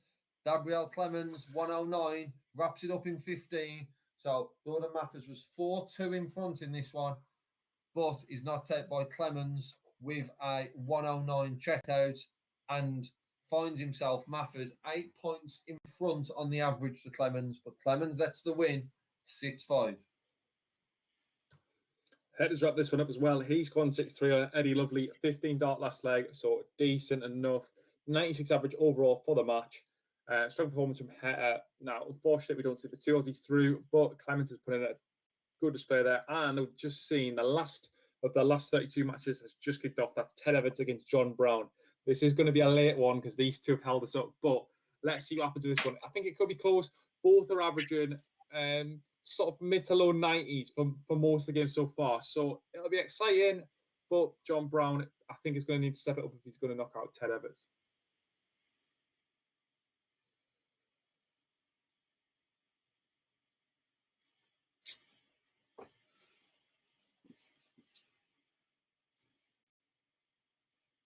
I'm really hoping they put this Aspinall Cross game on the stream board, though, because that should be a cracker. 110 and 109 average from in the last round. So, there's form there for both. Both played really well. Rob Cross coming back into his own, and Anderson is just flying. So it will be an exciting one, that one. Yeah, there's some who are through. Williams for me, obviously with the wins he's had today. Same as Team Barry's already been on the stream. Williams hasn't. Players that I want to see today, obviously, because they are playing very well. So it'd be interesting to see Williams on the stream. But we've got so many big names coming up. Obviously, Anderson and Cross is in there. So there's so many. So it'd be interesting to see Dolby and Cullen, as Phil's already mentioned. So it'd be interesting to see which 2 they pick. Yeah, very much so.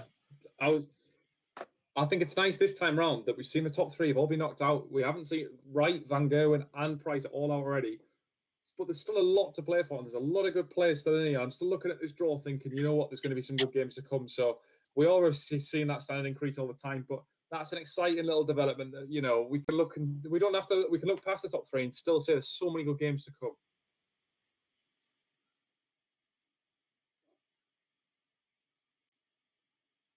Yeah, I'll tell you what though.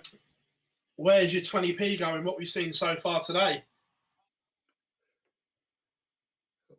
Oof. Probably Anderson now. Think you'd be hard pushed to go against him the way he's playing, but I feel like I cursed people, so Yeah, That's me, chat mate. room. That's me. Chat room absolutely on fire again. Just catching up. What was the question? Let's go back here.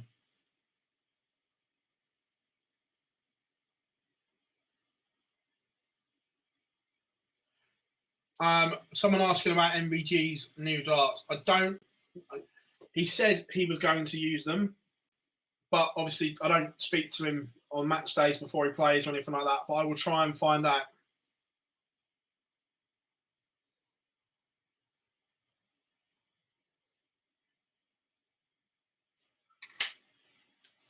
It's all rimming away. Whilst these games are young, we're going to take a quick 20-second break and we'll be back on the other side of this.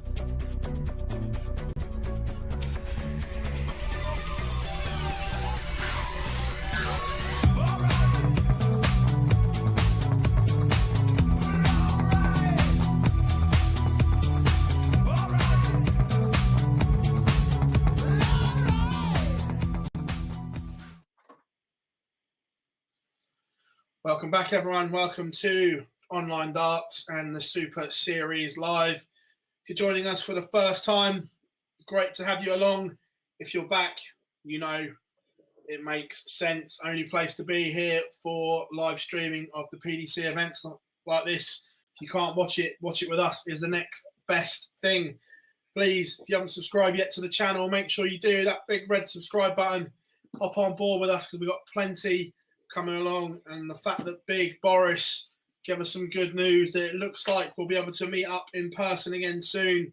We've got some great content ideas and plans for the future. So subscribe, drop us a like if you are enjoying our coverage, and of course ask away in the chat room.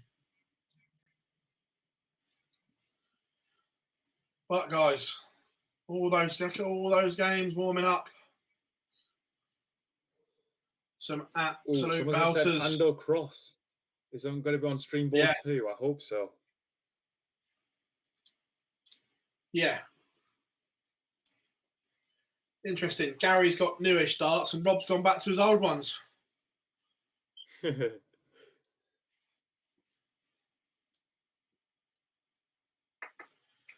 Nathan Aspinall leads the other class and 2-1 on board number 2. Again, Klassen is finding some form. Aspinall better, 95. Klassen training with 110.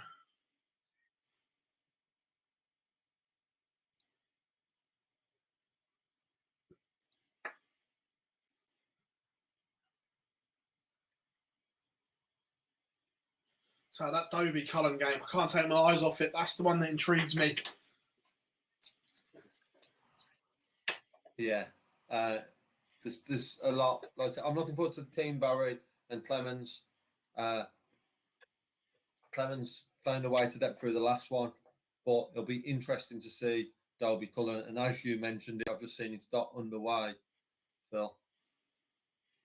Yeah. That's the one that...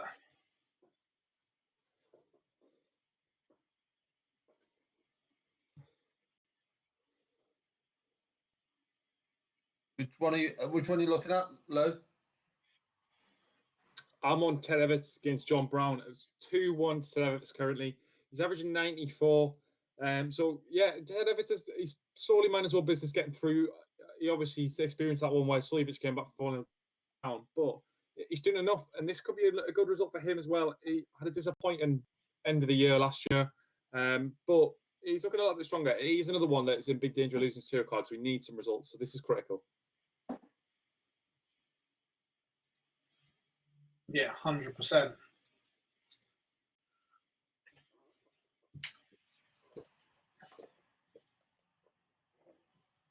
I'll tell you what, again, board 4, Clemens, Barry. There's so many games you can't take your eye off here, gents. Yeah, Barry's was I don't know about early. Barry's been very impressive today. So one I'm looking forward to seeing against Clemens. So Clemens edged through the last game, found himself behind, and pulled it back. So be a good game, very good game. But Hector Worsley, and I've just seen that warming up as well on board 1 is Darry Anderson, Rob Cross. So games just seem to be that and better. 100%. Some absolute belters warming up. John Brown with a 110 checkout to level this up 2-2. That was a good one. He was in a little bit of danger there to go 3-1 down, so he's done well to level this one back up 2-2 now. Ted Evans has throw.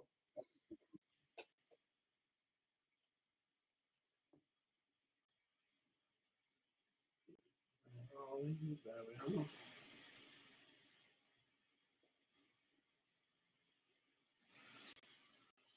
Again, Nathan Aspinall edges in front on board 2.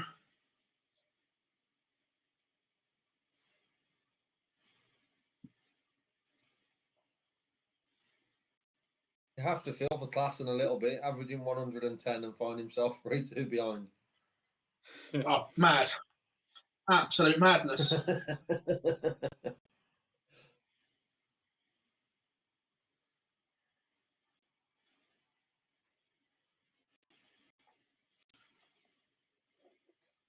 It's just all ticking along, isn't it, at the moment, waiting for him to shape up into life.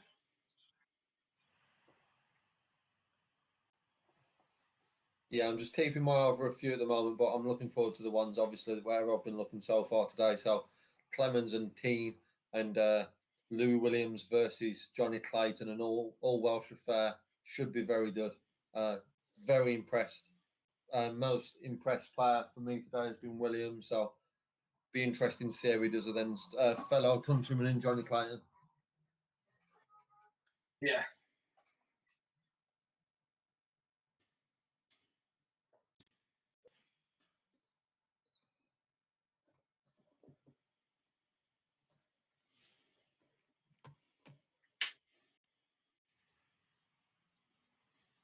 Yeah, and Anderson Cross now underway.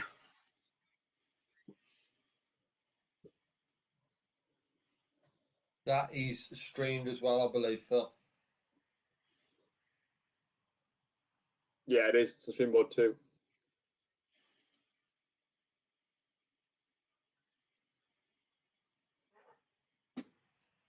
Joe Tullen back-to-back 180s against Dobie. 1-4-1 after 6. Can Joe Tullen take out the 9?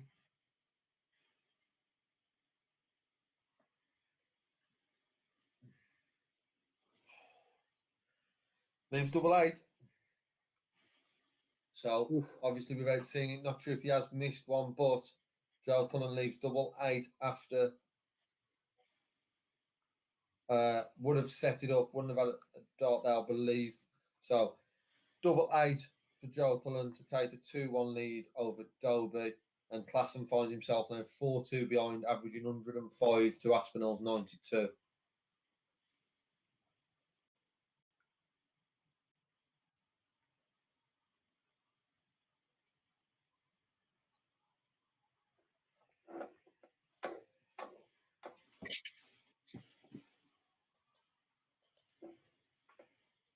As we look through, Gary Anderson, 1 up on Rob Cross.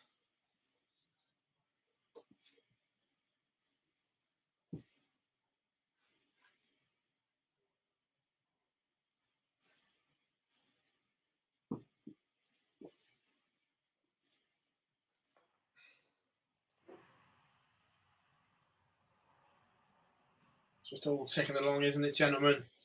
Aspinall on the verge of beating Jelle Klassen.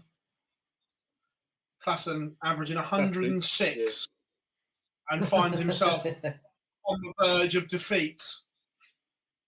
Mental, absolute mental. Yeah.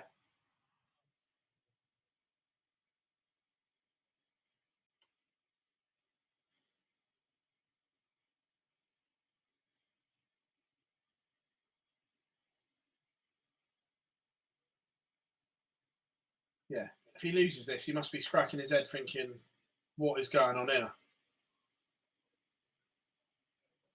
Oh, John Brown has had a chance there. He's done well to keep pace with Ted Everett so far. He's had a good chance there to level this game up, missed 3 clear darts. Ted Everett now has 3 darts at 50. He's averaging 96, so it's a good performance so far from Ted, and he does do it in 2 darts. So that's the rare could throw in the last 32 matches, the only one we've got left. Ted Everett is now throwing for a 5-2 lead.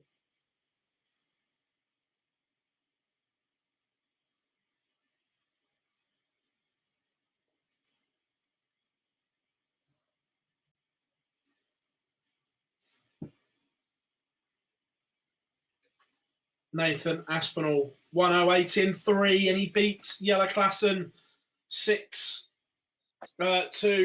Got a feel for Yellow Klassen there. He's been outstanding, but the Asp gets through.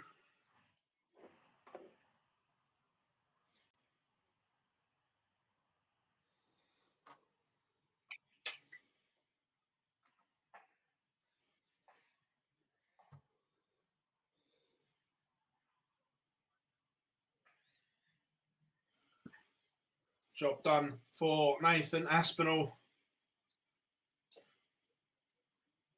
Joe Cullen. That Cullen game's, yeah, it's rattling on that Cullen game. Yeah.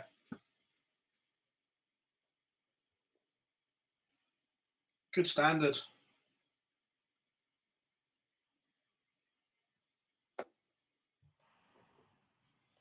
I'm watching this Cross Anderson encounter, and Paul Nicholson's alluded to the fact that Anderson's 10-1 in his record against Rob Cross, which is unbelievable when you think realistically, since Rob Cross has been on the tour, he's pretty much been one of the best 10. And I know he's fallen off a little bit in recent years, but he came on the tour and instantly he was one of the best 10 and was winning Pro Tour events. So to be 10-1 down, it's a bit mad. You could have said if he was someone that had potentially been on the tour for maybe 5 years beforehand and then slowly risen to form. But Rob Cross burst on the scene to be 10-1 down. It's a terrible record against Anderson. So Anderson should be pretty confident about this. 1-1 at the minute, but the form both of them have showed, either of them could win this. Oh, definitely.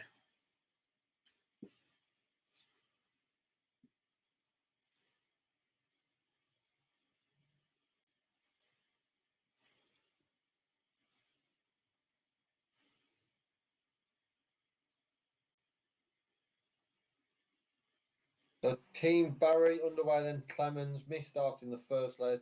Tato to 1-1-2 in leg 2 to level this one up at 1 apiece. In the other game is the all Welsh Dame, which is Louis Williams, who's not at MVG today, taking on Johnny Clayton. This is also on the streaming board. Williams and Clayton are 1 apiece. Clayton got the throw in this one, in control in leg 3. Good start in both games. All 4 players in those 2 games are scoring very well. So Johnny Clayton finds himself 2-1 in front now, as I'm on about the scoring, averaging 114. Casual. Just a little. First time I've ever seen Williams as action, and it's definitely unusual, isn't it, the way he brings the dart up, but seems to be working. He's playing so well today. This is interesting, though, because this could be one of the stars of the future. So if you're not watching Streaming Board 1, this is Louis Williams. This is the guy who had a really good run at the UK Open, and he is potentially one of the future players, along with Keane Barry, these teenage stars that could go on and rule the dart in the world in a few years' time. Yeah, 100%.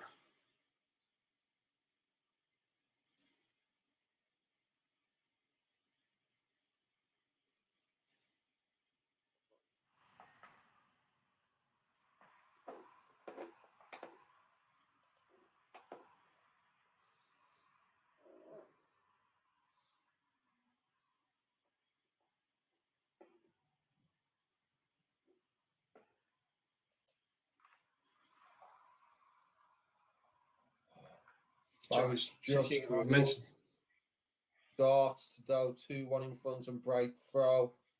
Clemens is coming back to the tops here to hold and misses. So Team Barry's going to have an opportunity here at double 18 to break throw and now 2-1 in front.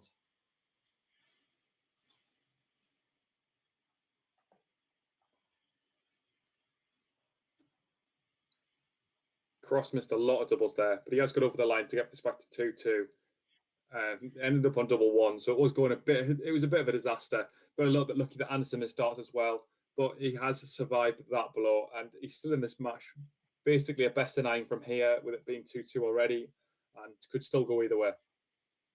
Yeah, Joe Cullen also on the brink here as well. Leads Dobie 5-2, both averaging over a ton. Great game, gentlemen. But Dobes fluffed his lines on throw here, and Cullen in complete control.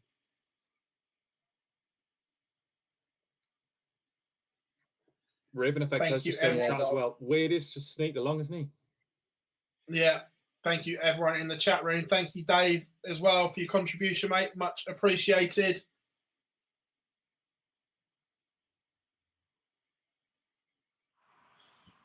Where are we? Gary Anderson, the machine. Yeah, James Wade's just doing what James Wade does.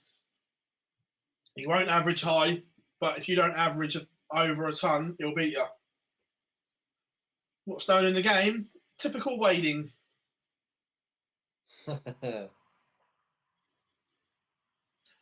Now, Dobie has missed a dart here. He's leads 34, but Joe Cullen wants a ton for a 6-2 victory, and he misses. Dobie breathes again. Double 17, the lesser spotted. Double 17 to get back to 5-3. He has. Now, Dobie needs to make an assault here on the Cullen throw.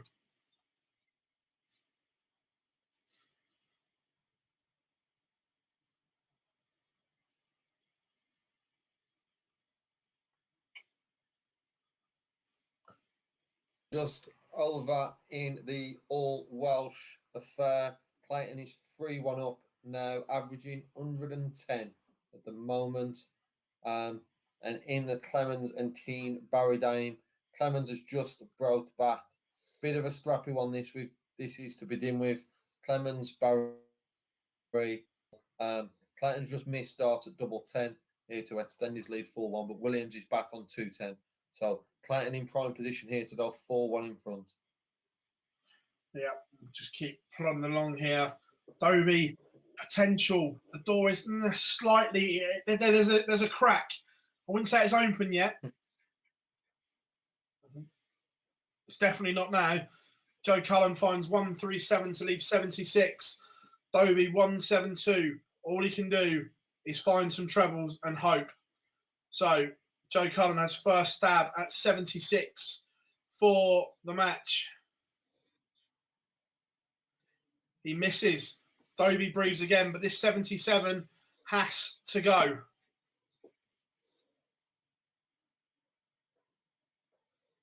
It does. Chris Dobie is alive and is now throwing for 5 apiece.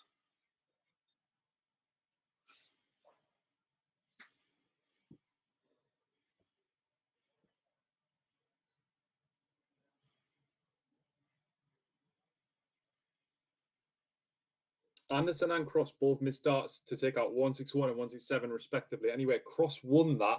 He took a 3-2 lead against the throw. He really needs to follow in with some 2 treble visits, but he's got the advantage here. He's sort of had the darts stolen from him, but this could be a good 180 there, steals them back. So Rob Cross, with a good chance of going 4-2 against Gary Anderson, which I wouldn't have said he wouldn't have been the favourite for me before this match, but he has played well today. So this could be the resurgence of Rob Cross. So Dobie, 86 to send us to a noble.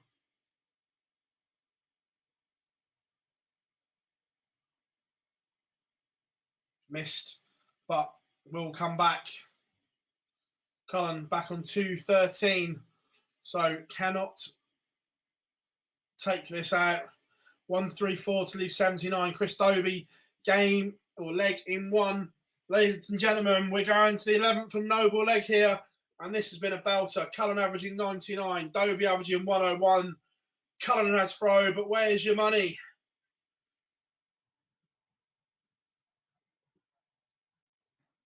Cullen kicks off with a 140. Dobie replies, gentlemen, can we scrap the rules? Can this be changed to best of 31, please?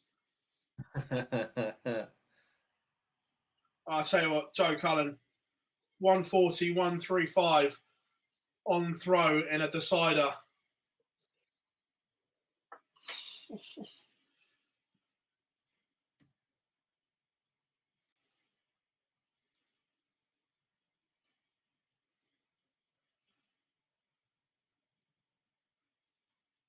Just a quick store update.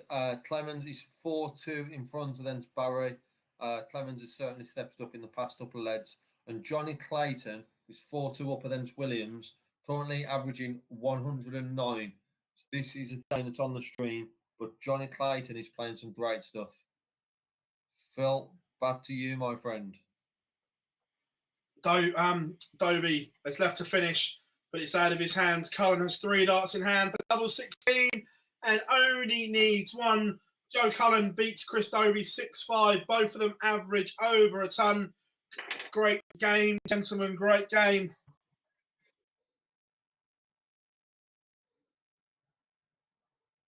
To be expected, I think we was talking about it before, Cullen and Dobie. Top game was always going to be, especially how they've played today. So Joe Cullen pushes on for that. Johnny Clayton has just missed darts though 5-2 in front, but Williams is back on 1-3-2. See if Williams can take out this big chet out to pull this bat and get the break bat. If not, Clayton's coming back for double 6. As I said, 109 average. Shutting a fair few 180s in this one. Williams can't take it, so Clayton will be coming back for a 5-2 lead. And as I say that, he does it in 1 dart. Johnny Clayton, 106 average, 5-2 in front. Williams not done much run. Comeback runs today, beating MVG from 5-3. Can he beat Johnny Clayton from 5-2 behind?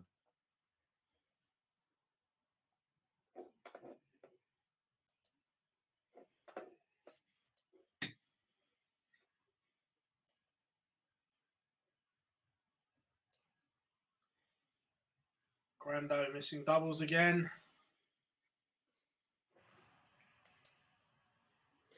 This is a huge chance for Rob Cross. He's got 3 darts at double 16. He hasn't been good on the double so far, and yet he's still averaging 103. Oh, this is a disastrous leg. We've seen 24 darts from each player, and neither of those managed to check this out yet. So Anderson's got darts at 5. He's obviously going to have to split this, and he's bust again. So he hasn't actually. He's left 2. But Rob Cross now with dart 25, 26, and 27. Can he take this leg out? He's done it with 1 dart. So his average is down to 93. But Rob Cross needs Gary Anderson 5-2. He has the throw in this leg as well. Huge chance for Rob Cross to make it through to the last 8. And yeah, he's got the initiative now. Anderson just, he'll be kicking himself that he hasn't taken that out. He's missed too many chances this game, and he's just let Rob Cross in. Yeah. As well, Lee, Ratajski, is he making a comeback as well against Wade? Yeah, so he's done himself just in front here. As I say, that Wade puts in a 1-2-3. So Wade's on 180. Ratajski's 261. Ratajski, big story. As I said, started the lead with a 180. Only put a ton in, so he will have 161 to come back to. However, James Wade 180, nice 140 would set him up to wrap this game up. 100, so 80. So should have a dart, a double, but can Ratajski take out the 161?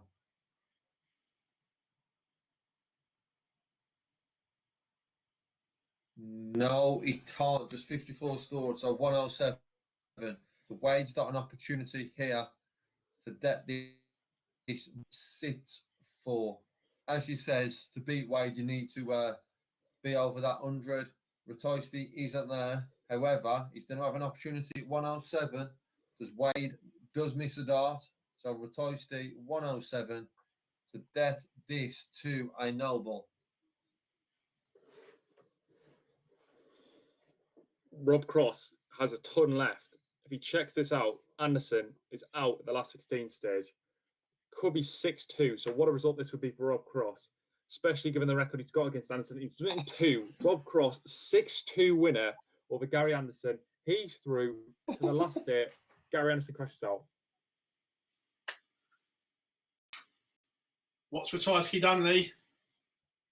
He took out the 107. Of course he did. Of course he did. Ratajski takes out the 107 to break throw against James Wade. I'm sure if you was watching, you could see by mine and Phil's reaction, we were looking over that game, that we are going all the way in this one.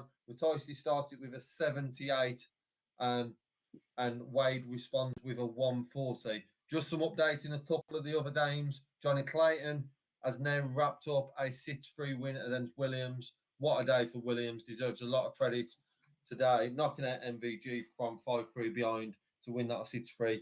But can't do it against Johnny Clayton, who beat him 6-3 with a 104 average. Also, Gabriel Clemens has just wrapped up the game against Team Barry with a 12-dart lead. So 2 of the young guns, as Luke was saying earlier, 2 we expect to see really push on and should be watching for many, many years on the big stage. Had good runs today, but have been knocked out at this stage by Johnny Clayton and Gabriel Clemens. But back to Wade and Ratajski. Ratajski only 78, 96 and then 100. But Wade is on 140, 125 and now 134. So James Wade has left 102. Ratajski's back on 227. There's only 2 games currently in play at the moment. Other one is John Worsley and Damon Heta, which is in the early stages. But this one, coming to the end, Ratajski it's 96, leaves 131. Can James Wade take out 102 to wrap this up? No, he can't. 82, so leaves double 10. Ratajski, we've just seen him take out a big finish. Needs another one to win this. 131, or James Wade will be coming back for that double 10. Can Ratajski take out 131? Surely not. Christoph Ratajski, 131. 115 leaves double 8. And James Wade steps in, doing what James Wade does best, hitting that double 10 in 1 dart, wraps it up with a 13 dart, break of throw, and James Wade goes through 6-5.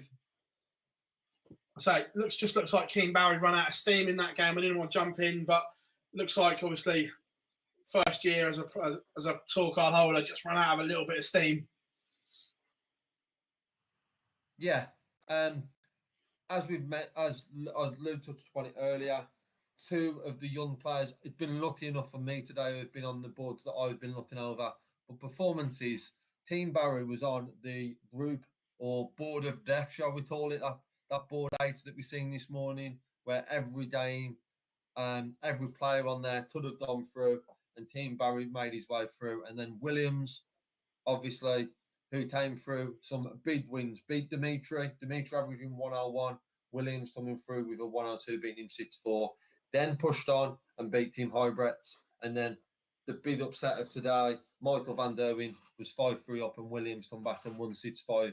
So Williams and Team Barry, very, very good start to their pro tour. And it'll be very, very interesting to see how they progress over the next 3 days. Yeah, 100%. Just as well, the last 2 games that we've got will play each other. So the winner of Michael Smith, Ted Evans, will play the winner of Jonathan Worsley against Damon Heta. But we've got the 3 fixtures. We've got Cross against Aspinall in quarterfinal 1, Cullen against Clement, and Clayton against Wade. So some really good games in there. Still 6 fantastic players, and then we don't know who the last 2 will be. But this could be some really, really good games. And it's wide open. Yeah, it'd be tough to call a winner from here. So many of these are so even.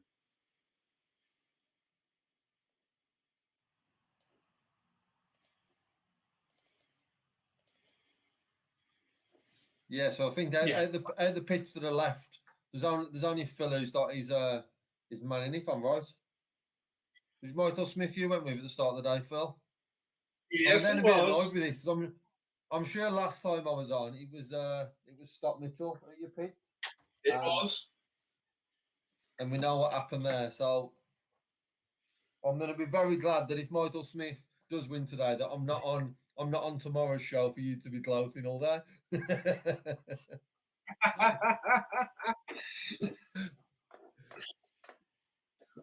As we said, that Ted Everts wins the first leg.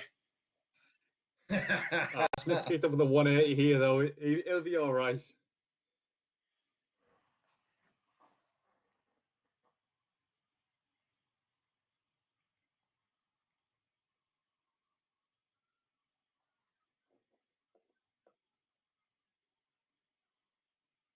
So we've just got 2 games left of the last 16. Michael Smith and Ted Everts and John Worsley and Damon Heta. And then we've got one warming up for a last 8 game. Johnny Clayton, very impressive just on stream, beating Louis Williams, who we've spoken about quite a lot today, with his impressive run. Johnny Clayton thumbs up, and then it's James Wade, who has just come through that last leg decider, and then twist off with Toasty. So a lot more to come on the first day of the Super Series.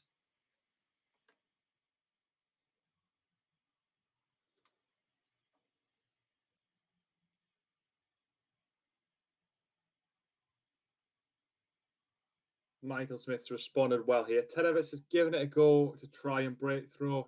He held in the first leg, but Smith left himself 117 after 12 darts. Poor visit, actually. So it's opened the door for Ted Everts. He's got 105 left after 12 darts for himself. He could win this leg. It would be a breaker throw, averaging 100 so far. This would tick his average a little bit above that, and it would importantly give him the throw in the next leg. But remains to be seen, he hasn't hit. He's left himself 16. So Michael Smith will come back to hit 74 potentially.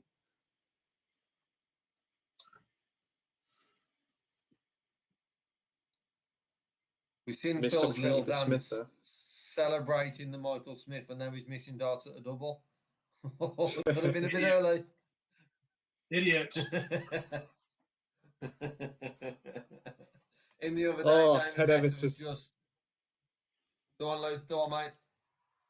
I was just going to say Ted Everts has missed even more darts, so Michael Smith's missed chances. They might not get punished. He might be able to get away with this, and he has got away with it. So it's 1-1 now. But go for it. What's happened with Heta and Worsley? Yeah, so Heta's leveled that one up. So John Worsley and Damon Heta are now 3 apiece, both in the 90s. John Worsley just on the 90 mark, and Damon Heta 94. Heta now putting Worsley under pressure with a ton and a ton 40. Worsley 192. So Heta's got a slight lead in this one, but Worsley has got the throw. Let's see what Worsley can put in here, and Heta then might be able to pressure him. 140 to leave, 169. So he doesn't leave a finish. So Heta will be coming back for 261 to see if he can set this up and give himself a break opportunity.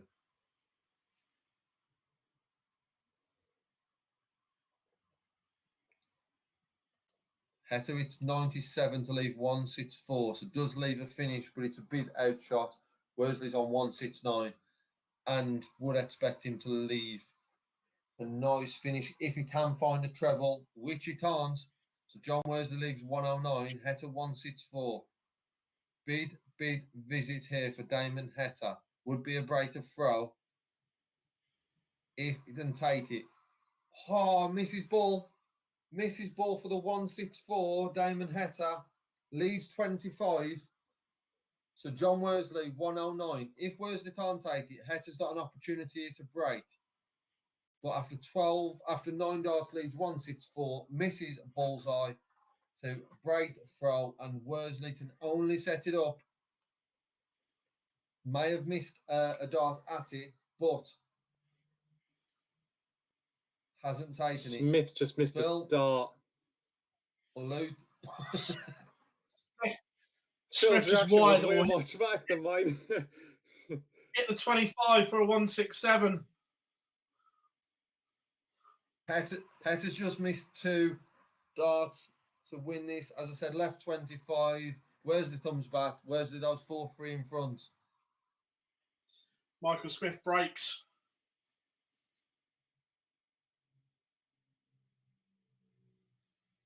Saving the dance now. Saving it. He's kicked off well here as well. 140. So Michael Smith with a good chance now to run away with this. Big breaker throw that. While these two are underway, these are the last two, the last 16, as I've said. Johnny Clayton and James Wade are warming up, as well as Rob Cross and Nathan Aspinall.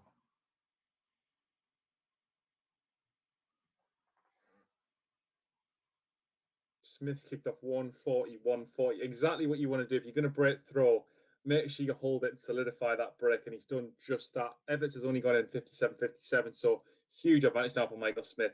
Big chance to lead this game 3-1. And remember, he will play the winner of that Worsley-Damon Hetter match. And in this one, Hetter had a chance, 164 missed ball, it's in 25. Then missed darts at a double to get the break of throw. Here, started 99, 140, 58. John Worsley's done 118, 140 to leave 181. So now is an opportunity for John Worsley to break, and they'll 5-3 in front. 800 to leave 81 after 9. What a lead for John Worsley. What a time this would be to break. He will get an opportunity like Hetter did in the last one. Smith 74 for daylight against Everts. Smith takes 74 in 3. And Teresa in the comments says, as a big Michael Smith fan, I'm not sure what's more nerve-wracking, watching him play or watching darts connect. We feel your pain.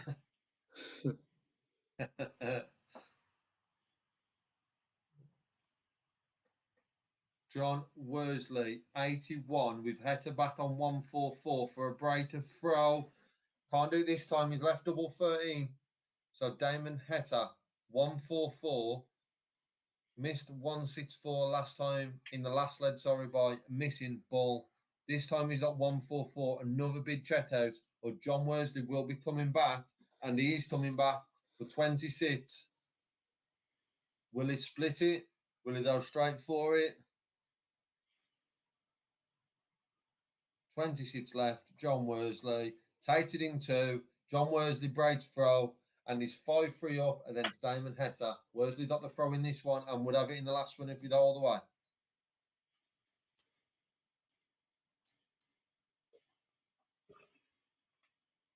Ted Everts is just not playing the same game he's played in the last few matches, averaging just 86, but on throw, he's gone 81, 57, and 57.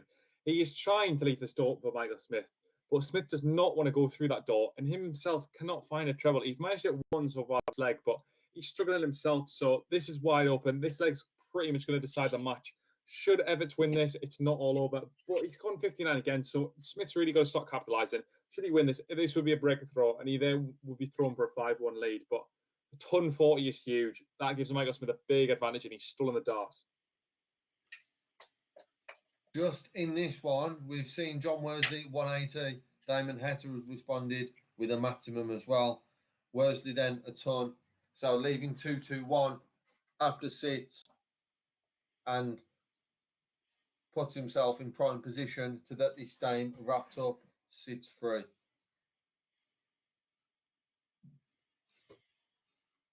Again, like we said, Everts, when he needed to find something, he's only hit 1 treble in 6 visits to the board on throw.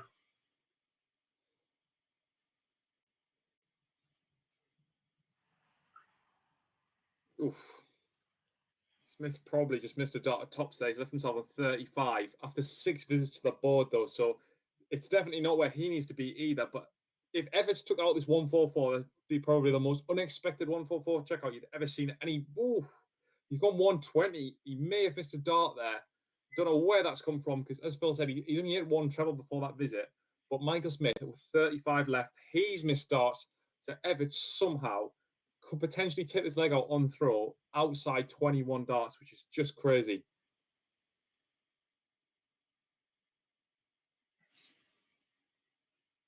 Everts misses more darts. This is dreadful from Ted Everts. He's a much better player than this, but This has been a really, really poor leg. Michael Smith wins it. 4-1 now. Smith has the throw. John Worsley's left himself 83, so should have at least a ball here with Etta on 44. Holder throw he needs to win this one. Sits free, and then we'll take on the winner of the game that Luke is speaking about. And Worsley does it. John Worsley beats Damon Hetta, sits free. So Worsley's through to the next round. And we have just one game left that Luke is sorting you through in round 16, which is Michael Smith versus Ted Evans. Everett is just struggling to click at the minute. It's a 79 average now for him. He's really, really struggling to find troubles. I don't know how he took out that 144, but to be fair, the same could be said for Michael Smith. An 82 average is so far below his best. There may be tiredness setting in. I don't know. These guys haven't played for quite a while, and these are long days. You know, this is 4 hours in now for these guys. But it's just, yeah, Everett is struggling a lot. He really needs to find some troubles because he needs a break throw now. He's 2 breaks behind, and yeah, he's in big trouble. Michael Smith, though, just a 97. It would have been ideal if we had this on the stream board. I'm not sure which one is on next, but as you can see on the Dark Connect on the screen, Johnny Clayton, James Wade, Rob Cross, Nathan Aspinall, and Joe Collins, Gabriel Clements are all coming soon. I'm presuming the first 2 are the ones that are on the stream board because they've been warming up for quite a while, but I'm not 100% sure which ones are and aren't at the minute.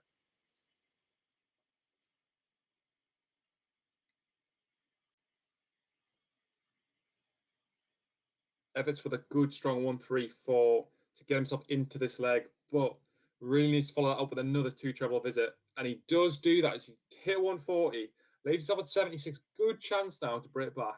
Michael Smith's got 186 left after 12 darts. He needs a minimum 2 treble visit to put some pressure on Ted Everts. A ton might not be enough. So Ted's going to get 3 darts from 76 to break back against Michael Smith. And as I say that, Joe Collins, Gabriel Clement has now officially started. I'll switch to that one if you want for now, Luke, while you're just seeing the final part of the Smith Everts. And then I'm happy to take whatever, because looking at these, we're going to have 4 very, very good quarterfinals. So I'm happy to take whichever ones you 2 want to pass over. Going to have 4 beauties. Absolutely. Yep. Again, hi everyone in the chat room. Yes, it was a scrappy leg. Wasn't great, was it? But Michael Smith needs to find something here. Chat room are agreeing.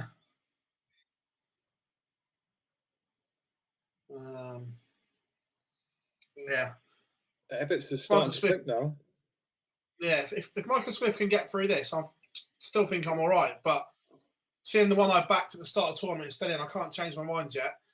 But if you were betting now, you'd probably say Johnny Clayton or Joe Cullen are the form horses. This draw's opened up a bit for Michael Smith. Yeah, it's hard to just not say Rob Cross as well.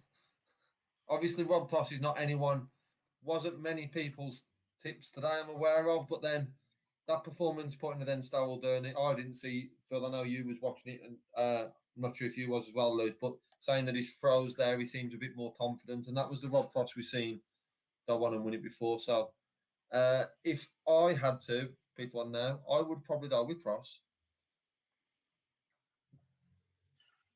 To be fair, we're forgetting the elephant in the room here, wading. Exactly. Tough test for him now. Clayton's coming in confident, so that's going to be a real test of his mettle. I think that's going to be the one. If Wade gets through that, I mean, let's be fair to Michael Smith. Jonathan Worsley is a beatable opponent for him, so Michael Smith should be looking at a semi-final appearance. Clayton Wade is a tough one. That's really hard to pick. To be honest, the other 3 games is so difficult. They're so evenly matched, but the only one I could sort of, I'll be willing to wedge my 20p on would be Michael Smith and Jonathan Worsley. That's the only one I'm sort of half confident on.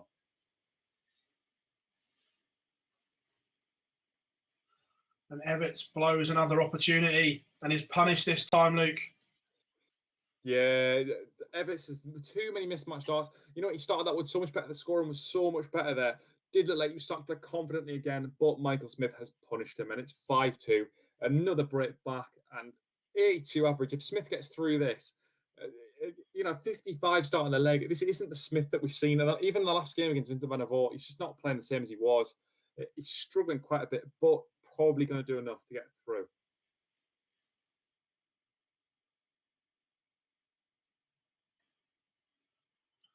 This is a very strange game.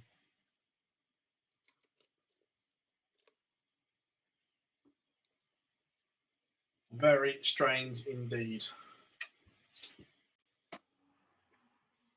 So on one streaming board, we have Rob Cross and Nathan Aspinall, which has just got underway. I haven't checked the other one to see if that is on what's on the other one, if they are waiting for Smith to be on it, or it's going to be Wade and Clayton. But the Cullen and Clemens game, Clemens has got a 2-0 lead in this one. 110 playing 111 early on, and that is the second name that's on the stream as well. So Clemens got 130 left here to go 3-0, missed the dart at ball. So Cullen's coming back for double 12 for a hold of throw, tied 8-1. So 104 plays, 106 average boys. Very good start by both players. And it is currently Gabriel Clemens with a break to throw and 2-1 in front against Joe Cullen. Evans has gone from not being able to find a treble to hitting so many trebles this leg that he's left himself on double 4 after 12 darts for another break back. This swings and roundabouts. He can't find form, and then he's done it. He can't find form, and then he finds form. Another blistering leg from Ted Evans, and it's 5-3. He's got the throw in this one to potentially get it back to 5-4, but you can't say that confidently because he's in and out of good visits. So Ted Evans really needs to continue exactly where he left off there and keep that score and power up, because it's the only way he's going to get through here. Just going to jump into the chat room. Juanita, it's been a pleasure. She's finally giving up. She's got to go to bed. Got to be up in 4 hours. Juanita, an absolute trooper. We've got American 83 in from Idaho. Having fun today. Our pleasure. Thank you very much for joining us. Everyone around the world coming together in our online darts chat room for Super Series Live here at Online Darts.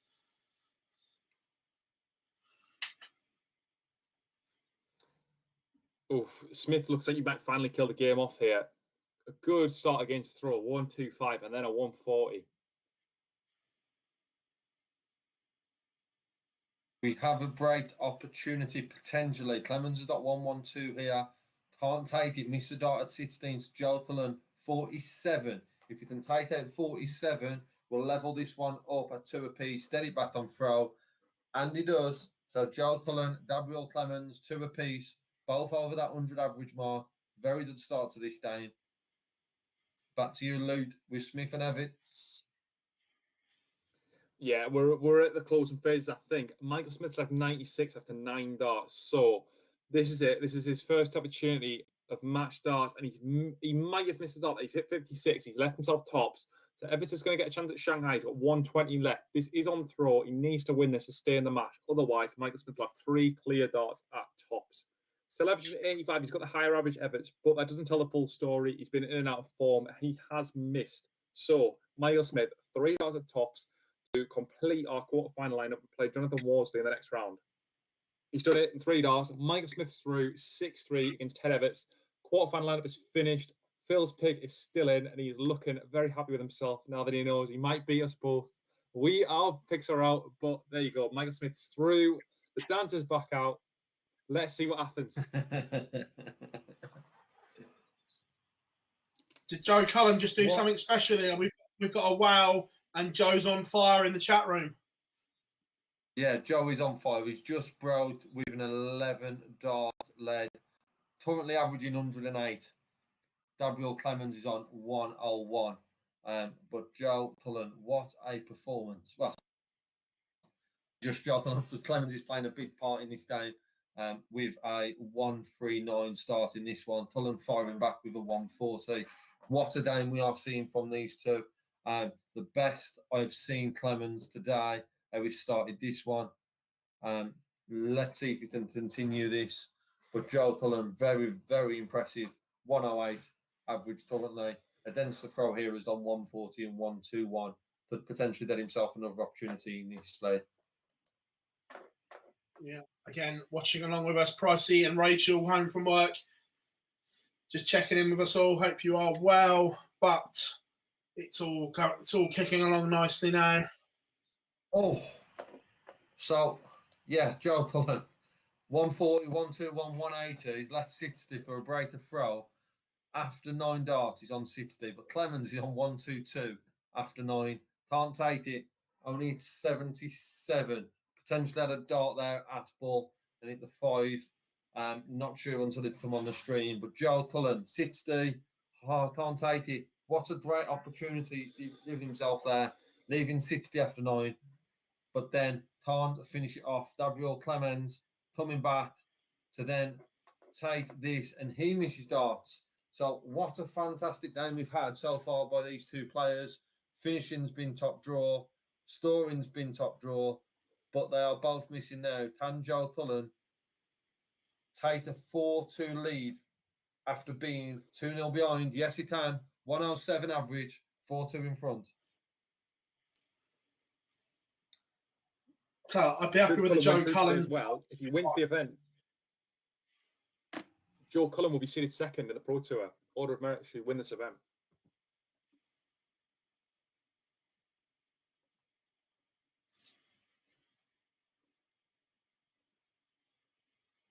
I think I know what he's going to say then, Phil.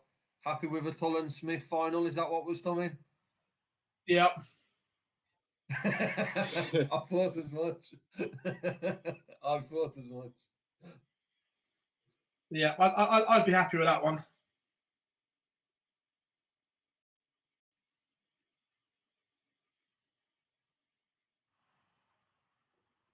Which one you want currently, like?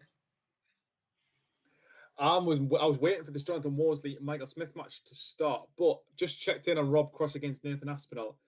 I was really expecting this result to go the other way, given the form that Cross has shown. However, he has just gone in 180, 134 in this leg, so he might be able to get himself back into this one. Are you watching Cullen against Clemens? Yeah. So I've looking across the games that are on, but just focusing on mainly on the Cullen and Clemens one, and Cullen throwing some really good stuff. 3 100s in this one and a 96, leaving 105 on throw. Clemens is back on 164, so Cullen's got an opportunity to hold throw with a 105, and he does just that as we speaking. So Joe Cullen goes 5-2 in front here.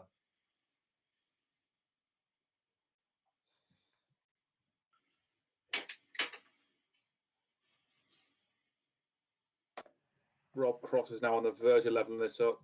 After 4 visits, he's left himself 32. Nathan Aspinall's left on 75, but this is against throw, so you won't be too worried. But Cross now has the chance to level this up at 2-2. So the quarterfinals are best of 6, first to 6 legs, but then semi-finals are moving to the first to 7. So format extends a little bit. Might test your mental capacity a little bit, but yeah, go for it, Phil. James Wade only averaging 74, and he's in a world of trouble against Johnny Clayton. The Ferret 44 for a 3-1 lead. He can't take it, but Wade can't finish. So Clayton will be back. It's just a matter of how much pressure this will be under a bit. Not what I'd call excessive. Could have been a 2-darter. Doesn't matter. Johnny Clayton 3-1 up. Wadey struggling.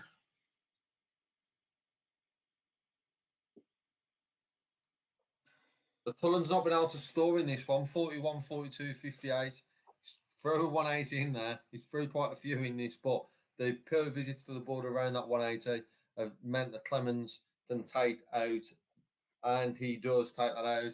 So Clemens on 99, but average, but finds himself 5-3 behind to Joe Cullen, who's on 103. He's been around 105 to 110 all game, scoring very well, but only starts this leg with a 59. But a lot to do for Clemens, who would need to break the throw twice and hold himself to get this 1-1 against Joe Cullen.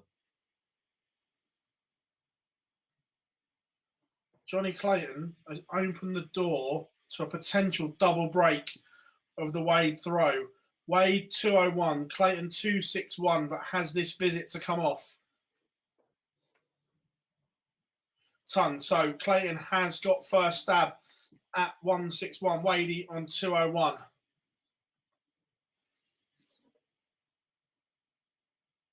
But Wade slams the door. 140 to leave 61, unless Johnny Clayton can take out an absolute whopper.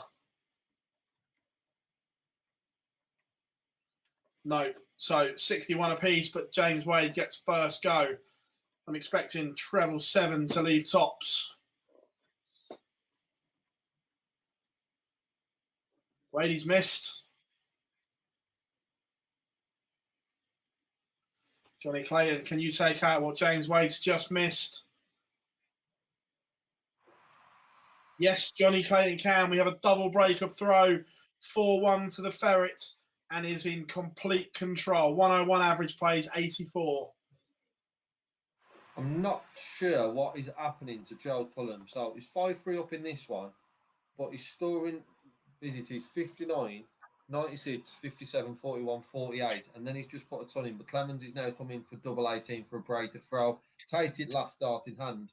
So Cullen, like I says, been around that, been up to that 110 mark in this game. He's dropped down now to 98. Hasn't found his storing really in the last two legs. Stores of 118, 100. Other than that, all the other stores have been below 90.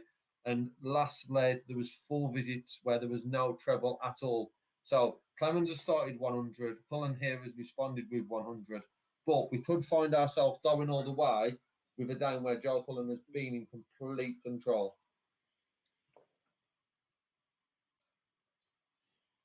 Speaking of scoring, dropping off a cliff, I can say the same for the ferret. 3 visits at the start of his throw, no treble. Wade looking set to get 1 break of throw back. Aspinall's just got an 11 darter to level this one up 3-3. He's now got throw, averaging 99, playing really well. Cross I did say that I thought Cross would turn it around. He managed to get back to 3-2 up, but Aspinall with a break back to level this up at 3-3. Could go either way. Clemens has left 1-3-1 after 9 with a 1-7-4 visit he had previously. Can only hit 53. So Joe Cullen, 1-6-1. Storing's been a lot better in this one. 100, 100, 140. Can't take out the 1-6-1. It's 97. Pressure is now on the German. 78 he needs. And if he can take out this 78, we are going to a noble. If not, which he doesn't. So Joe Cullen's got 64 left. Can he wrap this game up? As I said, was in total control of this game. Clemens has now pulled some legs back, but Joe Cullen goes through with a 6-4 win, averaging 98. That dropped drastically over the past few legs. Good performance by Joe, and gets himself into the semi-finals. Yeah, Wade has 1 break back to 4-2. But Johnny Clayton has kicked this leg off with a maximum on the Wade throw. So getting a little bit interesting, this one.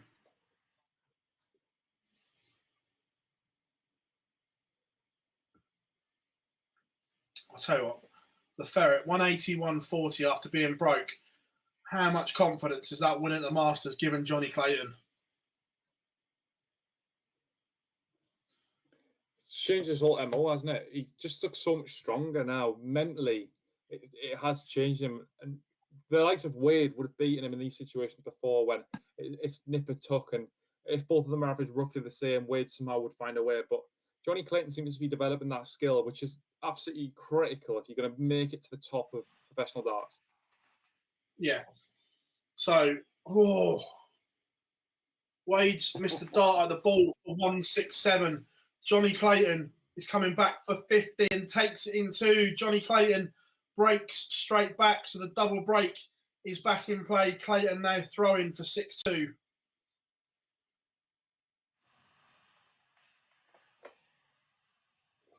Aspinall's got Cross on the brink here a bit. It did look like Rob Cross might have been able to get another break back, but he didn't. So it does look like Aspinall now. He started with 7-140. This visit's absolutely critical because Rob Cross is only throwing in a 62.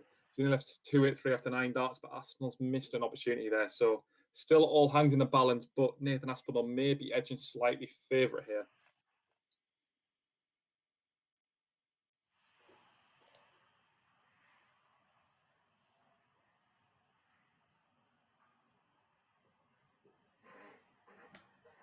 Going into the chat room, someone says, I see Bully Boy still there. Yes, he is. And if you watch the little build-up before the show, we all know. When you know, you know. I'm not happy with this.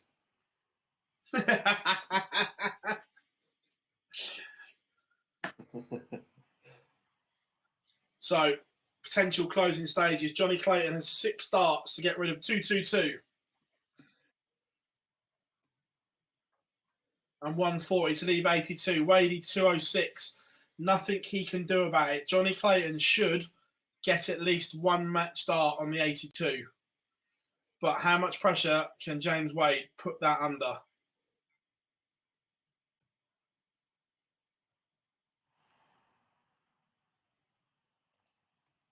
Not enough. Only 42.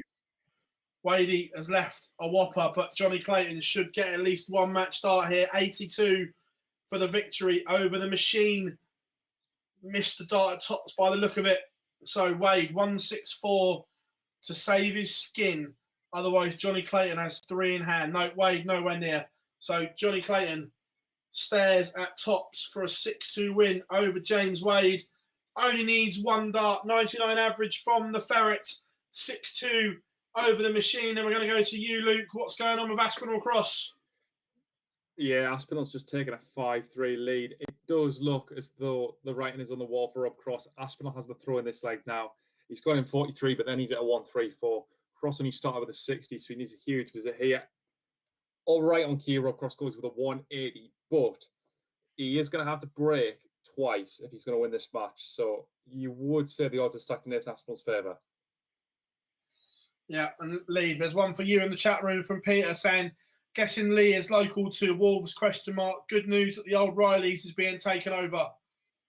Do you think the PDC will open up the Rileys qualifiers? Not for this year. Hopefully they'll be back next year. But Lee, local to you? Yes, not far at all. I'm from Walsall, so not far at all. Been to the Riders a couple of times in Wolverhampton, so great news it being taken over. Hopefully, it's one thing we love about the UK Open. Well, one of the many things I should say.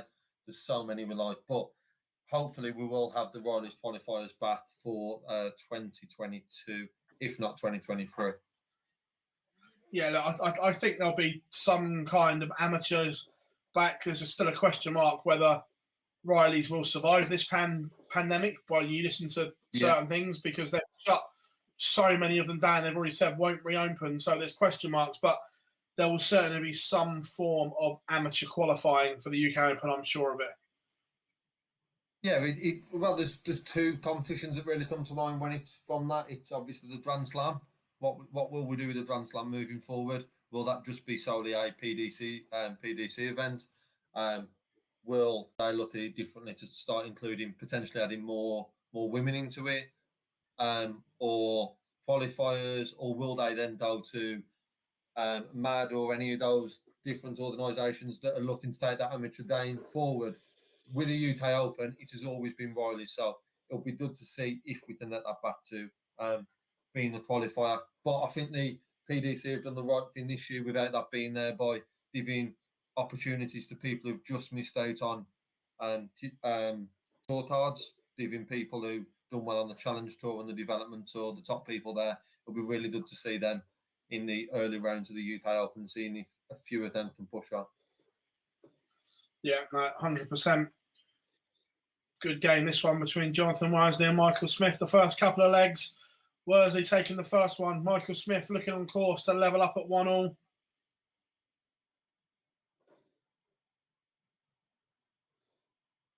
The writing might not be on the wall if you're a Rob Cross fan as well. He did manage to get the break back, the first break back that he needed. He has now got the throw, and after 12 darts, it's up 42. Aspinall's not even going to finish, so Cross should get a minimum 5 darts at a double here. You'd think that would be enough for him to take this out and get back to 5-5, but Aspinall would have the throw. in the all-important final leg of the match. Currently 5-4, Cross aiming at 42, takes it out in 3, so we've got a noble leg. Both averaging mid-90s. Nathan Aspinall has the throw, and it is 5-all.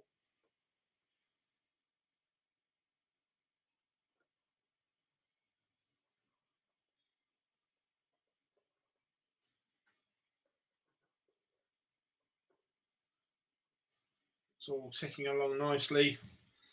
But is that a potential mistake by Jonathan Worsley? Only a 60.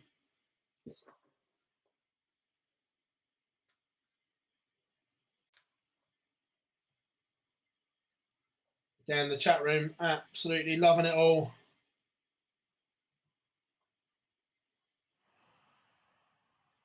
Darts Guru got busy coaching online. Have I missed anything major? The stand has been excellent, mate. To be fair, Keen Barry looks really, really good. Louis Williams played some fabulous stuff. Yeah, agree. Stand out for me in regards to at the moment where we are. The two young players who've put in really good performances, one to beat MVG and one to come through that board 8. But there's still stories to be made, and I know on the day that Luke's watching now, going all the way with Cross and Aspinall, and there's still some big stories to come from who we've got left with Cullen and Clayton already in to the semi-finals, and who will they be joined by? Yeah, and Michael Smith has carved a break opportunity out here. Worsley's still got work to do. He's just at a 140 to leave 98, but Smith 110 to break the Jonathan Worsley throw. Can't do it. So Worsley breathes again, 98. This has to go with Smith on 56. And this would be a get out of jail. We're at the deciding phase here of this 5-all as well. Aspinall's got 91 left to take out the match. If he doesn't hit it, he hasn't. Cross has 66 left. So he's averaged 109 so far on this last leg. Cross 66. He's got 3 darts at it. Should he take this out, he is through to the semi-finals and will face Joe Cullen. Will he hit it? Michael Smith.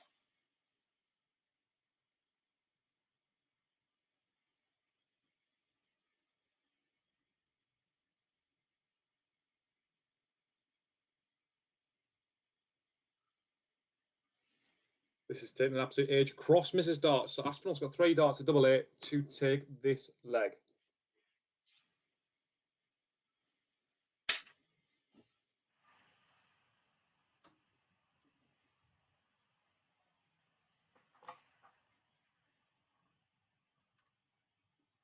Aspinall does it. 1 dart. Aspinall through the semi-finals. He'll face Cullen. 6-5 win over Rob Cross. Yeah, Jonathan Worsley leads 2-1. Michael Smith fluffed his lines.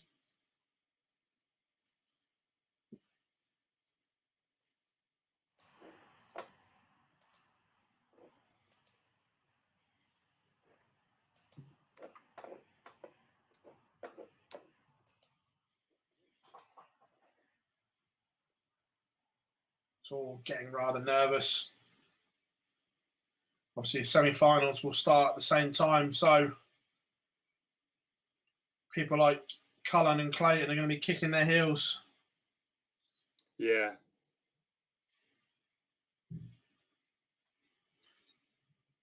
Just seeing the reaction from Nathan Aspinall, how much that means to him.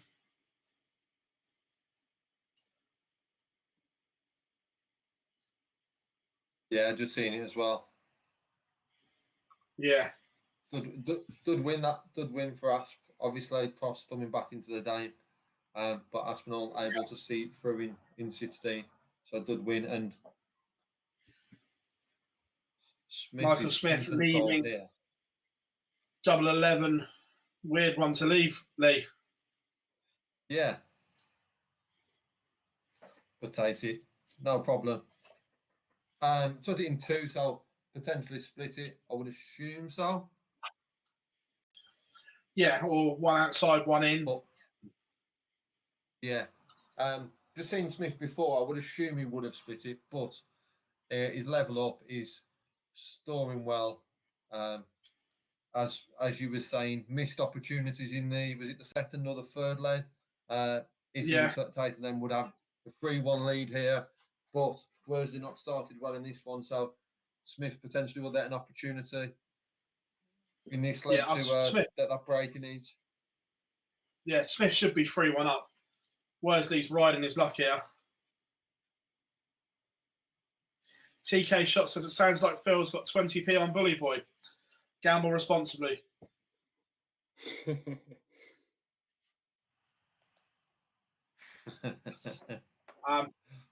But yes, I did have a little nibble at Bully Boy.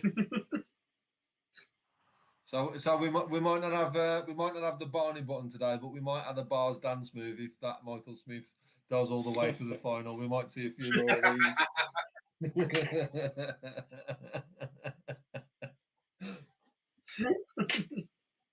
But he's not helping you out now, Phil. No, he's lost his scoring boots. He's insistent on doing this against the throw as well. He'll play well on his own throw, but he does not want to break Jonathan Worsley. Yeah, he's going to have to at some point, though. Yeah, he is. Yeah, he's going to leave it to the last second.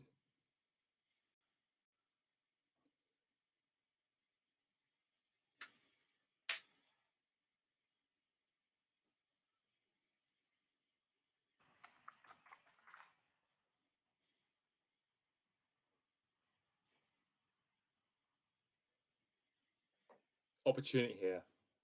He's got to get himself a bit closer. He needs 2 trebles, really, doesn't he? Yeah. But if this goes, scenes. It's like when Kieran Trippier sticks it in the top bins. We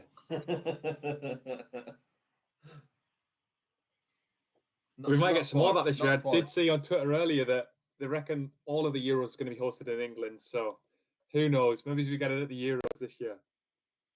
I'll tell you what, if that happens, right, obviously while this is going on, because this is nowhere near Worsley holds throw, right, Boris has just said this is the roadmap, that it might not happen on the 21st of June or whatever, like we're all hoping, right? Could you imagine as if they say, okay, England can have the whole Euros, and then the scientists go, Boris, I don't think this is a good idea. What's he going to do? He's just told the whole of Europe we can host the Euro finals. Yeah. I think that scientist might be getting sacked. I'm waiting eagerly on to see. I've seen the rumours, same as Luke today. I've got 6 tickets, I think, for the Euros all around Europe. So I'm a little bit disappointed if all I'm going to be travelling to is like Villa Park and St James's. Yeah, I was just going to say, instead of Rome, Berlin, you can go to London, Manchester, and Leeds. Yeah, I could be just staying in the UK. So hopefully for me, but obviously we've got this situation with travel anyway that might not happen. But it's a bit of a. I think my first flight was to Amsterdam. It might be like that. My first trips to, St James's Park. I'm not saying anything bad to anyone who's on here and Newcastle fans at all, but I'm sure we all know I'd prefer a few days in Amsterdam than I would in Newcastle. I'll let you give the Newcastle fans some stick. Go on, you can do that. That's fine by me. Couple of people asking in the chat room. Sounds like when they said no, Phil did pick him. And says dad dancing. Oh yeah, I can't dance for toffee. I don't even attempt to normally. I just started being an idiot on the stream. Tugboat says, Phil, is there a bar there at the venue?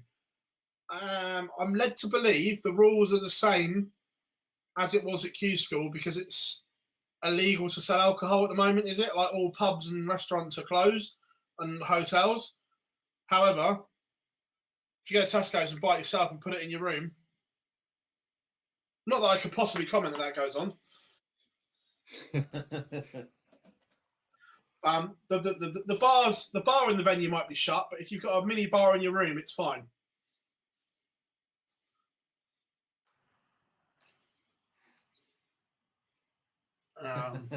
This is the chance. We'll now comment on that one.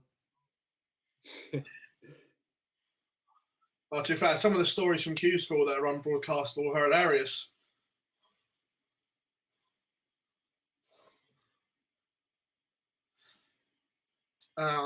Where is it? Oliver asked, who does Cullen play in the semi? Jars answered him, but yeah, no, Nathan Aspinall.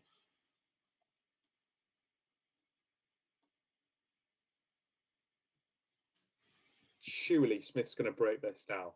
Surely he's one. Oh, Jonathan Worsley. He's averaging 12 points lower, and this is 3-3 because Worsley's insistent on playing well on his throw, and Smith is insistent on playing so badly against the throw. Finally, he's started to get a chance, and Worsley's gone 99 at 140, 135. He's just shut the door every opportunity. Smith's miscounted and left himself 163. Disaster again. This is ultimate wading from Worsley here. It is very accurate, actually. Oh, what a finish. 12 data from Worsley. He's not messing about on throw.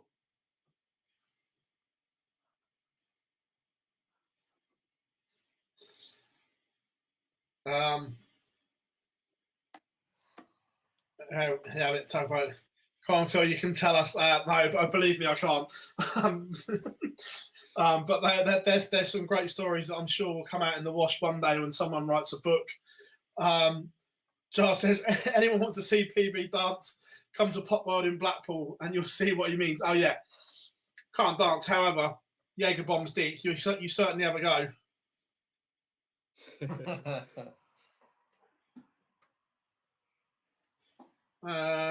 Palmer says, do you know who has a drink pre-match, who has a tipple to make them play better?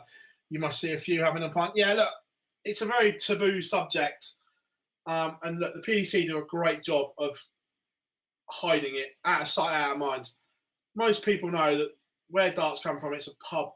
It came from the pub, so they go hand in hand.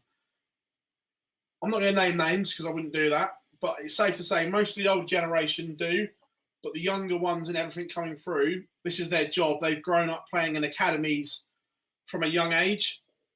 So they didn't learn to play in a pub. They've learned to play in a neutral environment. So it's a bit of a generational thing at the moment.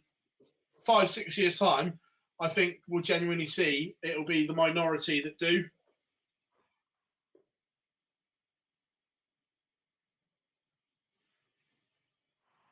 Don't take this out.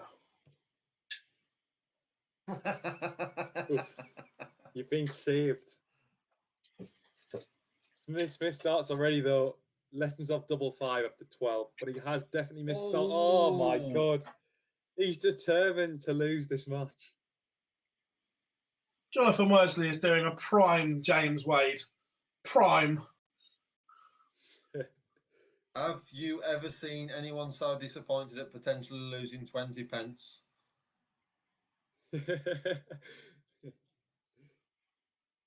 Oh, no. Oh, it might not be lost yet. All is not lost. It might be a very early celebration as well. Oh, no, it's not. It's level. John says, when it comes to darts, Vegas rules apply. Yeah, 100%, mate. Unless you follow some of the players on Snapchat.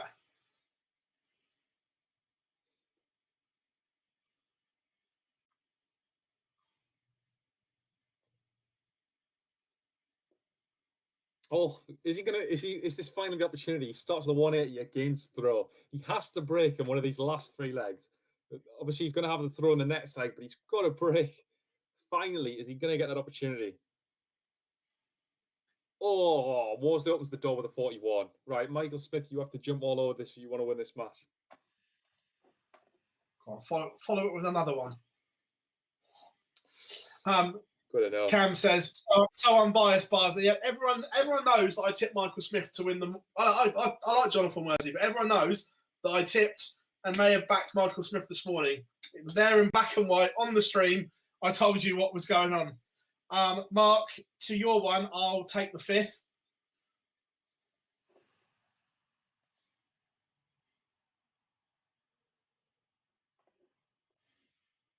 All right, Tizzle's in the house. You all right, lad? Yes, it is. But Mark, yeah, I'll take the 5th, but you're warm.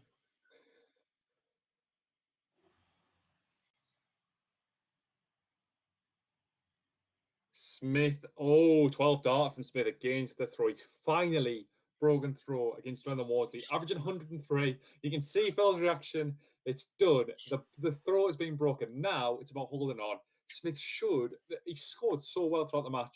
just couldn't find that break opportunity. Finally, Worsley opened the door, and now he's just going to crash straight through it. And he started with a 97, which is probably good enough. But a 2 treble visit from Jonathan Worsley keeps the pressure firmly applied to Michael Smith.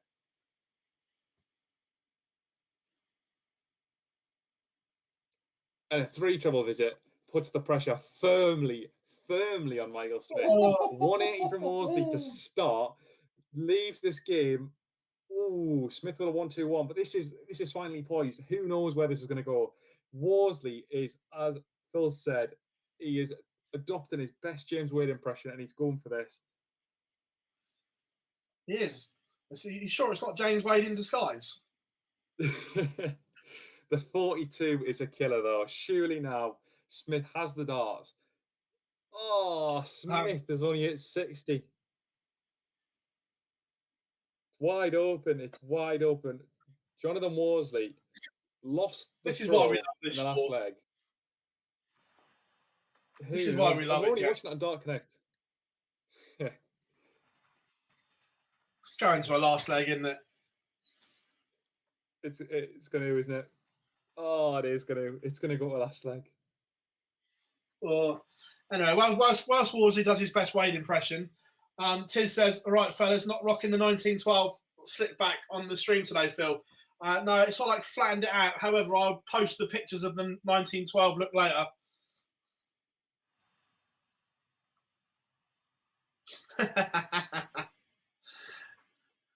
I might bust the 1912 look out at some point. I'm sure there's going to be a lot of disappointments. A lot of disappointments if we don't get to see that before the weekend is over. Oh,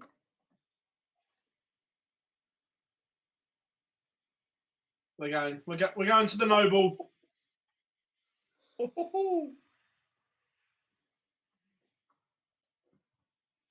Full credit to Jonathan Worsley because he is playing well when he needs to take this drastic to temper. I don't know how he's managed it because every time I look up, Michael Smith's hitting another 140 or 180, but Worsley's hanging in there. Yeah, no, he is. Look, I know we all laugh and joke and we all like a flutter. However, he's played some absolutely tremendous stuff.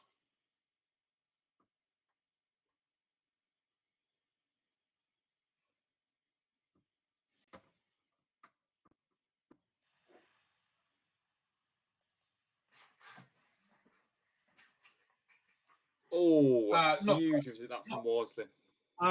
Not great, Cam. I've already resigned myself to disappointment that my 25-1 shot is just about to go down the pan.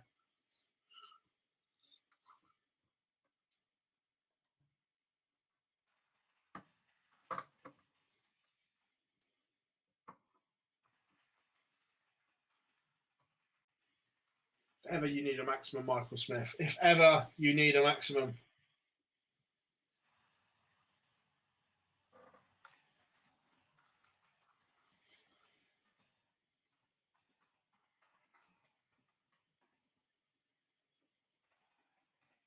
This is getting nervy, edgy. Who's going to hold their nerve? Jonathan Worsley, 94 after 12. Michael Smith, can you take out 161? He's teed it up and says to Jonathan Worsley, can you take out 94 with Michael Smith sat on 24? Oh. Yes, he can. Oh. He's gone the aggressive way as well. He's gone 54 tops. Most people would go 25 there. Fair play. Jonathan Worsley doing the ultimate James Wade.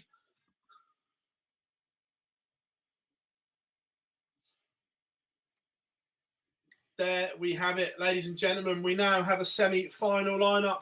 Jonathan Worsley, the last name in the hat, beating Michael Smith, 6'5", 103 from Bully Boy. The Womble, 96.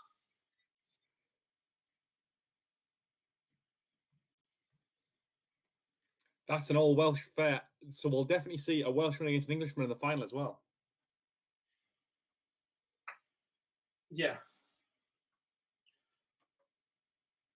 Two good games as well. Two cracking games. Absolute Crackers. Who enjoyed that, ladies and gentlemen? That didn't disappoint.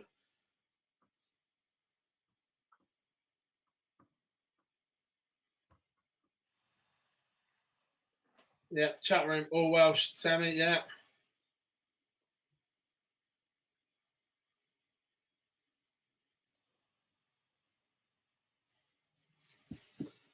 Well, gents, who's your money on now? We know the semi-final lineup.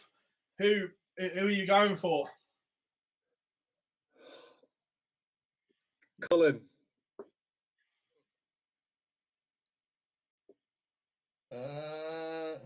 It don't matter. Whoever I picked isn't going to make the final. Don't pick Cullen then. I will go for Johnny Clayton. I'll stay away from that semi-final.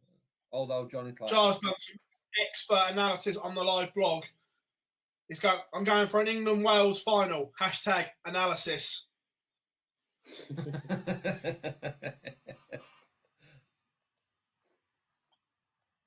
A lot of love for Joe Cullen. Some for the Asp as well. The Ferret getting a lot of love. John says Cullen backed him at 50 to 1 to win it. Good shout, mate. I said Cullen. I was in the preview that we did. I said Cullen and Smith, but I plumped for Smith at 25s. But Cullen was a great shout as well.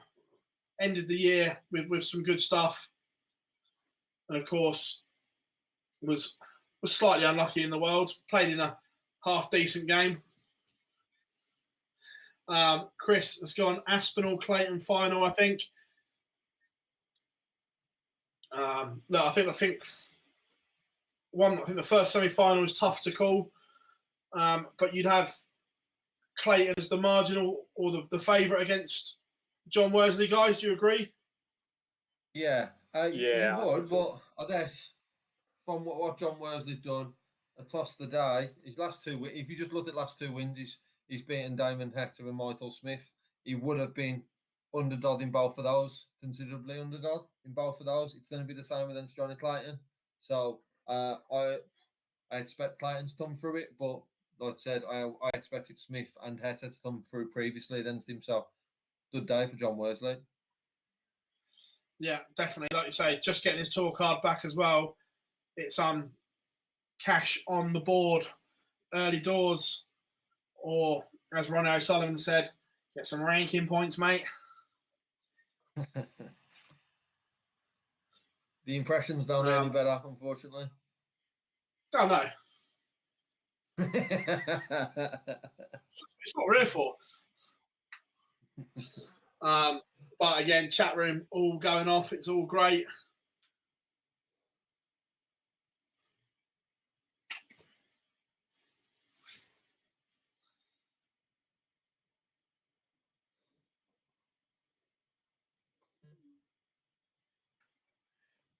Good shout, John. I like that. Yeah, I had a tenner on Smith at 25s, so sort of too big a price. Sometimes you've got to try and back the value.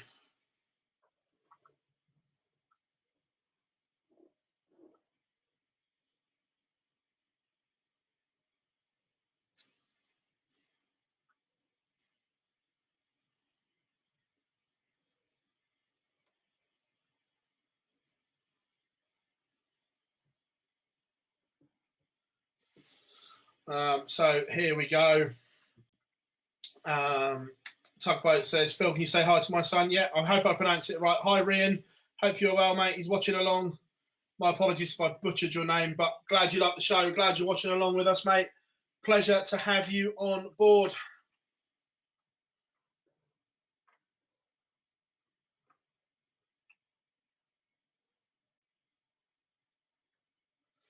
Yeah, no, exactly that, James. We touched on it in the pre-show, that 15 minutes that we did beforehand. It was in a nice section of the draw board, 15, 16 area. So it was just value is the thing. Raven Effect. all my predictions have been wrong today, just like putting pineapple on a pizza. Correct.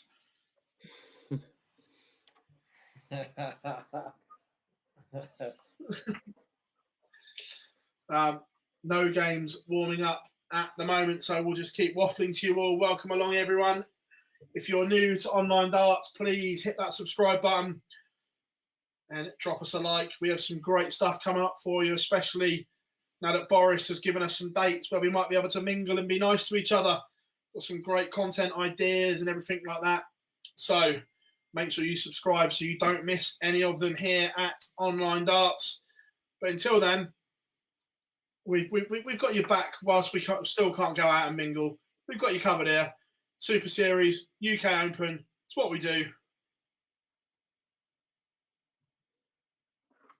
Yeah, it's good to have the Super Series over these few days, but so excited for the UK Open. Looking forward to it next Friday. Yeah, no, exactly. Cheers, buddy. Thank you very much.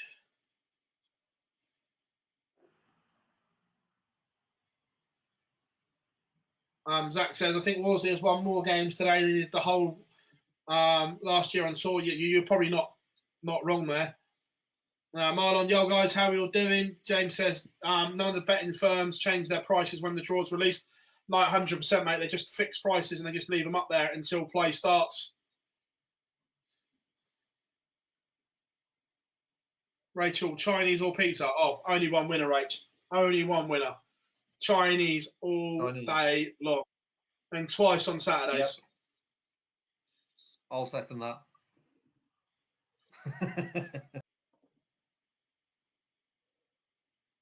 So in the 9 days of play, here's a question: in the 9 days of play, how many times are you in there, Phil?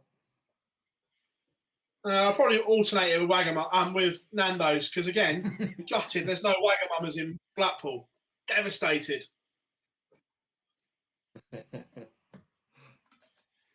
I'll certainly be joining you for a Chinese, mate. Yeah, I say. Nico says, I'm missing the Liam Gallagher puns. Hope they don't go away. Oh, he's still there. Don't worry. Say what you say. No, next time he plays, they will be there. And whilst we're doing that, Lee's just like, oh, no, here they go again. Yeah, exactly that. I'm surprised he's not. Teaser's mentioned that, to be honest, in the chat, but I know someone was going to mention it at some point today. It's certainly coming out. Jesse says, I take pizza. Fair one. Dan says, I always do Chinese pizza. Interesting combo. I like that. David, is that with pineapple as well, or not? Zach comes in. Let's talk food. I've been on a diet for 2 months. Sorry, mate. It's what we do while waiting for games to start. We'll just pick a subject and we'll run with it.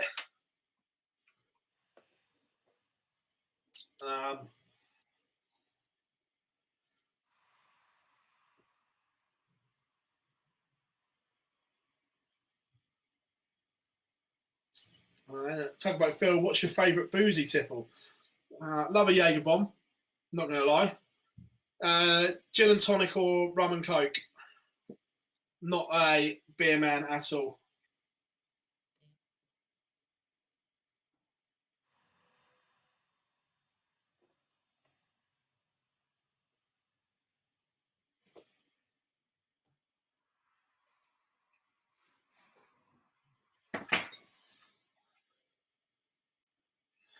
Zach says, can we discuss the huge rise in Welsh darts? Yeah, look, it's been absolutely on fire, the Welsh scene. Gezi winning the world obviously was the crowning glory. But then you had Johnny winning the Masters. It's just on the up. And still Richie Burnett playing as well. Look, it's just a good place for Welsh darts at the moment, guys. Yeah, and adding to that, obviously seen a lot of him today. Williams, young talent, looks very good. So it'll be interesting to see him continue, push on. But you got Johnny Clayton and Price in in the Premier League. It'll be interesting to see how Clayton can do. That's obviously a couple of months away, but it's certainly on the rise in Wales. Yeah. As we say that, Phil, I've just seen that warming up is Johnny Clayton and John Worsley, the all Welsh semi-final. We've got one warming up. Right, now they're warming up. We are going to take a quick 20-second ad break, and we will be back on the other side of this.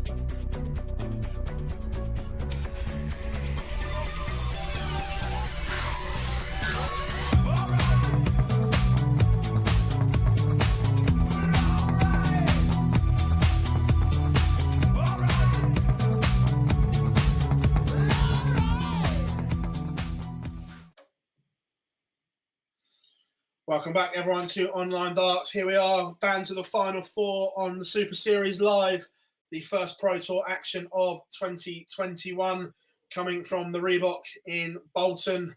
It is Johnny Clayton against Jonathan Worsley and Nathan Aspinall against Joe Cullen. Can't wait for these. TK Shot says, is PDC anywhere near cracking the South American market? They're certainly working on it, mate.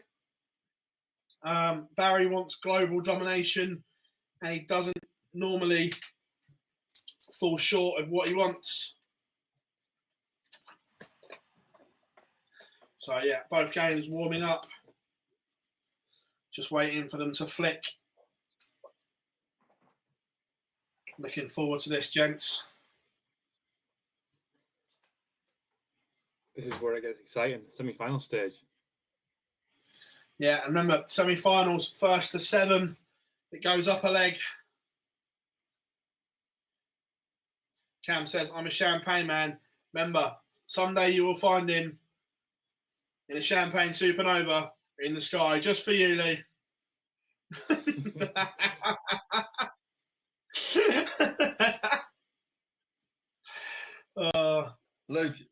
Luke, you might have to do both semi-finals at this rate. I might be off.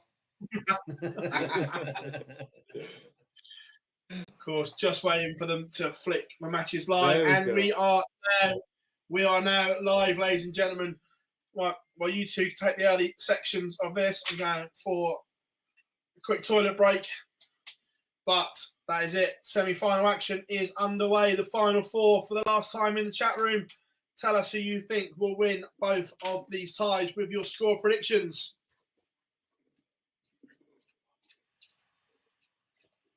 Which way are you going, Luke? Cullen Aspinall or Worsley Clayton?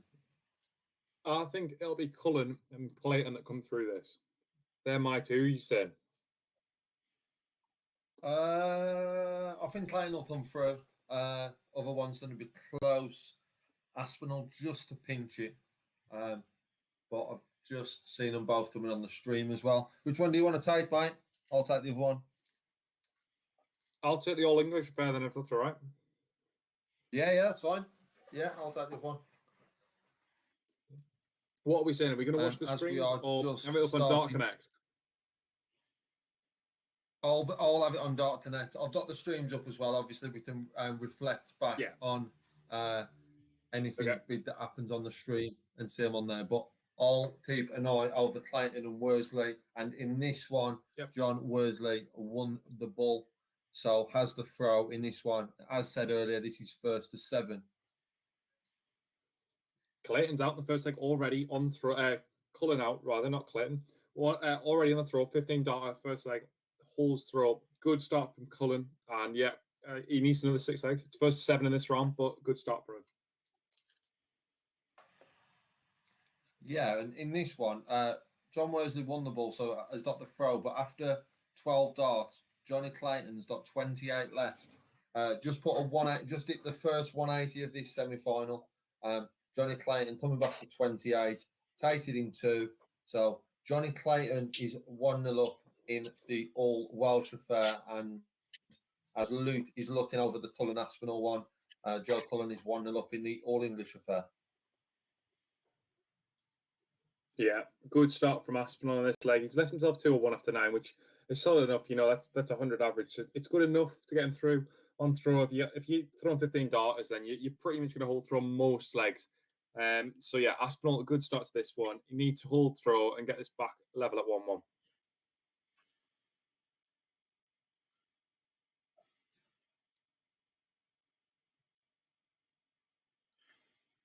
Yeah, and Johnny Clayton has done flying out the blocks in this one. Said broke the throw in lead 1 and then on back-to-back 140s in lead 2. So Johnny Clayton put himself in a good position in this semi-final at the early stages. Yeah. In the chat room, Tony, whereabouts in Turkey are you from, mate? Because I used to go to Turkey on holiday. I've been there 4 or 5 times to the same place. One of my mates' mum and dad's got a villa there. So whereabouts? Just in this one as well, Aspinall holds 1-1. Cullen's got the throw again. 104 average from Aspinall on the first 2 legs, so playing well. Really good stand in this one. Yeah, and with Johnny Clayton, I was saying, started well with back-to-back 140s. He then put in another 140, then takes out 81 in 3, so wraps it up with a 12-dart lead. Tom absolute flying out the blocks, Johnny Clayton. 1-1-6 after 2 leads. Broke the Worsley throw in lead 1, so Worsley got the throw in this 3rd one. But he certainly needs to up it because Johnny Clayton looks like he's in the mood for some more success.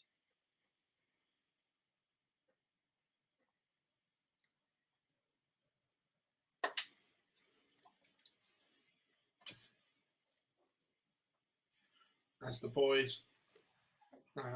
Marmarous.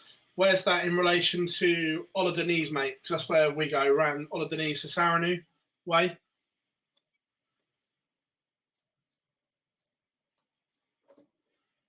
Aspinall's given his best chance of a break opportunity. So he's gone ton 140, 140, left us up 1-2-1 after 9.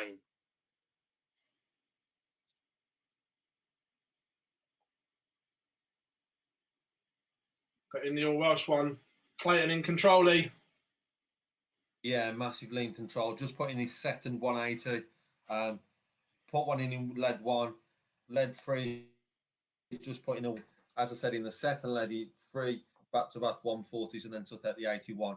Playing very well here. So it's on the stream, just looking at it, but it looks very, very comfortable in this, Johnny Clayton, and has got himself in a brilliant opportunity to break again. 140, 81 again. So leaves 81 after 3 visits to the board. So Johnny Clayton will be looking for another 12-darter. If he can do that, even better, 11-darter, to get this one in a 3-0 lead, and then it's John Worsley with a double break. Yeah, Raven Effect said, did Johnny Clayton decide to pack in his day job? No, he's still doing both at the moment, mate.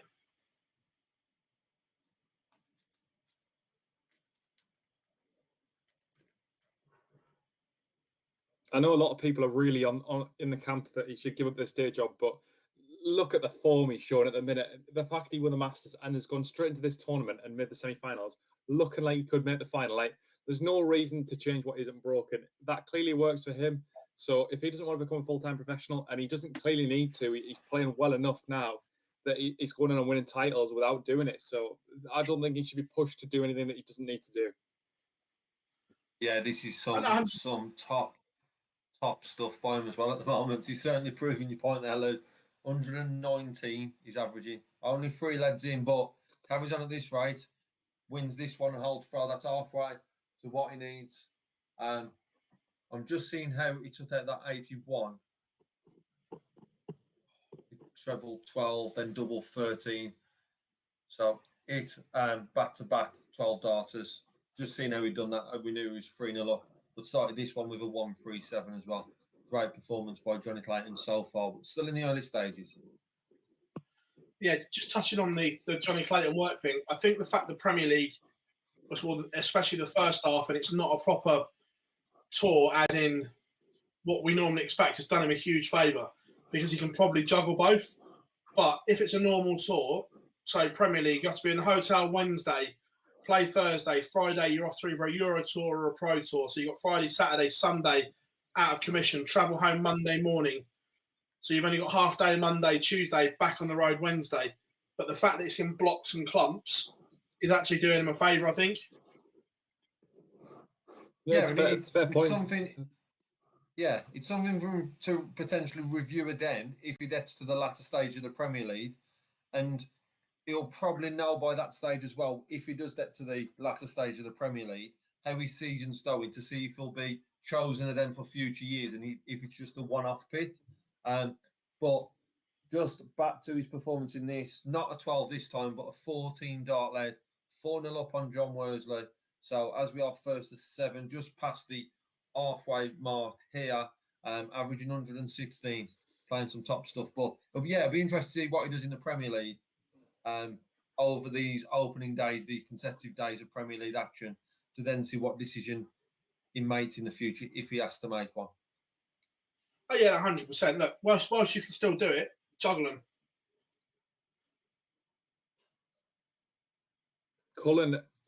Cullen has just been broken by Aspinall there. 106 average at the minute, rather. 15 dart from Aspinall. Huge breakthrough of that in the grand scheme of things, because Aspinall, should he win this, will be over that halfway point. He'd be on 4 legs to 2 and would be just 3 legs away. But it's huge. He's got that breakthrough quite early on. Aspinall is playing really well, and it looks like I might have jinxed Cullen again. The picks don't seem to be wanting to go with me, but yeah, cannot fault Aspinall. He's playing really well.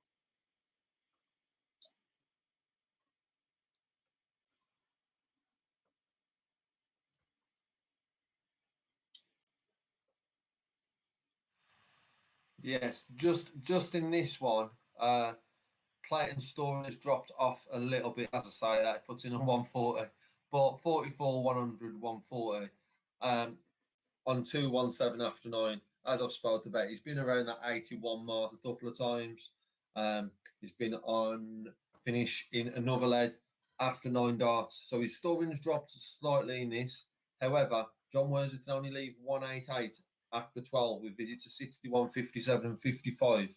So Johnny Clayton, after hitting 97, leaves Shandai on the 20s. Will be coming back with John Worsley on 188. Be interesting to see if he can put some pressure on that 120 for Clayton. But how Clayton's playing at the moment, I wouldn't back against him not to take out that 120. Aspinall's laid up 44 on throw after 15 darts. Needs to take this out because Cullen's left on 63. So this is huge, because if Aspinall holds and he hasn't, Cullen's got a break back opportunity here. 63 left. Should probably get at least 1 dart at a double. But this is massive. Absolutely massive for Cullen. Should he lose this leg? He hasn't. He's taken it out. Cullen breaks back 3-all now. So Clayton needs 80 on that needing Shandai. So left tops, missed it out at tops. Worsley only stood 41 the scoring visit before, so wasn't able to do any damage this time around. So Johnny Clayton wraps it up this time and does 5-0 in front, averaging 107. John Worsley's drops now completely around 82. So John Worsley just not able to keep up with Johnny Clayton. That's the first time he's really got anywhere near Johnny Clayton, who's scoring very well. As I said, dropped off, was around that 116, 119 mark early on in this game, but only dropped to 107. I'm sure he'll be very happy with that. It's surprising though, considering that's the sort of form we saw from John Worsley last year. Where this performance has come from, I've got no idea. But $3,000 in the first tournament of the year is really helpful, and it does give him a slight platform. Not even to get the World Championship. If we look at just the Players Championship finals, I think you need around about 8,500 this year. So that's a good step up in the first event of the year. If you think you can win 500 and a couple of few events throughout the year, he's giving us a good platform there. He wasn't there this year, but next year in 2021, he could definitely get there. 100%. Yeah. And I think as well, Luke, on that one, that realistically, if someone would have said that John Worsley would have picked up $3,000 over these 4 days, he would have seen it as a very, very successful 4 days, considering how he performed last year. So to do that in day one, and I don't want to write him off yet, but if he can do that in day one, it certainly eases that pressure on him over the next 3 days to then go and push on. Johnny Clayton, whoa, Johnny Clayton's just taken out a 150 to those 6-0 in front against John Worsley, ups that average to 110. Johnny Clayton is putting in one hell of a performance here. I haven't seen how he's taken out that 150, but he's now 6-0 in front against John Worsley. John Worsley starts this one with a 140. Be a shame on John Worsley to lose this one with a Badel, but potential here with Johnny Clayton responding with a 140 as well. Aspinall came in with a big break there again. Third break in a row that we've just seen. He started off with ton, so it's not too bad. He's averaging 100 to Cullen's 86. Aspinall really needs to jump all over this. He has to solidify that break by holding the next leg and getting 5-3 up. We're yet to see what will happen with his next throw, but they're level. Both have gone ton. And Aspinall's only gone 57, so definitely not as dominant as Johnny Clayton. Averaging a ton, though, and would definitely give him a game should he get to the final.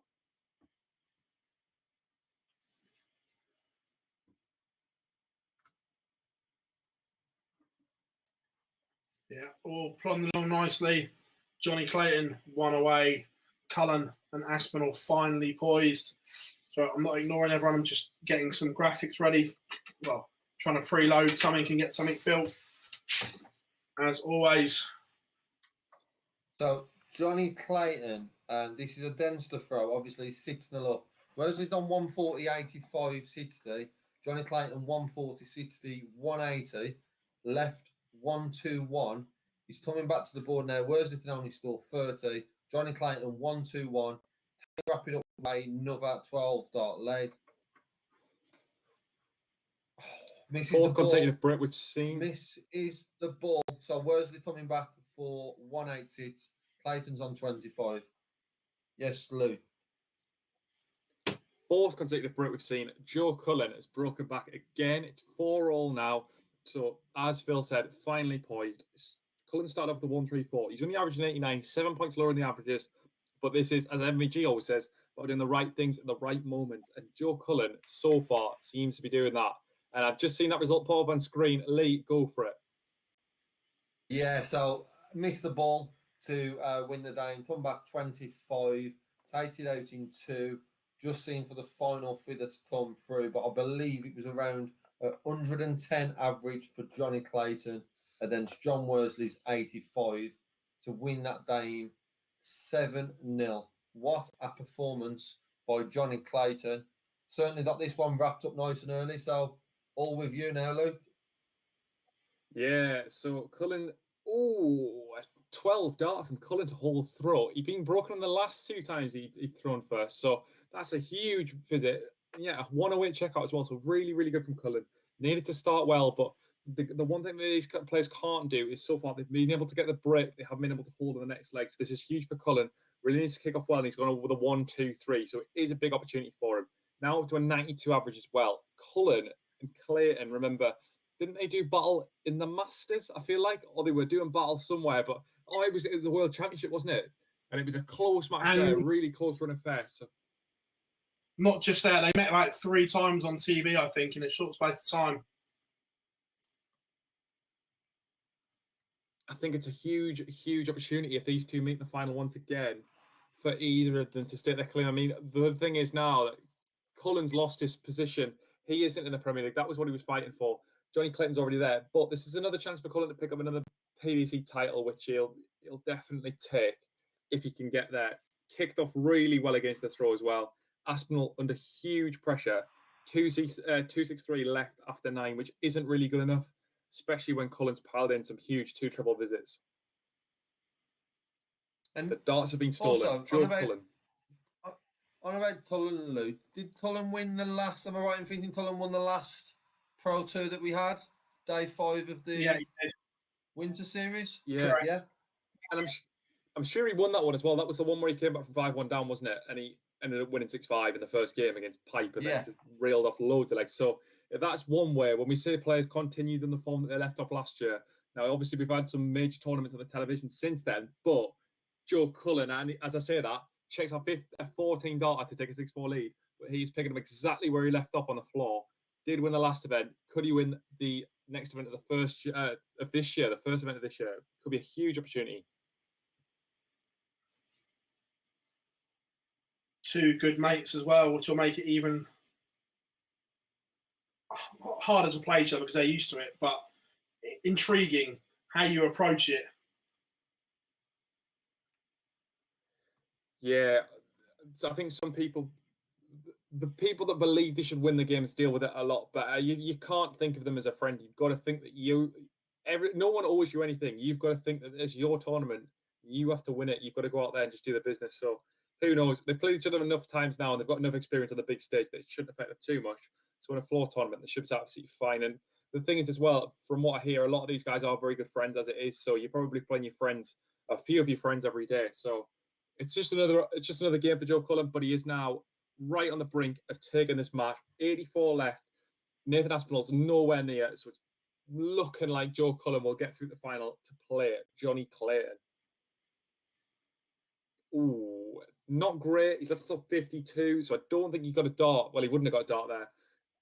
Nathan Aspinall needs a minimum 98 to leave himself a finish, which he has played well enough that is a possibility, but he hasn't done it. So Nathan Aspinall is still left on 210. Cullen's going to have 6 darts from 52, and he's done it in 2. Joe Cullen through 7-4, 95 average in the match. He's through played Johnny Clayton, but a good performance from Joe Cullen. Cannot fault that, and he's done well there. So our final lineup is complete. Joe Cullen plays Johnny Clayton. There we have it, ladies and gentlemen. We have a final. It is the Ferret against the Rockstar. What a thought that is. Yeah, I'm excited for this one. I've got this thing of someone smashing a ferret like a cricket bat with a guitar.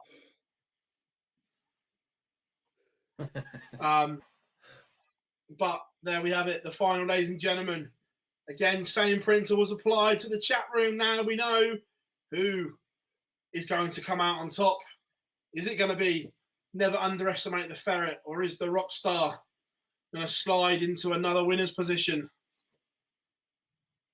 What do you think, guys? I've called everyone wrong, so I don't want to call either of them, because if they lose, I'll feel bad for it. So I'm just going to hope for a good final and an 8-7.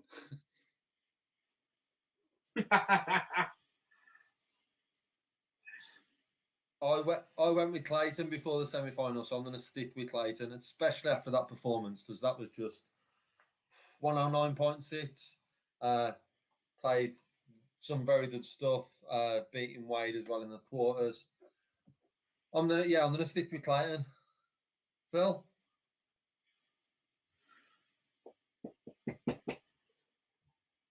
Because I always say it, never ever underestimate a ferret.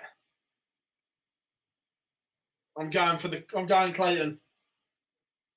Yeah, but I'm sure there's a saying between all of us on online darts that never bat the same person that leaves bat, and you've just done exactly that, so you don't win either way.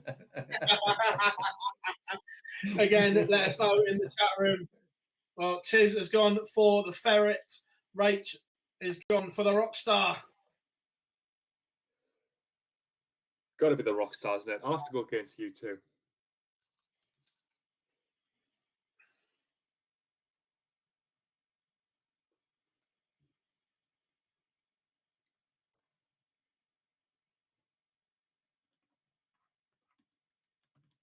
It's all going to be exciting. Let's try that. Prep this while we're here.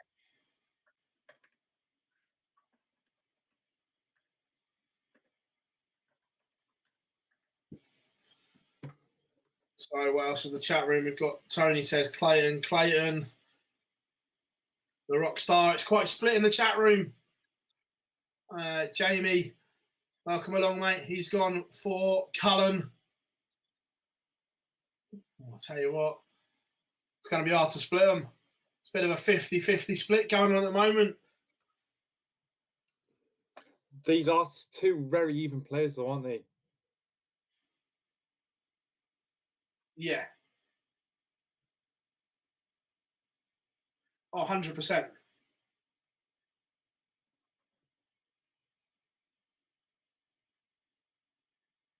Yeah, 2 very even players. Jeff, Clayton is so good. 15 dart legs. Yeah, Dave says Clayton. James comes in. Hopefully Clayton at 33-2. Good shout, mate. Ant says Clayton will smash him.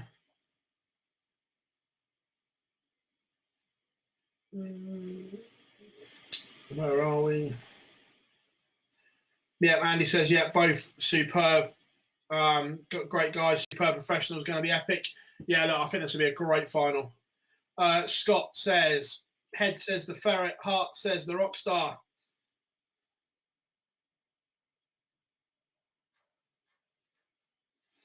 Nico says, what's Joe Cullen's walk-on song, Phil, with a winky face?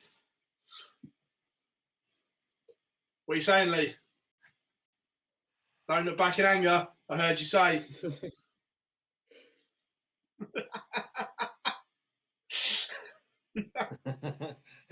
Who said that then? Okay. Everyone getting involved. I'm going to keep an eye on your comments moving forward. Everyone getting involved in the chat room. Well, Jar, no, I'm not having that. We don't do that here at Online Darts. So I'm going to have to get that tweezers out that we had for Gob the other day. Get those splinters out. Get off that fence, lad. We don't do it. Someone has to win.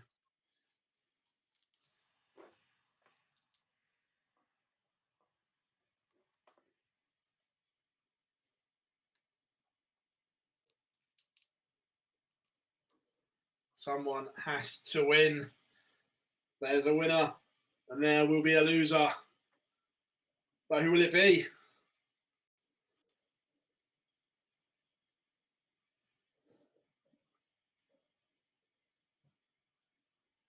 Sorry, Adam, again, I can't accept that answer either. He's got JC will win.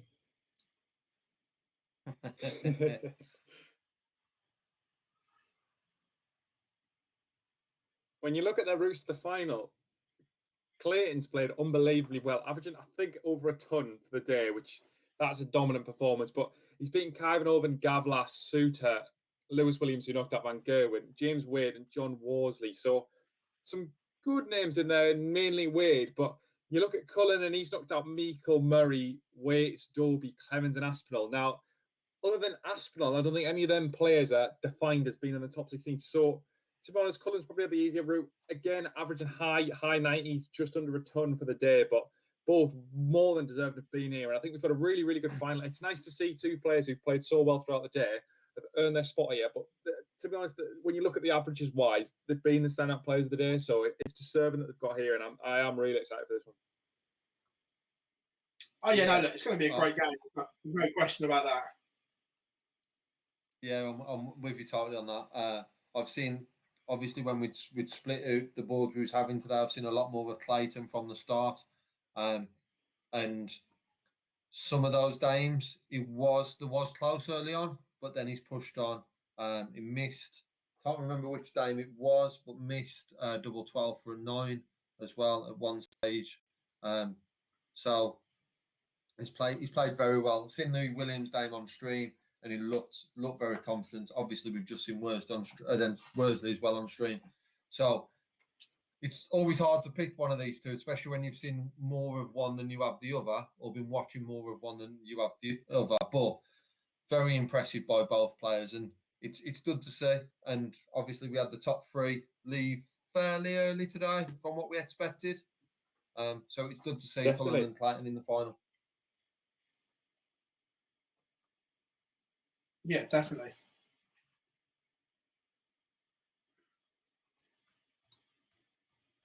I like the little bit of time in between the semi-final and final. It gives us time to prep the winners graphic for social media. You can see how we now work at Online Darts. Get to see what we do.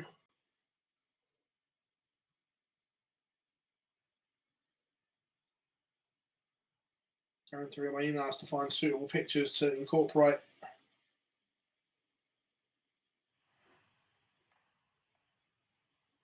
It seems like we've had a decent break though. They're not even warming up yet, so we might still have another 5 minutes or so before 5-10 minutes before the start. I've not seen a time on social media an exact start time, but I'd expect it to be about 25 to.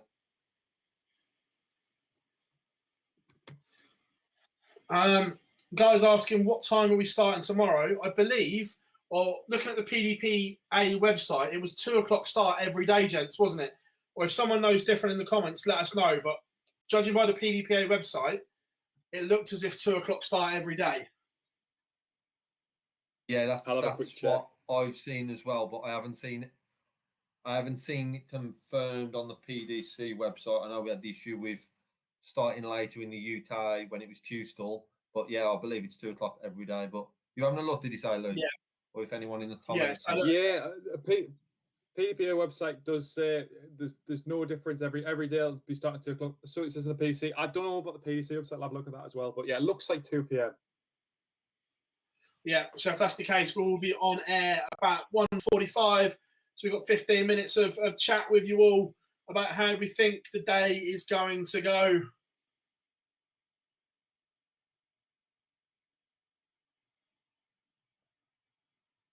To be fair, we don't get it right very often, but we'll chat.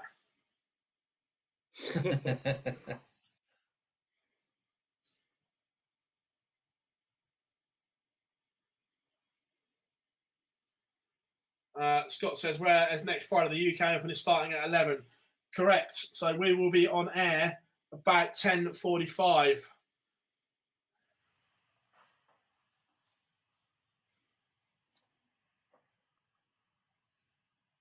The UK Open is going to be absolutely nuts, isn't it?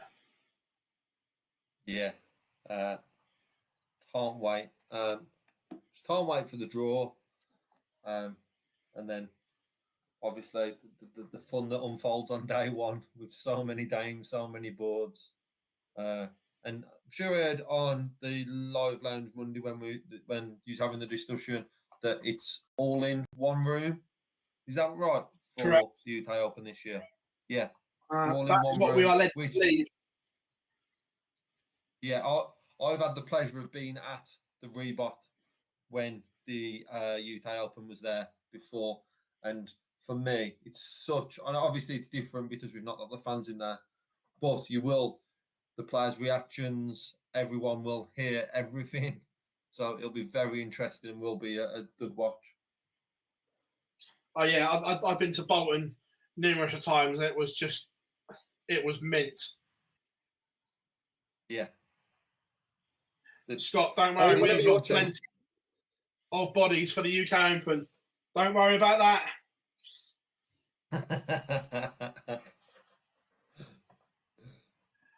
Andy says you guys have been great company tonight. Our pleasure, mate. Our pleasure. Reese, yes, we are covering the UK Open, mate.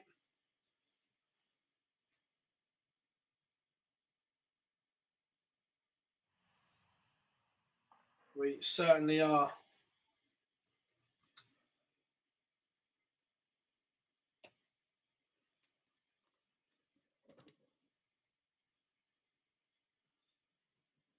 And can't wait.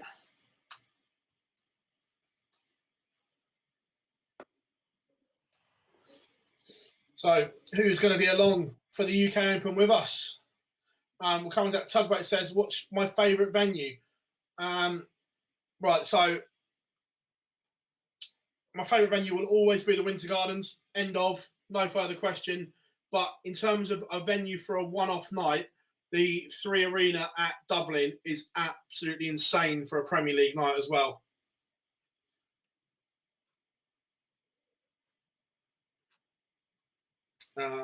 Where are we? Ollie says, who do you think is an underdog for the UK Open? Good question. Look, the UK Open is so hard to call because of the random draw, because you can't plan who you think, and you could be lucky and miss everyone, or you could be unlucky and run into everyone. So that's why it's so tough to predict. But would you agree, James? Yeah. Yeah, I completely agree with you. I think, especially when you think of the likes of Van Gerwen, you could say Van Gerwen's a favourite, but then if he suddenly meets Gary Anderson in the last 64 and then Gerwyn Price in the last 32, one of them games, you'd be hard pushed to say they get through both of them. They're tough games, but it's very difficult to predict with the UK Open. think it's a lot tougher if you're coming from the point where you're not already in the last 32 because you've got so many more games to play. If you're playing on that Friday afternoon and you're starting round 1, getting all the way, it's just impossible. You're going to be under so much pressure the whole time, and it's a tough tournament from that aspect. The one thing I do like about it, because I've never actually been to the UK Open, but I have seen the videos of in the past when Anderson did 9 darts and stuff, and it's basically like a Pro Tour without the divide and boards in the middle of the board, so you can see everyone, you can see all the other players and stuff, and I like that, and I think that's going to be a brilliant element this year. And I think it's one thing. I know that they've extended we had a stage 2 and a stage 1 in Minehead and Butlins to try and get more fans in, but the way that they did it way back when in the Reebok is the best way to get darts entertainment. You know, you've got everyone from the room, but you can see every board. That's what I want it to be like, and I hope it is like that this year, although we won't have any fans. Yeah, 100%. A lot of love for the Winter Gardens. Teresa said, I did the Premier League in Dublin, was sat in the gods, was such a good atmosphere. Yeah, look, because they get so little darts, don't be fooled about the World Grand Prix when they say, oh, it's Dublin. The City West is miles away from Dublin. Have you ever been to Lakeside? Yeah, I live half an hour from Lakeside. All right, okay. Many a good night at Lakeside.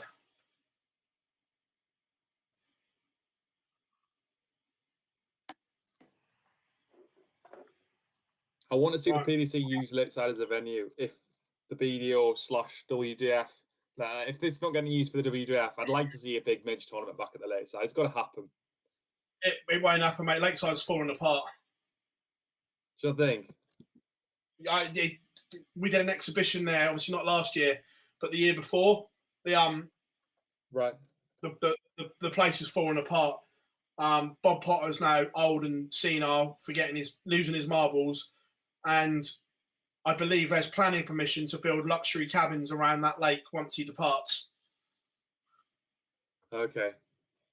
It's for millions. So the way it was. Look, I think we might see some WDF stuff there, potentially, but they're gonna need to spend money on Lakeside just to get it back to somewhere near usable. Because last time we went there, it was run down.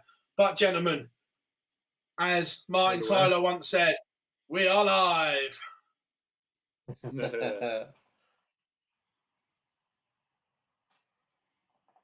let me just sort the graphic out for you.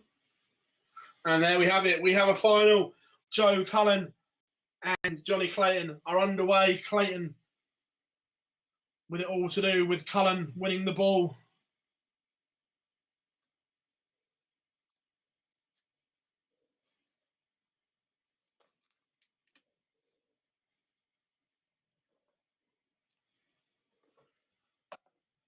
So what are we thinking, gents? Early stages. That ball is going to be, look, there's not much to go off, but that ball could be all important. So Joe Cullen will be counted as lucky stars that he's got that.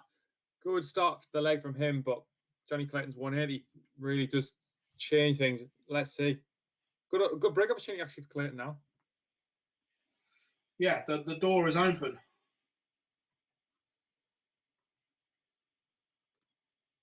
Yeah, it certainly is now 78 left after 12. We're pulling back on 183. Clayton, few 180s in that semi-final win. It's another one in this one, but put himself in a very good position to take lead one. Yeah. And does so in 3. Clayton Bright, 1-0. That's how the other thing that I quite like, obviously just watching the stream, is that they don't play in like their normal stage shirts as well. They're just in normal Windmill Red Dragons. That's what they're sponsored by, just normal black shirts, not the stage shirt. Yeah, I mean, save them for a special occasion. You know, if you want a good out there stage shirt, then yeah, save it. Wear a black shirt now.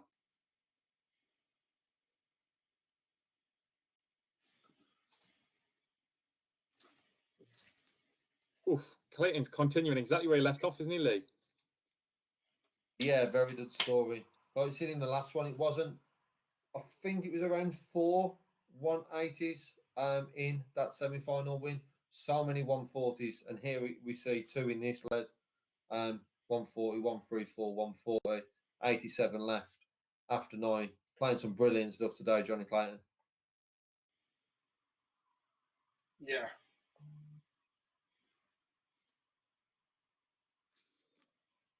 Cullen's got to be careful that he doesn't let Johnny Clayton run away with this. Yeah.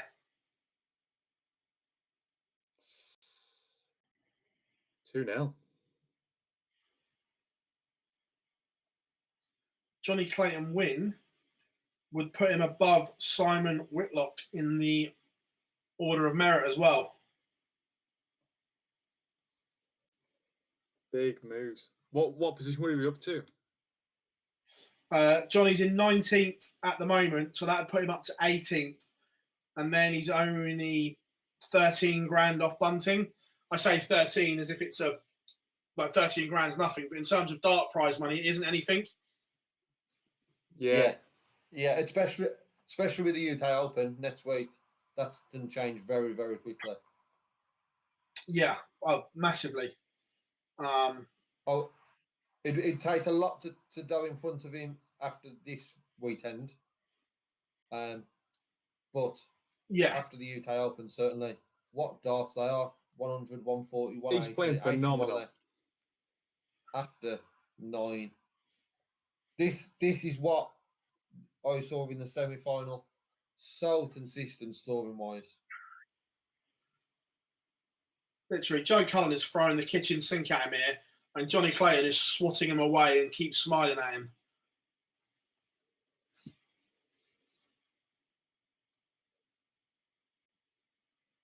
This is a huge opportunity, and this is massive for the game. If Clayton goes and rattles this 32 in, then Joe Cullen could be staring defeat down the barrel.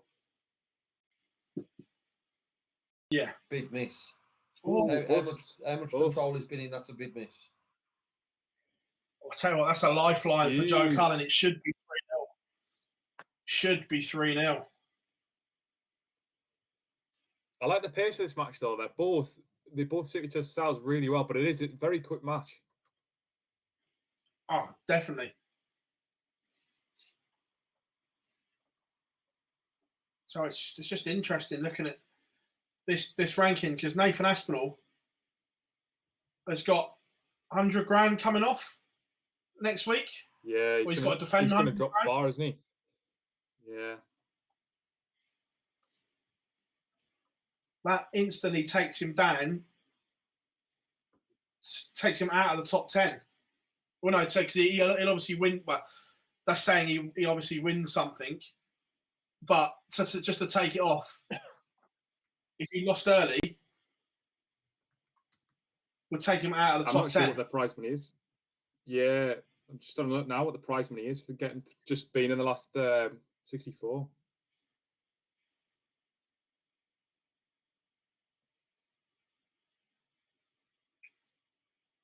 So there could be some big movers and shakers coming up.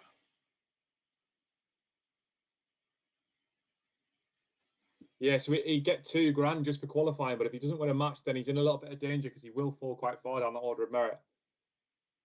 Yeah. Yeah, he's potentially going to drop out of the top 10.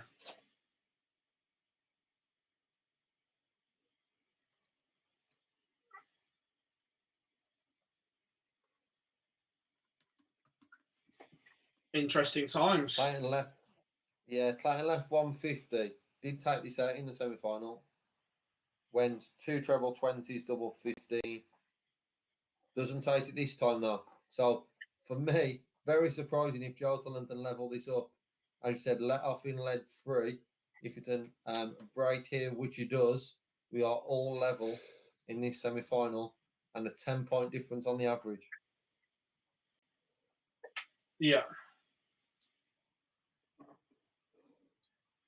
How doubles can win your games, though. There was a huge opportunity for Johnny Clayton to break, take 3 in the lead, and then throw for 4-0. And suddenly the game's turned on its head.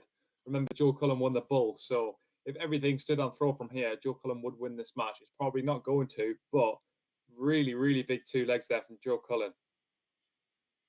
Yeah, and again, just looking at it, a win for Joe Cullen he wouldn't go anywhere in the rankings, but it would get him closer to Jose de Souza in 15th and Ratajski as well.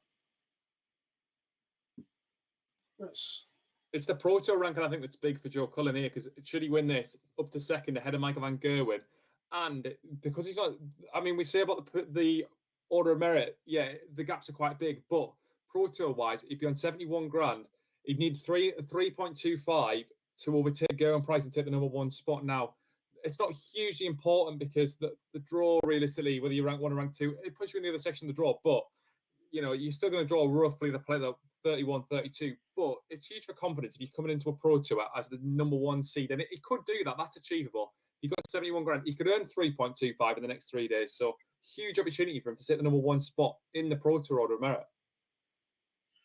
Yeah, see, Jose de Souza, he's defending nothing this year. He's only defending 61 grand, which is like 19%. So next year he's got a whopper of a year. Ratajski just in front. So again, Ratajski's defending 50% of his ranking money this year, 162 grand. That's sort of what you want, though, isn't it? You want an even split of, if you were defending 50% each year, at least you know you're pretty much, you've reached your level at 14, rank 14 in the standards. However, sorry for any Rob Cross fans in the chat room. What I'm going to tell you now, make sure you're sat down. This year, Rob Cross is defending £411,000, which is 80% of his ranking money. Yeah, it's a big year for him. Obviously, not done today, but a very big year for him. I think I've seen someone in the chat room say that 40,000 of that is next week at the UK Open. So correct. Yeah, such a big year for Rob Cross. To hopefully we'll see him back to what we've seen before. So we can see him still up there, but it'll be interesting to see how much of that he can defend, and it is a defending year more than an attacking year with that much amount. Also, as well, Peter Wright fans, it's not great reading. Look, Peter Wright will win tournaments this year. There's no question about that. But he's going to have to, because he's defending 71% of his ranking money, £722,000 on that ranking. If he doesn't win anything, though, that throws him right back into the battle with the likes of Chisnell, Anderson, Wade, that gang, that sort of bottom end, top 8 again. And we've seen him down there before, but I did think he'd made the level up. He really needs to win something big, though. There's something like the match play where the prize money is huge. Yeah, but back to the final. Johnny Clayton has stopped the Cullen charge 3-all and then bangs in a maximum on the Cullen throw. This is wide open.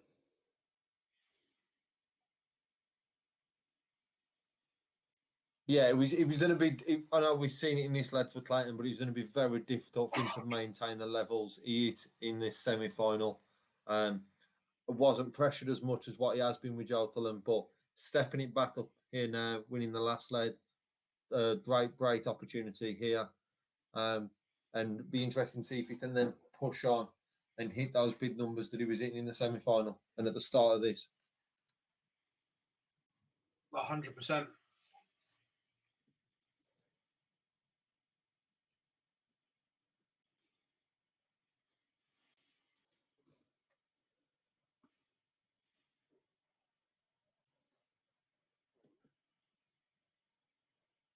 Oh, Clayton's missed the ball for a 1-2-2. Can Joe Cullen take out a whopper? No. Opportunity, opportunity for the break. Massive opportunity. Ooh. Johnny Clayton's determined to do this the hard way. How nice do Joe Cullen's darts look? They're one of the nicest looking darts around at the moment. And we have another break of throw. The ferret is halfway.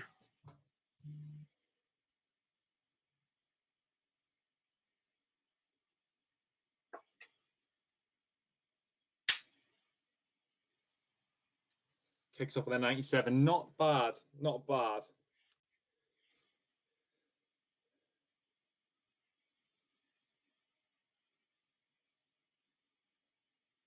One treble's probably not enough. Joe Cullen really needs a two treble visit next time out. He's going to have to try and throw a 12 darter if he wants to try and break back. Johnny Clayton's playing that well. That's sort of what is required from Joe Cullen. This is another match where we're seeing fits and spurts of huge scoring power. But Joe Cullen showed all day that he can average high 90s, and he's currently averaging 84. So there's a lot still there on the table for Joe Cullen. Still a bit there on the table for Johnny Clayton, but this is all important, this leg. Clayton holds, it's 5-3. Oh, definitely.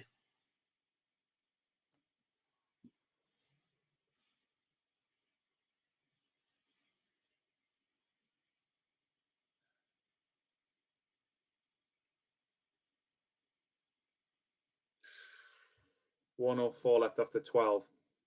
Joe Cullen needs 2 trebles minimum to leave himself on a decent finish and put some pressure on this. And he hasn't done it. Left himself 158 after 12. Johnny Clayton is now going to have 3 darts from 104 to take a 5-3 lead in the final. Could win back-to-back tournaments. If this doesn't go, Alan says it's just the final, fellas. Yes, it is, mate. First to 8 to win day 1 of the PDC Super Series. Oh, Joe Cullen leaves himself 38. So Johnny Clayton, 48, 3 darts at it. If not, Joe Cullen's coming back for double 19 if he doesn't split. Oh, there's just chances getting thrown. This could be 4-4. Joe Cullen now, 3 darts from 38. Level this up. He would never expected this chance if considering he could throw here, possibly an 18 darter and still win the leg against throw. Another missed opportunity from Joe Cullen.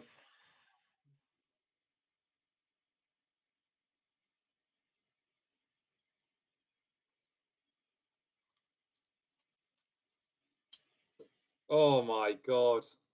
Missed darts again from both. Dreadful. Johnny Clayton's played so well all day, and to come in and have so many chances, he's carved out plenty of opportunities to break. Hasn't taken enough of them. And Joe Cullen could be about to level this up at 4-4. And this will be a breakthrough. He'd have thrown the next leg, and he does it into Johnny Clayton. Will rue these missed chances should this game come down to 7-all, because he should have wrapped the game up. Currently 4-4. Joe Cullen's averaging 82, but he's hanging in. I don't know how. What can he start this leg with? I'd say Clayton should be 6-2 up here. Definitely.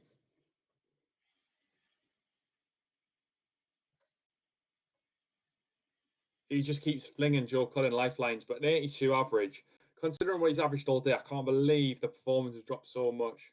Especially on the floor, you can give them nerves on the stage, but on the floor, you should just be rolling from one game to the next.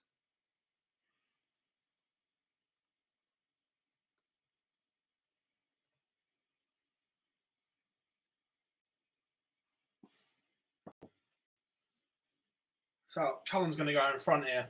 And Johnny Clayton will be there scratching his head thinking, how am I behind?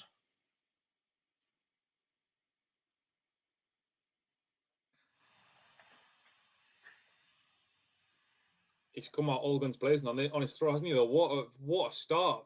12 darts leaves 49 for a chance to hold and take a 5-4 lead. Joe Cullen means business. He can smell the winning line. Carry on from where he left off last year.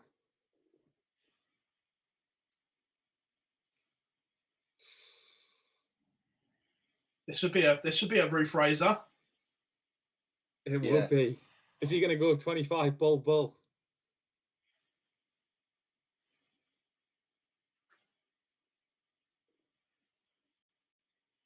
Joe Cullen takes it out. 5-4 lead. Joe Cullen leads. Unbelievable.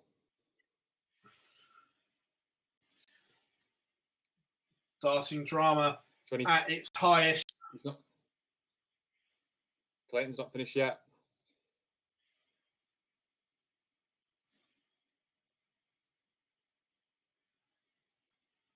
And in the chat room, what are you thinking? Is Johnny blown his moment? He should be home and hosed. But it's Cullen that leads. Let us know what you're thinking.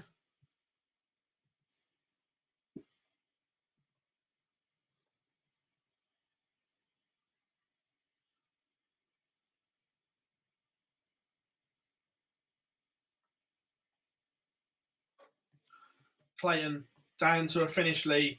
This would give him some confidence if it goes. Yeah, and it's what Tullington do here. Yeah, would never expect Clayton to take it. I was going to say, Tullington put in a big store.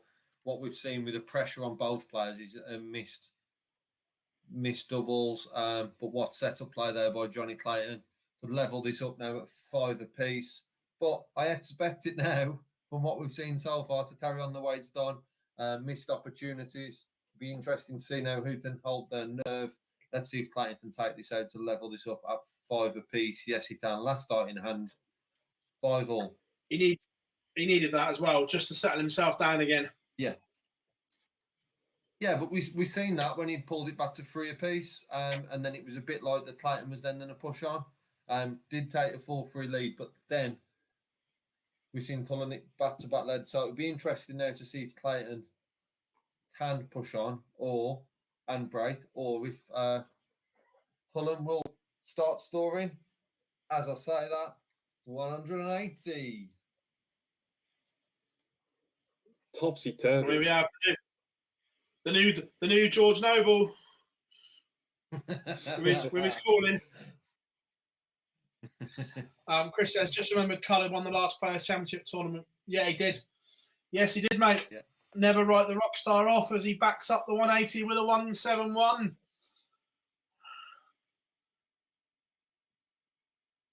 This could go either way. We've said that a few times today. This is literally toss your coin up in the air and just call it, because it could land either way. This is an absolute pick'em. It's becoming one of them games, though, where winning the bull may well prove critical. Even though there's been so many breaks, should this come down to 7-all, Joe Cullen's going to have the all-important throw. As he does, he takes a 6-5 lead, averaging just 85 in the final. How he would never have made the final had he averaged 85 throughout the day. He hasn't. He's averaged much higher than that. But somehow, lead in the final with an 85 average. Unbelievable. Yeah.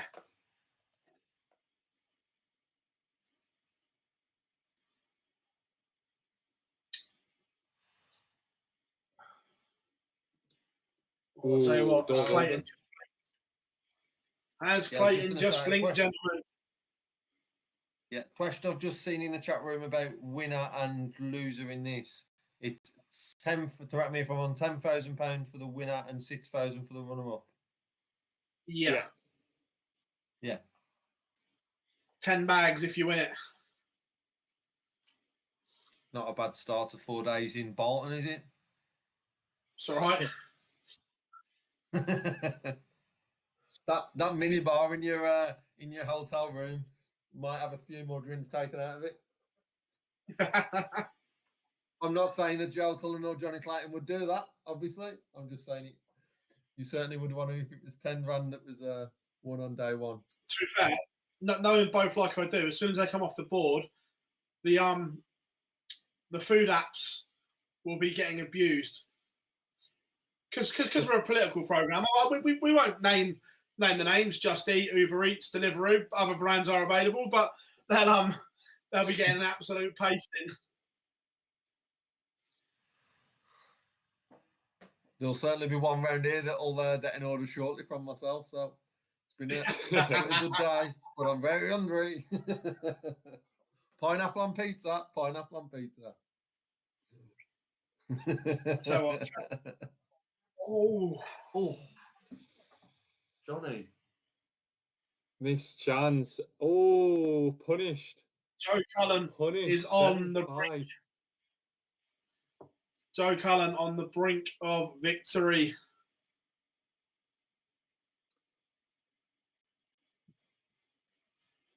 Alan's just said in chat, £6,000 not to be sniffed at either. If I'm not wrong, this is one of the only tournaments that PDC host where the runner-up gets more than half of what the winner gets. I quite like that. Correct. I feel like the runner-up quite often gets punished. You know, they get so far and they get a meager amount compared to what the winner gets. And I know that we should be putting emphasis on the winners, but I kind of like it. I think £6 a fair amount for getting to the final of a Players' Championship because it's a hard thing to do.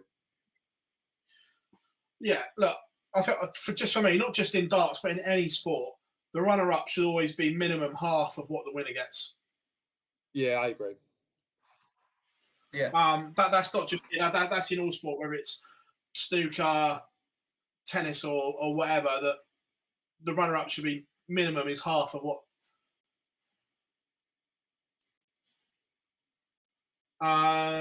Bernie says, who on yesterday? This is the first one, mate. First day of the Super Series today. And welcome along. Cam said he's already got his takeaway in. Yes, Cam and his top troll, all of which that takeaways in. Not that I'm promoting unhealthy eating, but I'm with you. This is the opportunity for Clayton to keep himself alive. 108. This has to go. take the throw back. Has to go. Oh! Oh! Never, ever, ever. Yes, Johnny boys. Underestimate a ferret. Johnny Clayton pings 108 to keep himself alive. Joe Cullen on a finish for the title. And the ferret goes to the well and pulls out the trump card. Jack says, Ronnie on fire. I guess you're at the snooker. Cam says, lovely Greek place in Manchester. Yeah, it's probably not Greek if it's from Manchester. It's probably dog or cat.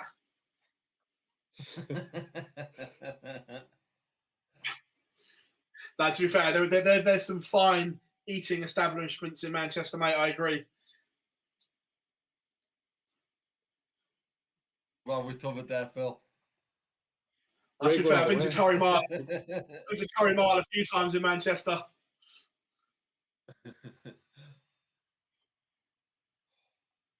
Anyone that lives in and around the Manchester, you know Curry Mile rocks.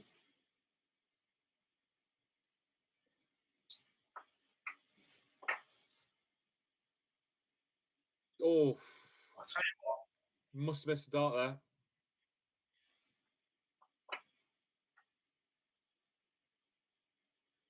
Johnny Clayton, double 7 to send us to a last leg decider. Oh, done no it. Messing. 13 darter. No messing. Here we go. Here we have it. Leg. The Noble. Day 1 of the PDC Super Series.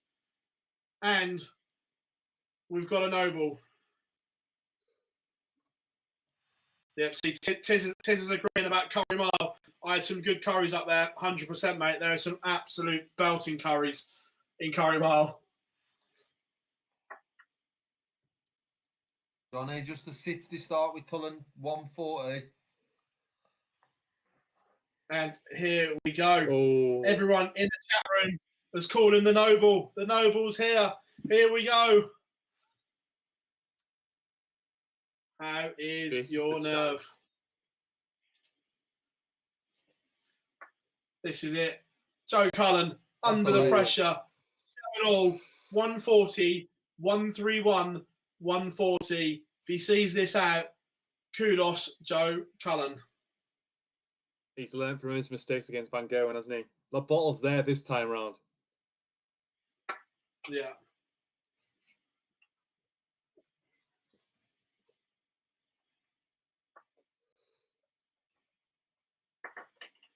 And Clayton, apply some pressure on that 20. There's the answer. 45 is not enough. Go Cullen to wrap it up. Oh. Not more misdarts. Don't do this to us, Joe. Surely you can't. Oh, there's the pressure. No, that is pressure. Oh. That is pressure. 140 by Clayton. Lead 56. Joe Cullen. Surely. Yes, he does, Joe. There we go.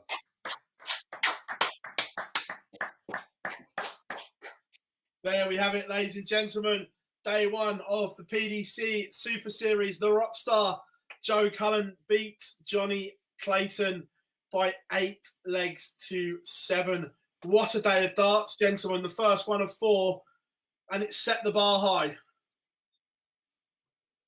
Yeah, really good. Really enjoyed that, actually, the whole day. Even the final. The fact the final went 15 legs, it went by so quick. It was a really good final, actually. Exciting all the way through. And yeah, really good day. Even though the top 3 went out early, brilliant day of darts. Lee, standout moments for you? For me, the performances of the 2 young players, Dean Barry and Lou Williams, but it's got to be for me that Johnny. I know he's just lost the final, but that performance Johnny Clayton done in the semi-final is a standalone performance, winning 7-0, 150 checkouts, back-to-back 12 dart leads. Johnny Clayton's semi-final performance was the standout moment. But I'm very impressed with the young lads who Williams and Barry. 100%. Right, ladies and gentlemen, we're not going to waffle on too long tonight because we know it's late into the evening and you've all got places to be. Just want to say an absolute pleasure taking you through the first day of the Super Series Live. I want to say thank you to everyone who has contributed in the chat room or on social media with us. Of course, we will be back tomorrow.